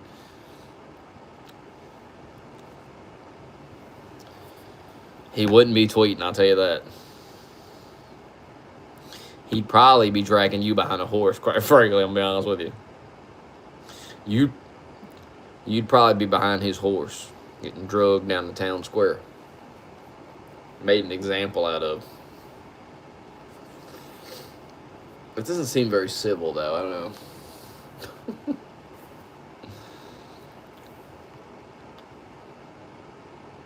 He'd have a fully automatic fucking machine gun. That's what he'd have.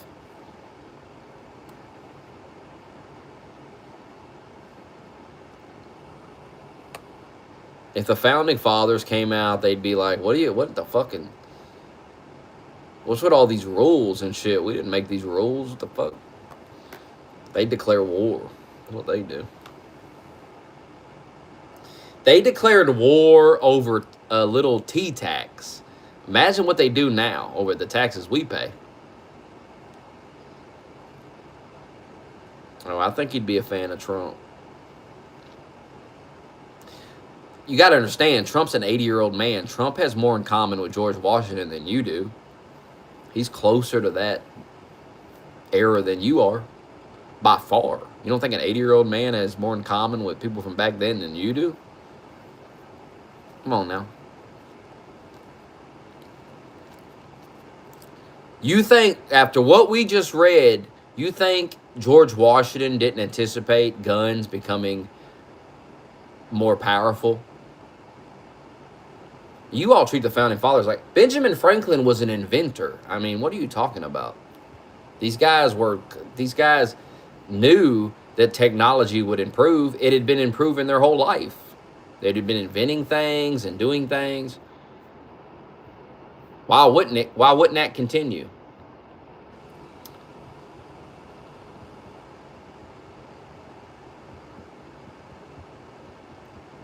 We're not talking about missiles. Now you're changing the subject. We're talking about guns. You don't think George Washington can anticipate an automatic machine gun? Come on. Of course he could.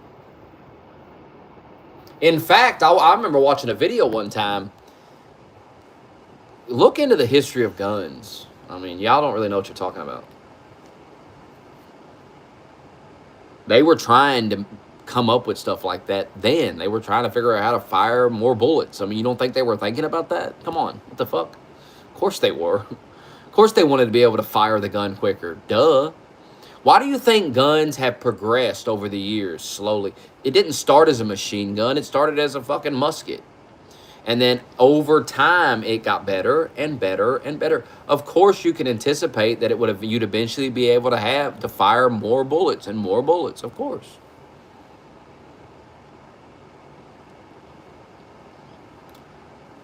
I'm sure they could understand the tech behind it once it was explained to them. What the fuck? These are men that created an entire country. Like, you think they're stupid? Ah, God, you people. You think you're smarter than George Washington because you count a rich man's money at the fucking cubicle? Come on now.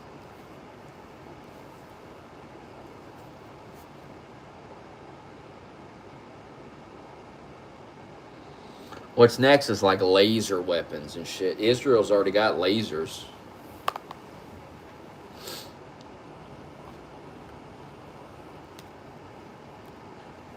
You could explain it to them, they'd figure it out. Someone would explain, hey, this is how this gun fires, and they could learn it. Because they'd want to learn it. They'd want to know how to work those guns and how they work. These people invented things in their time. They invented a whole country.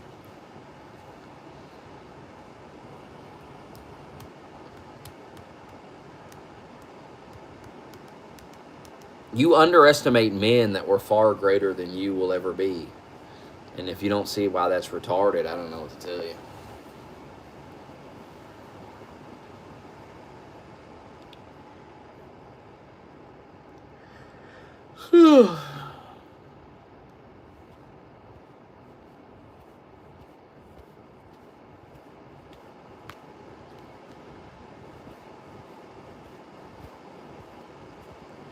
I don't know what he's talking about now. I'm confused.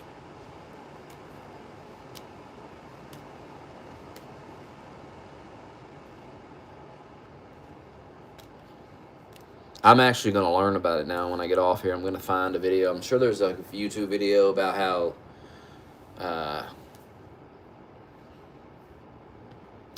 like them trying to come up with guns that fire more bullets and shit. Back then, I bet you they were trying to figure it out. So don't tell me they can't anticipate it happening one day, of course. Just like you can think of 100 years from now, we'll be on Mars. You know what I'm saying? You now there's going to be things that exist that you would have never saw coming. But it's a gun, man. The idea that there's going to be a gun that fires more bullets faster is not like something so far out of the realm of possibility when you're already holding a gun that fires one bullet. So eventually you could see how, hey, 100 years from now, they'll have guns that can fire like 100 bullets. Duh.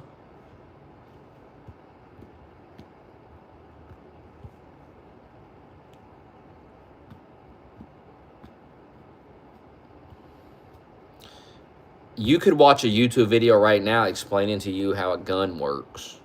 It's not that fucking complex. I'm sure there's tons of videos explaining how guns operate and the inner technology or whatever the fuck.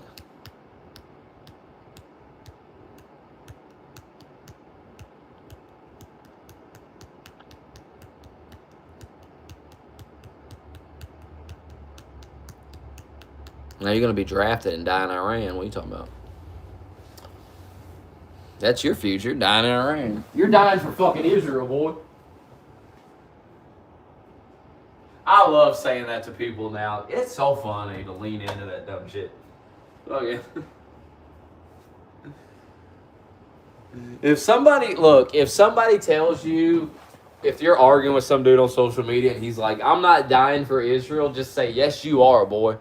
Yes, you fucking are. You got to really lean into it. They're so fucking deranged about Israel that you need to lean into it and just be like, yeah, you are going to die for Israel. You're going to do what you're fucking told. Marshall Doggy.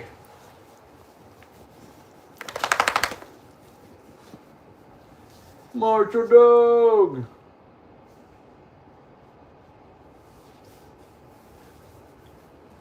All right, move out of my way. Not time to go to bed. Will you move? Hey, move. Move. Thank you. Thank you, please.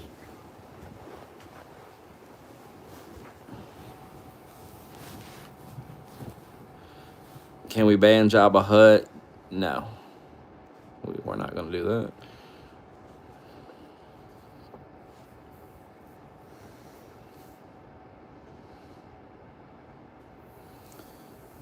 You're dying for Israel.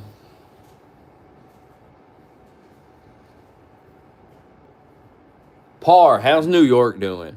What's going on in New York? A baby was shot the other day. How's Mondani handling things? What's going on in New York? Have they cleaned the snow and the garbage up yet? I told some guy about that at work. I was like, have you seen, because he said he was from New York. I said, have you seen all that fucking garbage and shit? And he was like, what? And I showed him the videos of it. He was like, what the fuck? It's like, man, I don't know what's going on there. That picture of you, I saw a picture of you with Mondani. Is that AI or is that real? I thought it was AI when I seen it. I thought Hazard made that or something. So there's still garbage just laying everywhere. Holy shit. Whew.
You looked like fucking Smeagol in that picture. I swear to God, I was like the Lord of the Rings. Like she was fucking. I know Mondani was like, what the fuck? I just Mondani was like, this fucking white dude. They talked about you later. This fucking white dude came up to me asking for a picture. He said, seems like a fucking gremlin. Because he hates white people, 100%. He ain't no fan of y'all. Oh, you're Jewish. Oh, that's a whole nother thing. He hates Jews. I'm actually shocked he took a picture with you.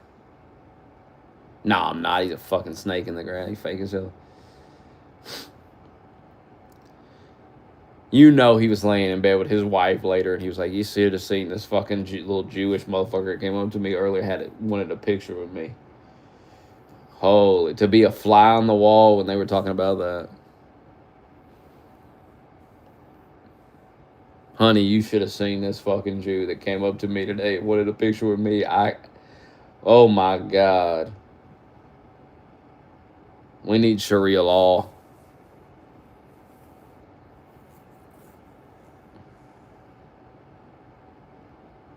Of course he's kind. He's fake as shit.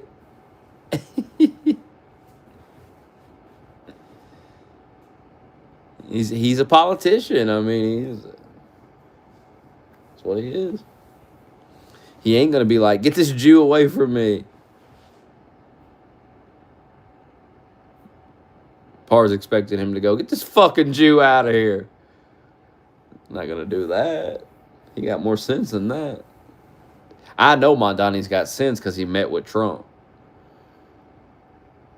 He didn't do the typical, I'm not gonna meet the president. He's got more sense than that.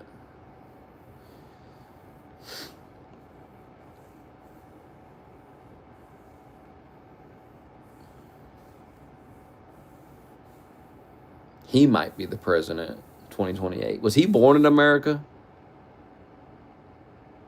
He might run.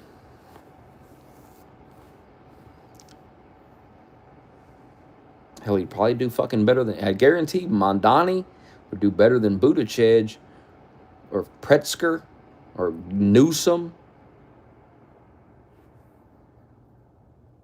because he plays the game.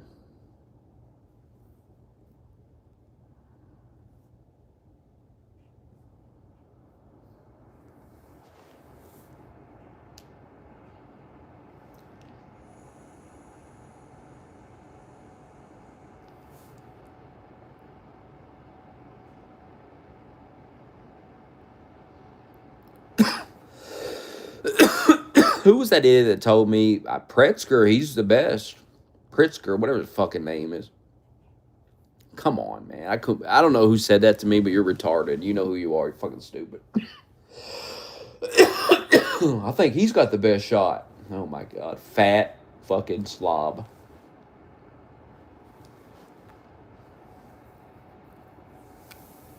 If you can't control your eating,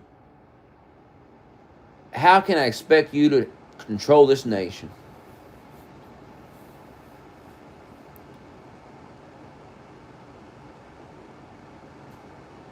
I just don't think the countries.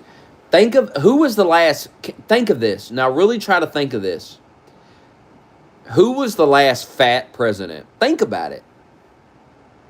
For all you people that think we're going to elect some fat fucking slob, name the last fat fucking. And when I say fat, I'm talking Chris fucking Christie fat. I'm talking these motherfuckers are obese, bro. Pritzker's obese. Who was the last fat ass president? Don't say Trump either. Fuck off. I can show you pictures of Trump. He ain't fucking fat. Shut up. It's an 80-year-old fucking man. You sound retarded. There's so many pictures of Trump like standing up. He don't even look fat. Stupid. Don't be stupid. President Taft. This motherfucker gotta go. I mean, it's probably I can't think of nobody else. Taft. This country's not voting a fat fucking slob, dude. What we had George H.W. Bush. He wasn't fat. Reagan before him, he wasn't fat. We had Bill Clinton, he wasn't fat. We had George W. Bush, he wasn't fat.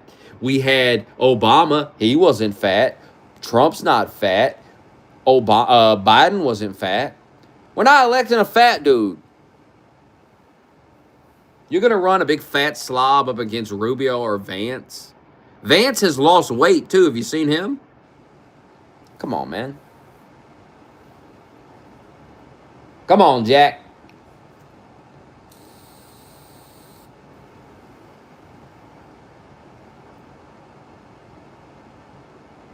It ain't happening.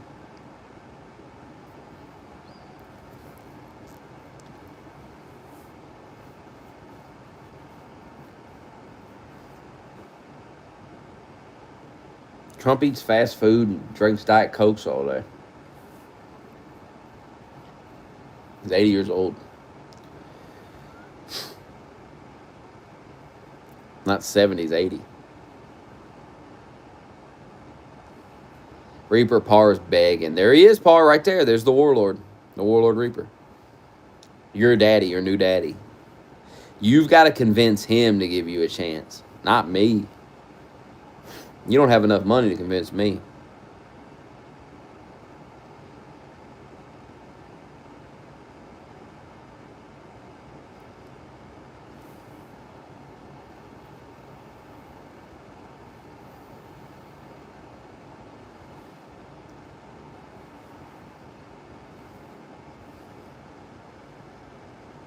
Say what you want about Parr, but he's not trolling. He's just retarded. There's a difference. These idiots really hate Israel. Like, they believe all this stupid shit they say. They're retarded. Think of all the dumb shit Parr falls for, and even he don't fall for this retard shit. This is why I call it low IQ. It's so dumb. They believe stuff about Trump that even Parr don't believe. That's how retarded it is. Think about that. Think about that. Doug don't even believe it. You know how I know this? Because they never bring it up. They never criticize Trump the way these weirdos do. They never mention any of this dumb shit. Because it's so dumb. Hell, remember the other day they thought they were pretending Netanyahu was dead? Oh, Smokey, Netanyahu's dead. And then they were posting a picture. He had 5 fingers, and they were circling it. They were like, look at the hand. It's like, what the fuck? They were analyzing the coffee in the cup. These people lost their fucking minds. You know what it reminds me of? After 9/11, there was these people I used to troll all the time, and they believed there were no planes. The planes were holograms. I used to troll the fuck out of these people.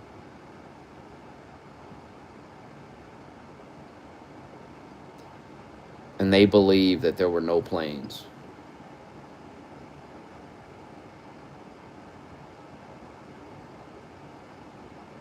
I can buy into there being bombs in the building. I can buy into the government standing down and letting it happen. What I can't buy into is hologram planes. There were people in the city that watched the planes hit. There were people in the building. There were people that died from the impacts of the planes. They're trying to say that those were holographic planes, and what you saw was bombs go off as the holograms hit. It's just insane. It's insane.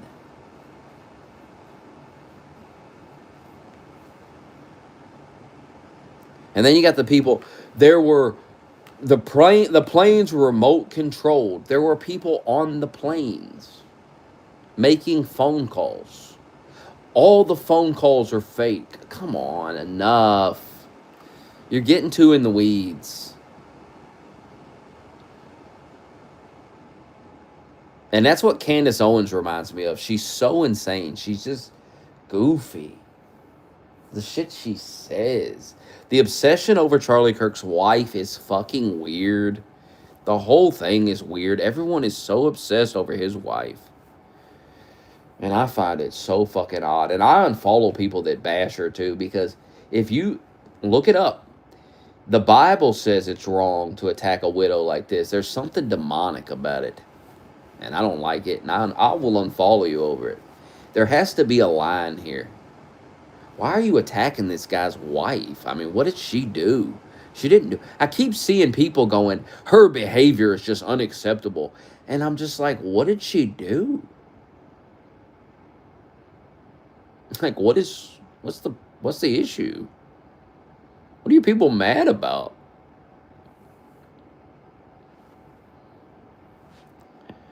You've got to convince the warlord reaper. I keep telling you. You shouldn't fight against it. You should embrace it. You should kneel to the warlord and beg. That's what I'd do.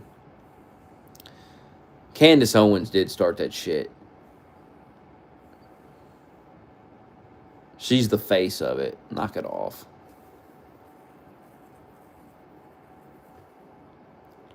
It's the left that started it. And then these fake Trump supporters, these grifters.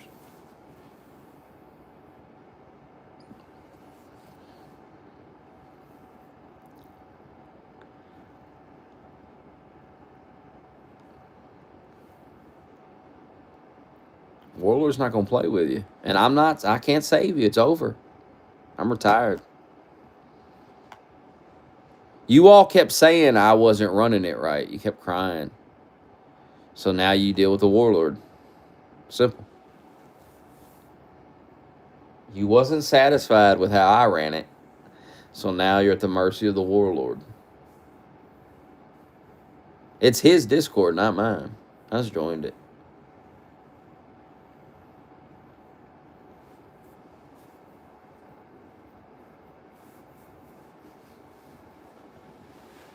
Parr doesn't want to be in that fake Discord. He hates it. He finds it just gay. Parr tried to tell him too. He tried to tell him like, why would anybody want to be in here? Smokey's not in here, and they can't accept that. But that's the cold truth, and everyone knows it. And that's why Parr wants to be in the real Discord. Because if I'm not in there, then it's just a circle jerk crying about me all day, and no one cares. That's why you have to get screenshots and post them so I can see them, because that's the only way I'm going to be able to react to your retardation. And that's why you do it. You want the reaction.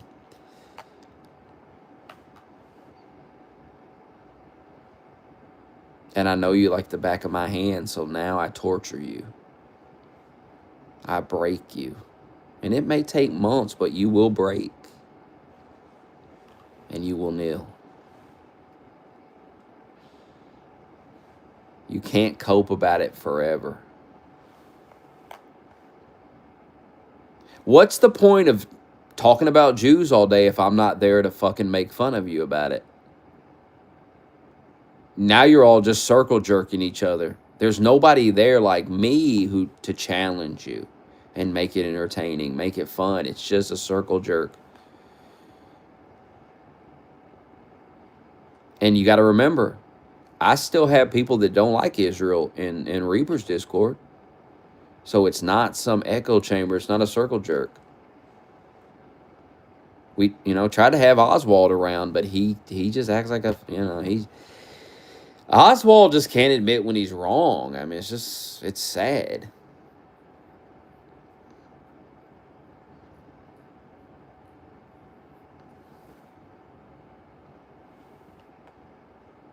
I mean, Oswald was arguing with other people, and he just couldn't handle being wrong. And what's crazy is that I was wrong about something we were arguing about, and the next day I said, hey, I was wrong about that. You were right. I can do it. He can't. It's sad. He kept moving the goalpost on Iran and shit. It's like, man, come on, man.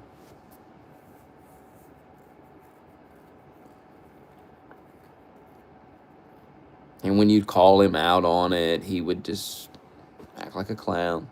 Typical. People had screenshots they were posting of shit he said, and then he was contradicting it like a week later. It's like, come on, man, we got it right here. Here it is, right here. He was like, I don't hate the Jews, and then somebody posted a screenshot. He said some shit, and it was like, well, you said this. I mean, what the fuck? Why can't you just be yourself? Why can't you just admit you hate Jews? Who cares? Why are you so ashamed? That shows me you're ashamed of yourself. So then why be that way if you're so ashamed?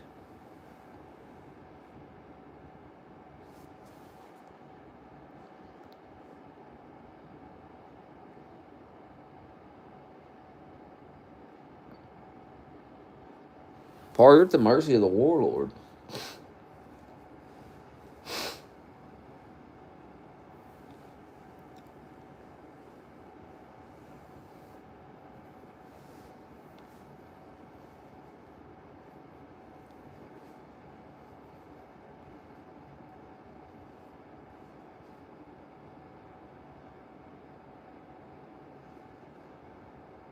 I warned you 2 years ago. I warned you, didn't I? Said, maybe you should just donate. Maybe you should just start sending some money every month. Maybe y'all should, now you're at the mercy. Now your wallet can't save you. You're at the mercy of the warlord now. You had power. You could have just pulled that wallet out. But you let these other guys mind fuck you. Oh, I'm getting scammed or something. You weren't getting scammed at all. You had power. You were somebody in this stream. You had some power. Now you have nothing. Now all you have is power over Ricky. He's your errand boy.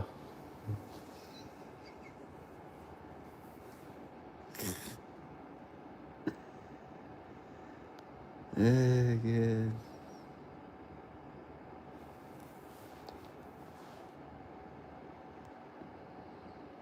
Ricky, thoughts on being Par's errand boy?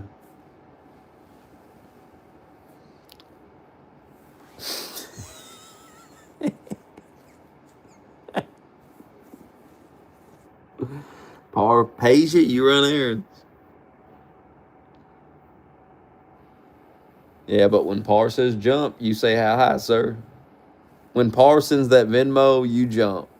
Yes or no, Par? Par, yes or no, what I just said. When you send the money, Ricky jumps. And depending on how much you send is how high he'll jump. You're Par's yes man. You are in a way. He can pay you to be. If he sent you $20 right now and said, agree with everything I say and stop talking like you're talking, you would take that 20 and you would do what you said. No, there is nobody in here that doesn't think what I just said is true. I promise you that. Press 1 if what I just said is true. Press 1.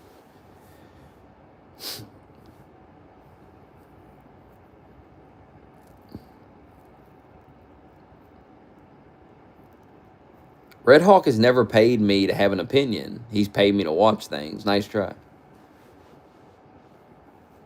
You have been paid to troll Raven. You admitted it. You said Par pays you to troll. You said that. So yes, Par says jump. You say you jump. How high, sir?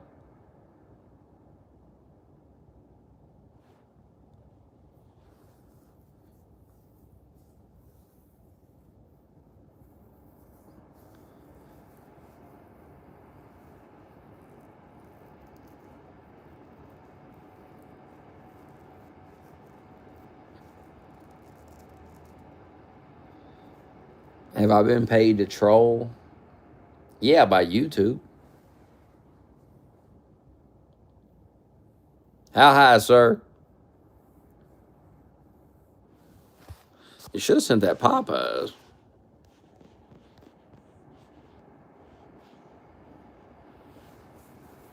You should have sent that 20 for Popeyes.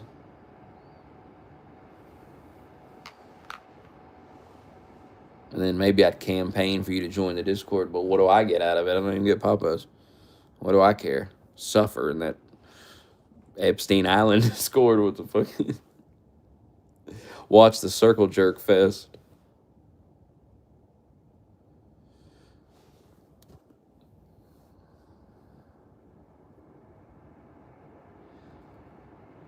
That Popeye sounds so good. Ever since Ricky mentioned it, God, it's so good. Rogue's right. I had it. He ordered it for me one day a couple months ago, and man, it was so good. I was like, holy shit, this is so good. And then I was ordering it like crazy.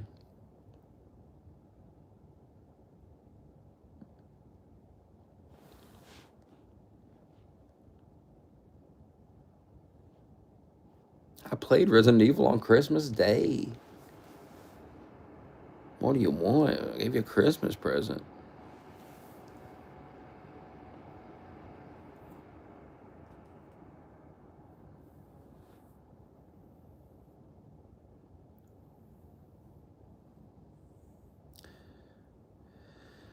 Because I'm trying not to spend my money, but I can spend your 20.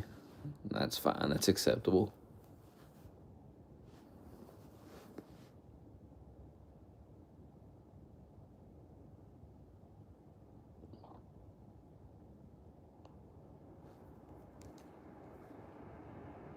I'd actually put effort into my stream every day. I'd come in with some topics. I'd have a plan.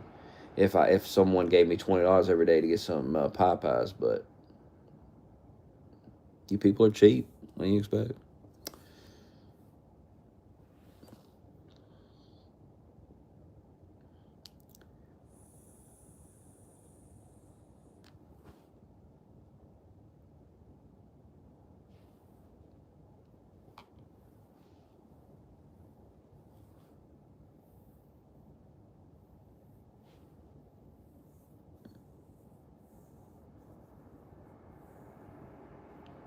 God, I swear I saw that audit guy the other day on Twitter. It sounded just like him.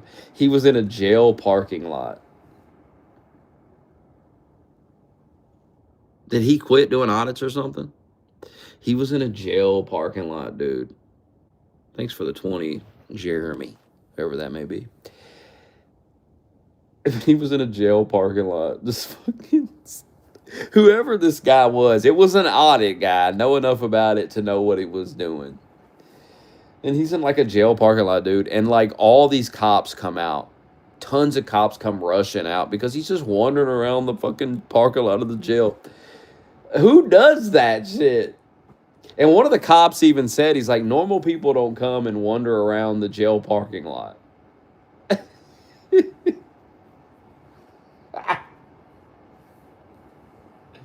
It's so dumb. And then some guy in the comments was like, he's fighting for our rights. And I replied to him, I'm like, yeah, the right to wander around the jail parking lot. Yeah, that's what everybody wants. We fight for that right so hard. We want that right. We want that right.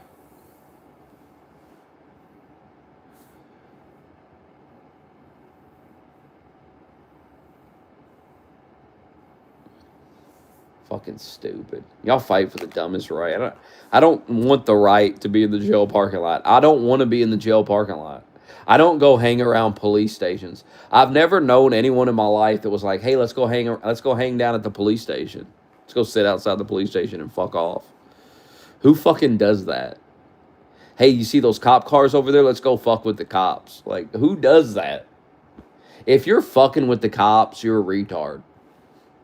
You're not a normal person. Normal people don't think to do that.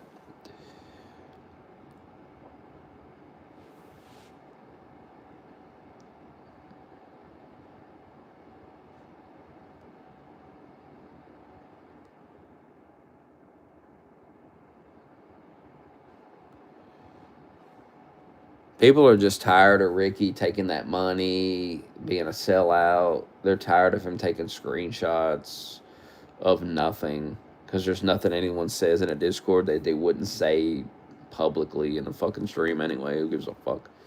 It's also dumb and gay, and people are tired of it. It's gone on too long, and I'm telling you, they're tired of it.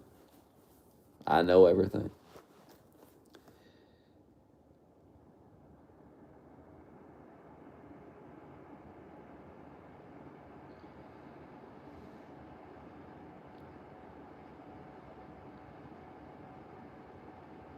Oswald's such a fucking retard. Even Ricky said it. Like, when I banned Oswald, I banned Ricky and Rogue too.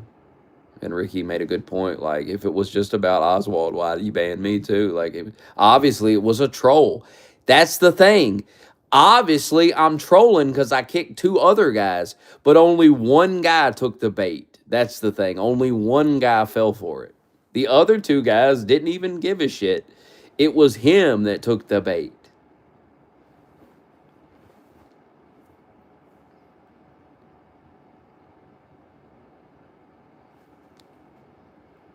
Rogue didn't react at all because he doesn't give a shit.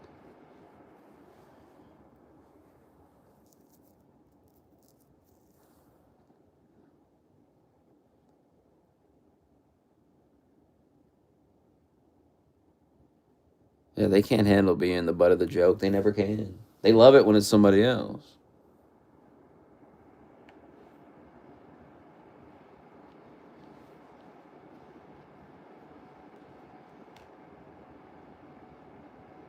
Stack Jones loved it when it was par. You know, I wasn't having a meltdown when I was making fun of Par, but when I was making fun of him, it was a meltdown. You see the difference? See the problem? Doesn't make a lot of sense, does it?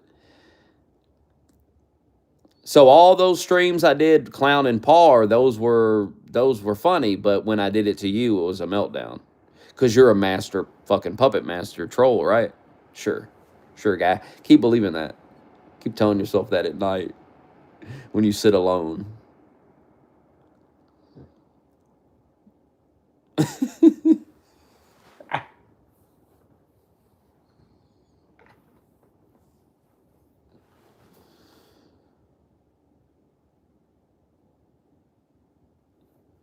That's the problem with all you guys is everybody thought it was funny when I did it to Paul and all these other people, and everyone saw you all enjoying it and taking part in it. But then when you got slapped around, you cried like a bitch, and you started coping, calling it a meltdown, and you just look retarded. And I keep telling you how retarded you look, but you won't listen to me. I'm trying to help your dumbass. You're embarrassing yourself. Everyone can see. Everyone remembers you. You're an idiot. Same thing I said about Hot Dog Spaceman.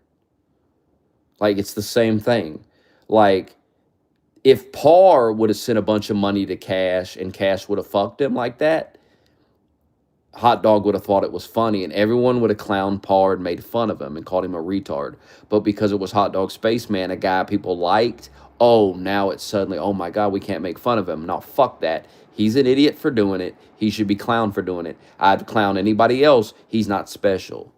See, these people think they're special, and when they realize they're not special, this is a show, you did something dumb, we're going to make a content out of it, they can't handle it. Oh, I thought I was special. You're not special. You're just a guy in a chat room.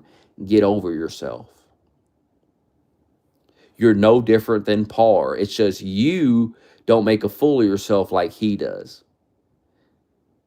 So it's rare for you to be the butt of the joke, but there are times when you decide to make a fool of yourself, and we're all supposed to just not talk about it, just not say anything. You did something dumb. We're not going to. Now, we'd clown Par if he did it, but we're going to treat you differently. Fuck that. I'm not doing it. I'm going to treat you the same way. It's equal treatment here.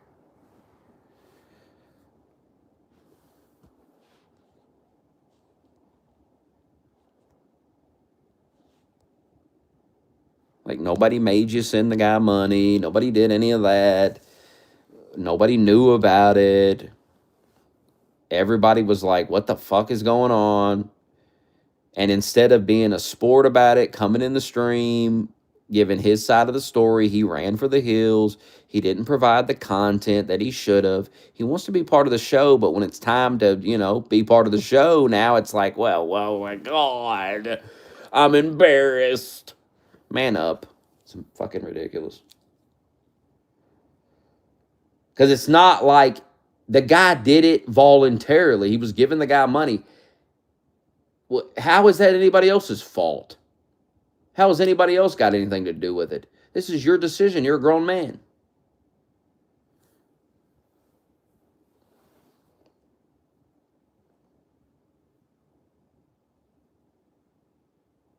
And if he would have came in the Discord and he would have gave us his side of the story, we would have clowned him, and then we would have clowned Cash, and then we would have banned Cash, because at the end of the day, Cash is a fucking retard, fucking clown who conned this guy out of money, and fuck that, and fuck him, and we would have banned him. But Hot Dog blew the whole thing because he couldn't handle being embarrassed for a minute. He couldn't handle being the butt of the joke. He couldn't handle looking stupid in front of everybody, so he ran and he never came back. And that's the facts. And I was saying it, and he couldn't handle me saying it. He couldn't handle the truth. Holy shit. Hold on a minute. I got breaking news for you. I got big news. You're going to love this. You're going to love this. What I'm about to tell you, you're going to love it. This is official. This is real. What I'm about to tell you is confirmed. Donald Trump just fired someone from the administration. You're going to love this. Donald Trump just fired Pam Bondi. She's gone. Pam Bondi out. Just saw the notification. I trust that account that sent it. Pam Bondi out. She's gone. Bye, Bondi. I say it's a good move. Bye, Bondi. She's been a train wreck. When she went and she got caught on hidden cameras saying there was a bunch of videos of Epstein, some type of child stuff. Now, they say that was child pornography, but the way she was talking made it sound like there was all these tapes and all this. And then Cash Patel was like, there's no tapes like that. She made a whole mess, running her mouth like a fucking idiot and on a hidden camera in some restaurant. Bye, retard. Trump finally realized she's got to go. She's made a mess of things.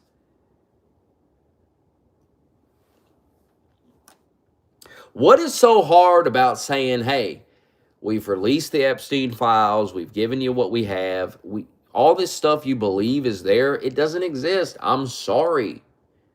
I'm sorry that this stuff doesn't exist. It's like Dan Bongino said.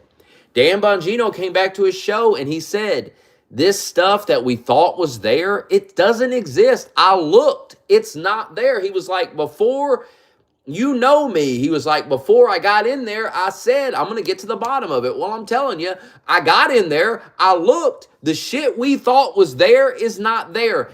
People can't handle hearing that. And I trust Bongino because Bongino pushed this Epstein stuff. But Bongino has to be honest with you. It's not fucking there. The shit we thought was there doesn't exist. We got carried away in conspiracy theory. And instead of going, well, maybe Bongino's telling the truth, they're like, no, he betrayed us. He sold us out. Why can't it be that you were wrong? See, these people can never admit, maybe I was wrong. They can't even fathom it. They can't even think that way. No, there's no way I could be wrong. There's no way I could have got caught up in a bunch of conspiracy theories. Just because we believe there was an Epstein client list and all of this stuff does not mean it ever existed. And if you really think about it logically, why would the most powerful men in the world keep a list of their fucking crimes? Oh, for blackmail. Yeah, maybe, but that means there's only going to be blackmail on certain people. So the people blackmailing those people, you're not even going to know who the fuck they are. Why would they keep evidence against themselves? And there is no evidence of blackmail. It doesn't exist. We have nothing. We have nothing to back any of it up. I'm sorry to tell you, we have nothing. We have speculation. We have grape soda and hot dog pizzas. That's nothing but conspiracy theory speculation, code language. You know how you know the Epstein files was a dud? Because the only thing people talk about from the Epstein files is code fucking language. And that is nothing but speculation. That cannot be proven. You cannot prove that that is coded language for fucking pedophilia.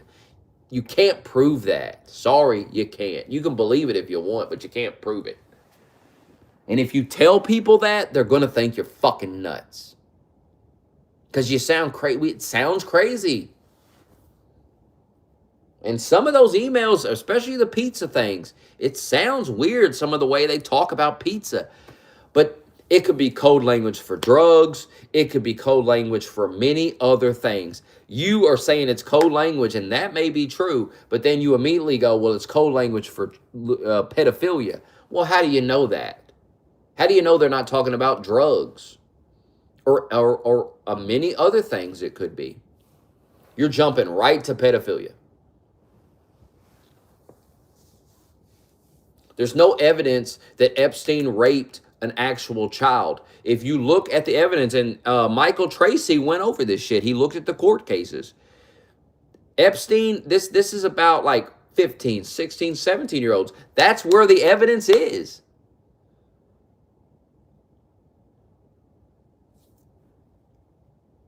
The actual evidence that we can take into a court of law, there isn't little babies and stuff. It's not there. Sorry. It may be getting covered up somewhere, but they release like millions of files and there's nothing in them. It is what it is. You want to be lied to? You want to be lied to. You want somebody to tell you, hey man, it's there. It's all there. It's not there though. You think I wouldn't talk about it if it was there? I talked about Pizzagate. The shit is not there. And I'm starting to think Pizzagate was a bunch of delusional shit because look at the way you all act. You all are delusional as shit. You've gotten so delusional and crazy that I'm even like, relax. Holy shit. I'm starting to question every conspiracy theory I ever believed that doesn't have evidence because holy shit, you guys are nuts.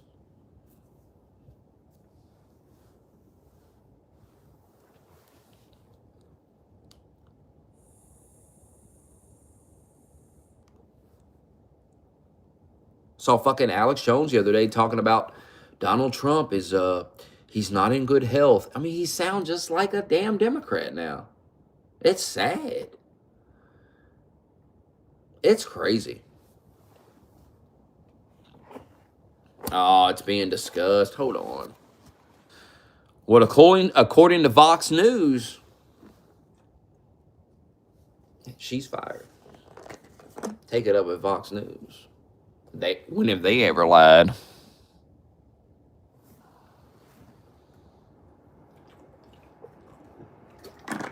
He said, I was watching the stream earlier, he said Vox News has never lied. He's lost his mind. I couldn't believe he said that. I took it serious. That's my followers. That's my retard followers.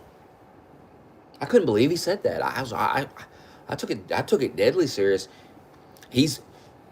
Something's wrong with him. He's changed. He said Vox News never told a lie. Now, come on. Who could say something like that? That shows he's delusional.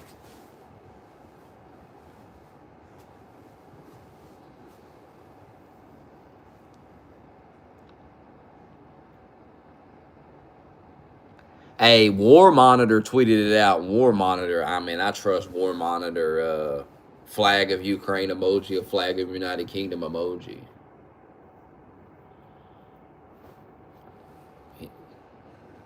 Seems pretty trustworthy to me. And he doesn't have TDS either. So, I trust War Monitor. If War Monitor tweeted it out, it's probably true. He's got good track record with me. He keeps me updated on the war in Ukraine, and I'll be at work, I get the notifications, Siri reads them to me. That's how I keep up with everything on Iran. That's how I know about the paratroopers and all that. I pay attention, you don't. You idiots don't pay no attention to nothing going on. You're watching CNN, I'm watching War. I got War Monitor, flag of Ukraine emoji, flag of fucking. When Siri reads it to you, she goes, War Monitor, new notification from X. War Monitor, a flag of Ukraine emoji, a flag of the United Kingdom emoji. And then she'll read the tweet to you.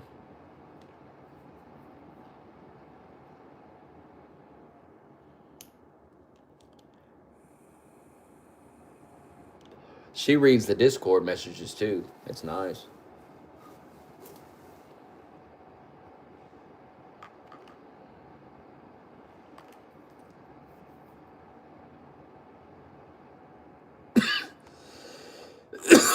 So I can hear the unhinged ramblings of Techie while I work, played into my ear.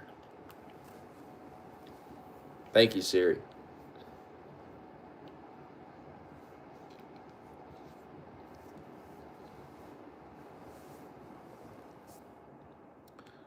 Sometimes it's annoying. I'll be listening to music and Techie won't shut up because the music turned down for a little bit. So as Siri reads it, you can still hear the music, but it turns down. And Techie's just rambling on about some dumb shit. It's like, Techie, shut the fuck up. We're trying to work. Shut up.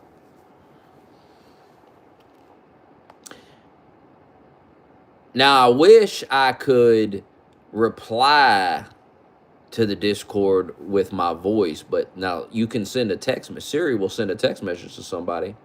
And I'm pretty sure Siri will reply to a tweet or send a tweet. I don't think I've tested that, but I think she will. But she will not. Siri cannot operate Discord. It cannot reply. Like, you can't tell it to send a reply to Discord, which is gay. They should fix it. Because then I could argue with nerds in the Discord while I work with my voice. I wouldn't even have to look at my phone. It's fantastic.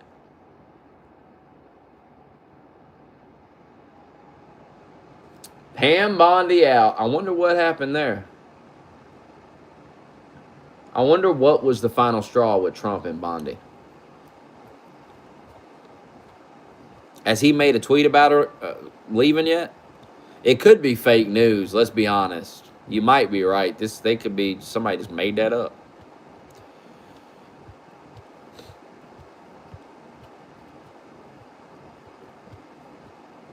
I gotta be honest with you. I'm gonna say something. Some of you might not like it, but these women, stop appointing these women to these positions. Appoint men, man. Come on. Just be honest here. Let's be honest about this. You got to be a real exceptional woman to do these jobs. Yeah, most of the men are clowns too, let's be honest.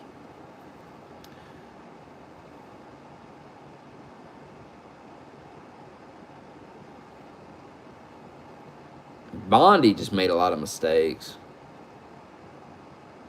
Bondi would just make a fool of herself in some of these like hearings and stuff. She'd just say silly shit. She could have handled things better.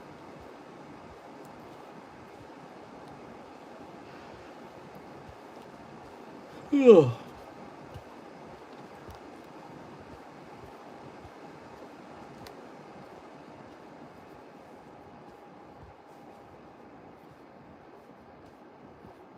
Well, then who's going to be the new attorney general?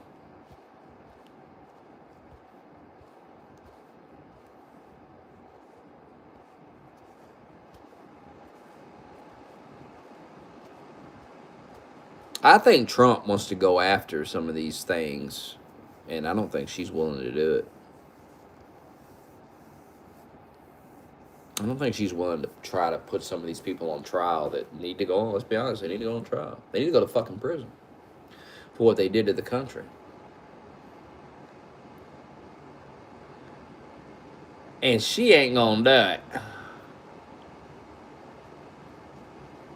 Hold on, I'm gonna order that Popeyes. I'll be back. Stay.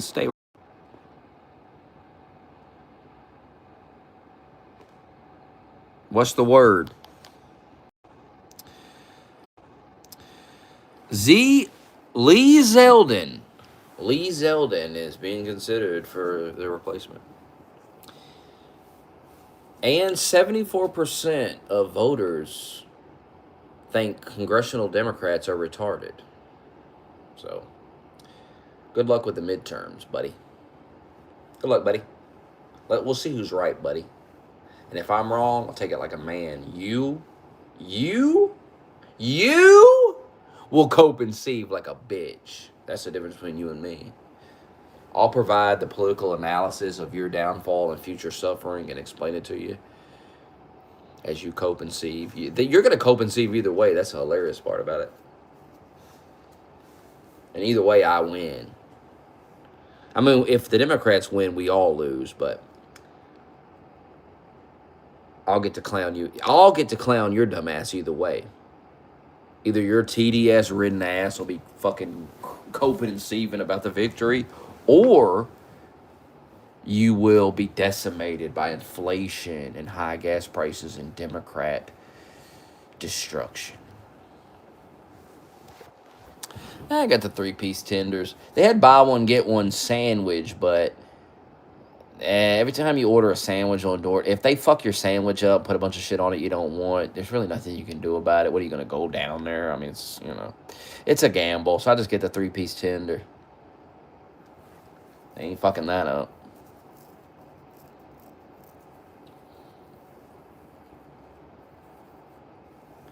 I haven't had a Popeye's chicken sandwich in a while, for real. I don't think I've had one. It's been a while. That sound good.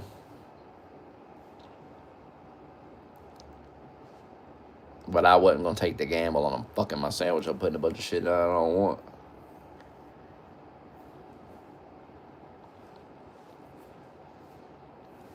It's a gamble. I'm not a gambling man.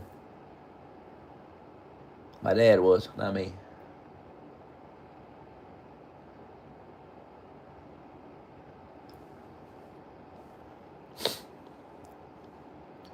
What else is going on? Pam Bondi out. What else? They're saying he fired her last night before the speech. What they're saying.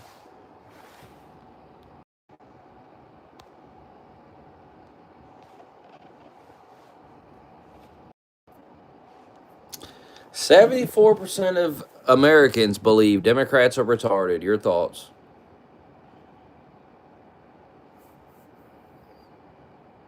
But I guess they're going to vote for them. Makes sense, huh? Makes a lot of sense.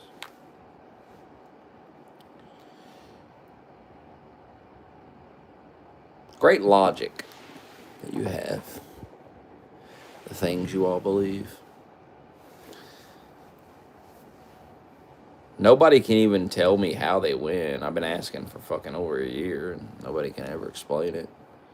It's like nobody could explain how Kamala was going to win. They'll say dumb shit like, well, the Iran, the stuff at Iran. It's like, dude, Trump's dominating. He's winning that. He's going to come out on top. Like, what are you talking about? These people are hoping that a bunch of soldiers die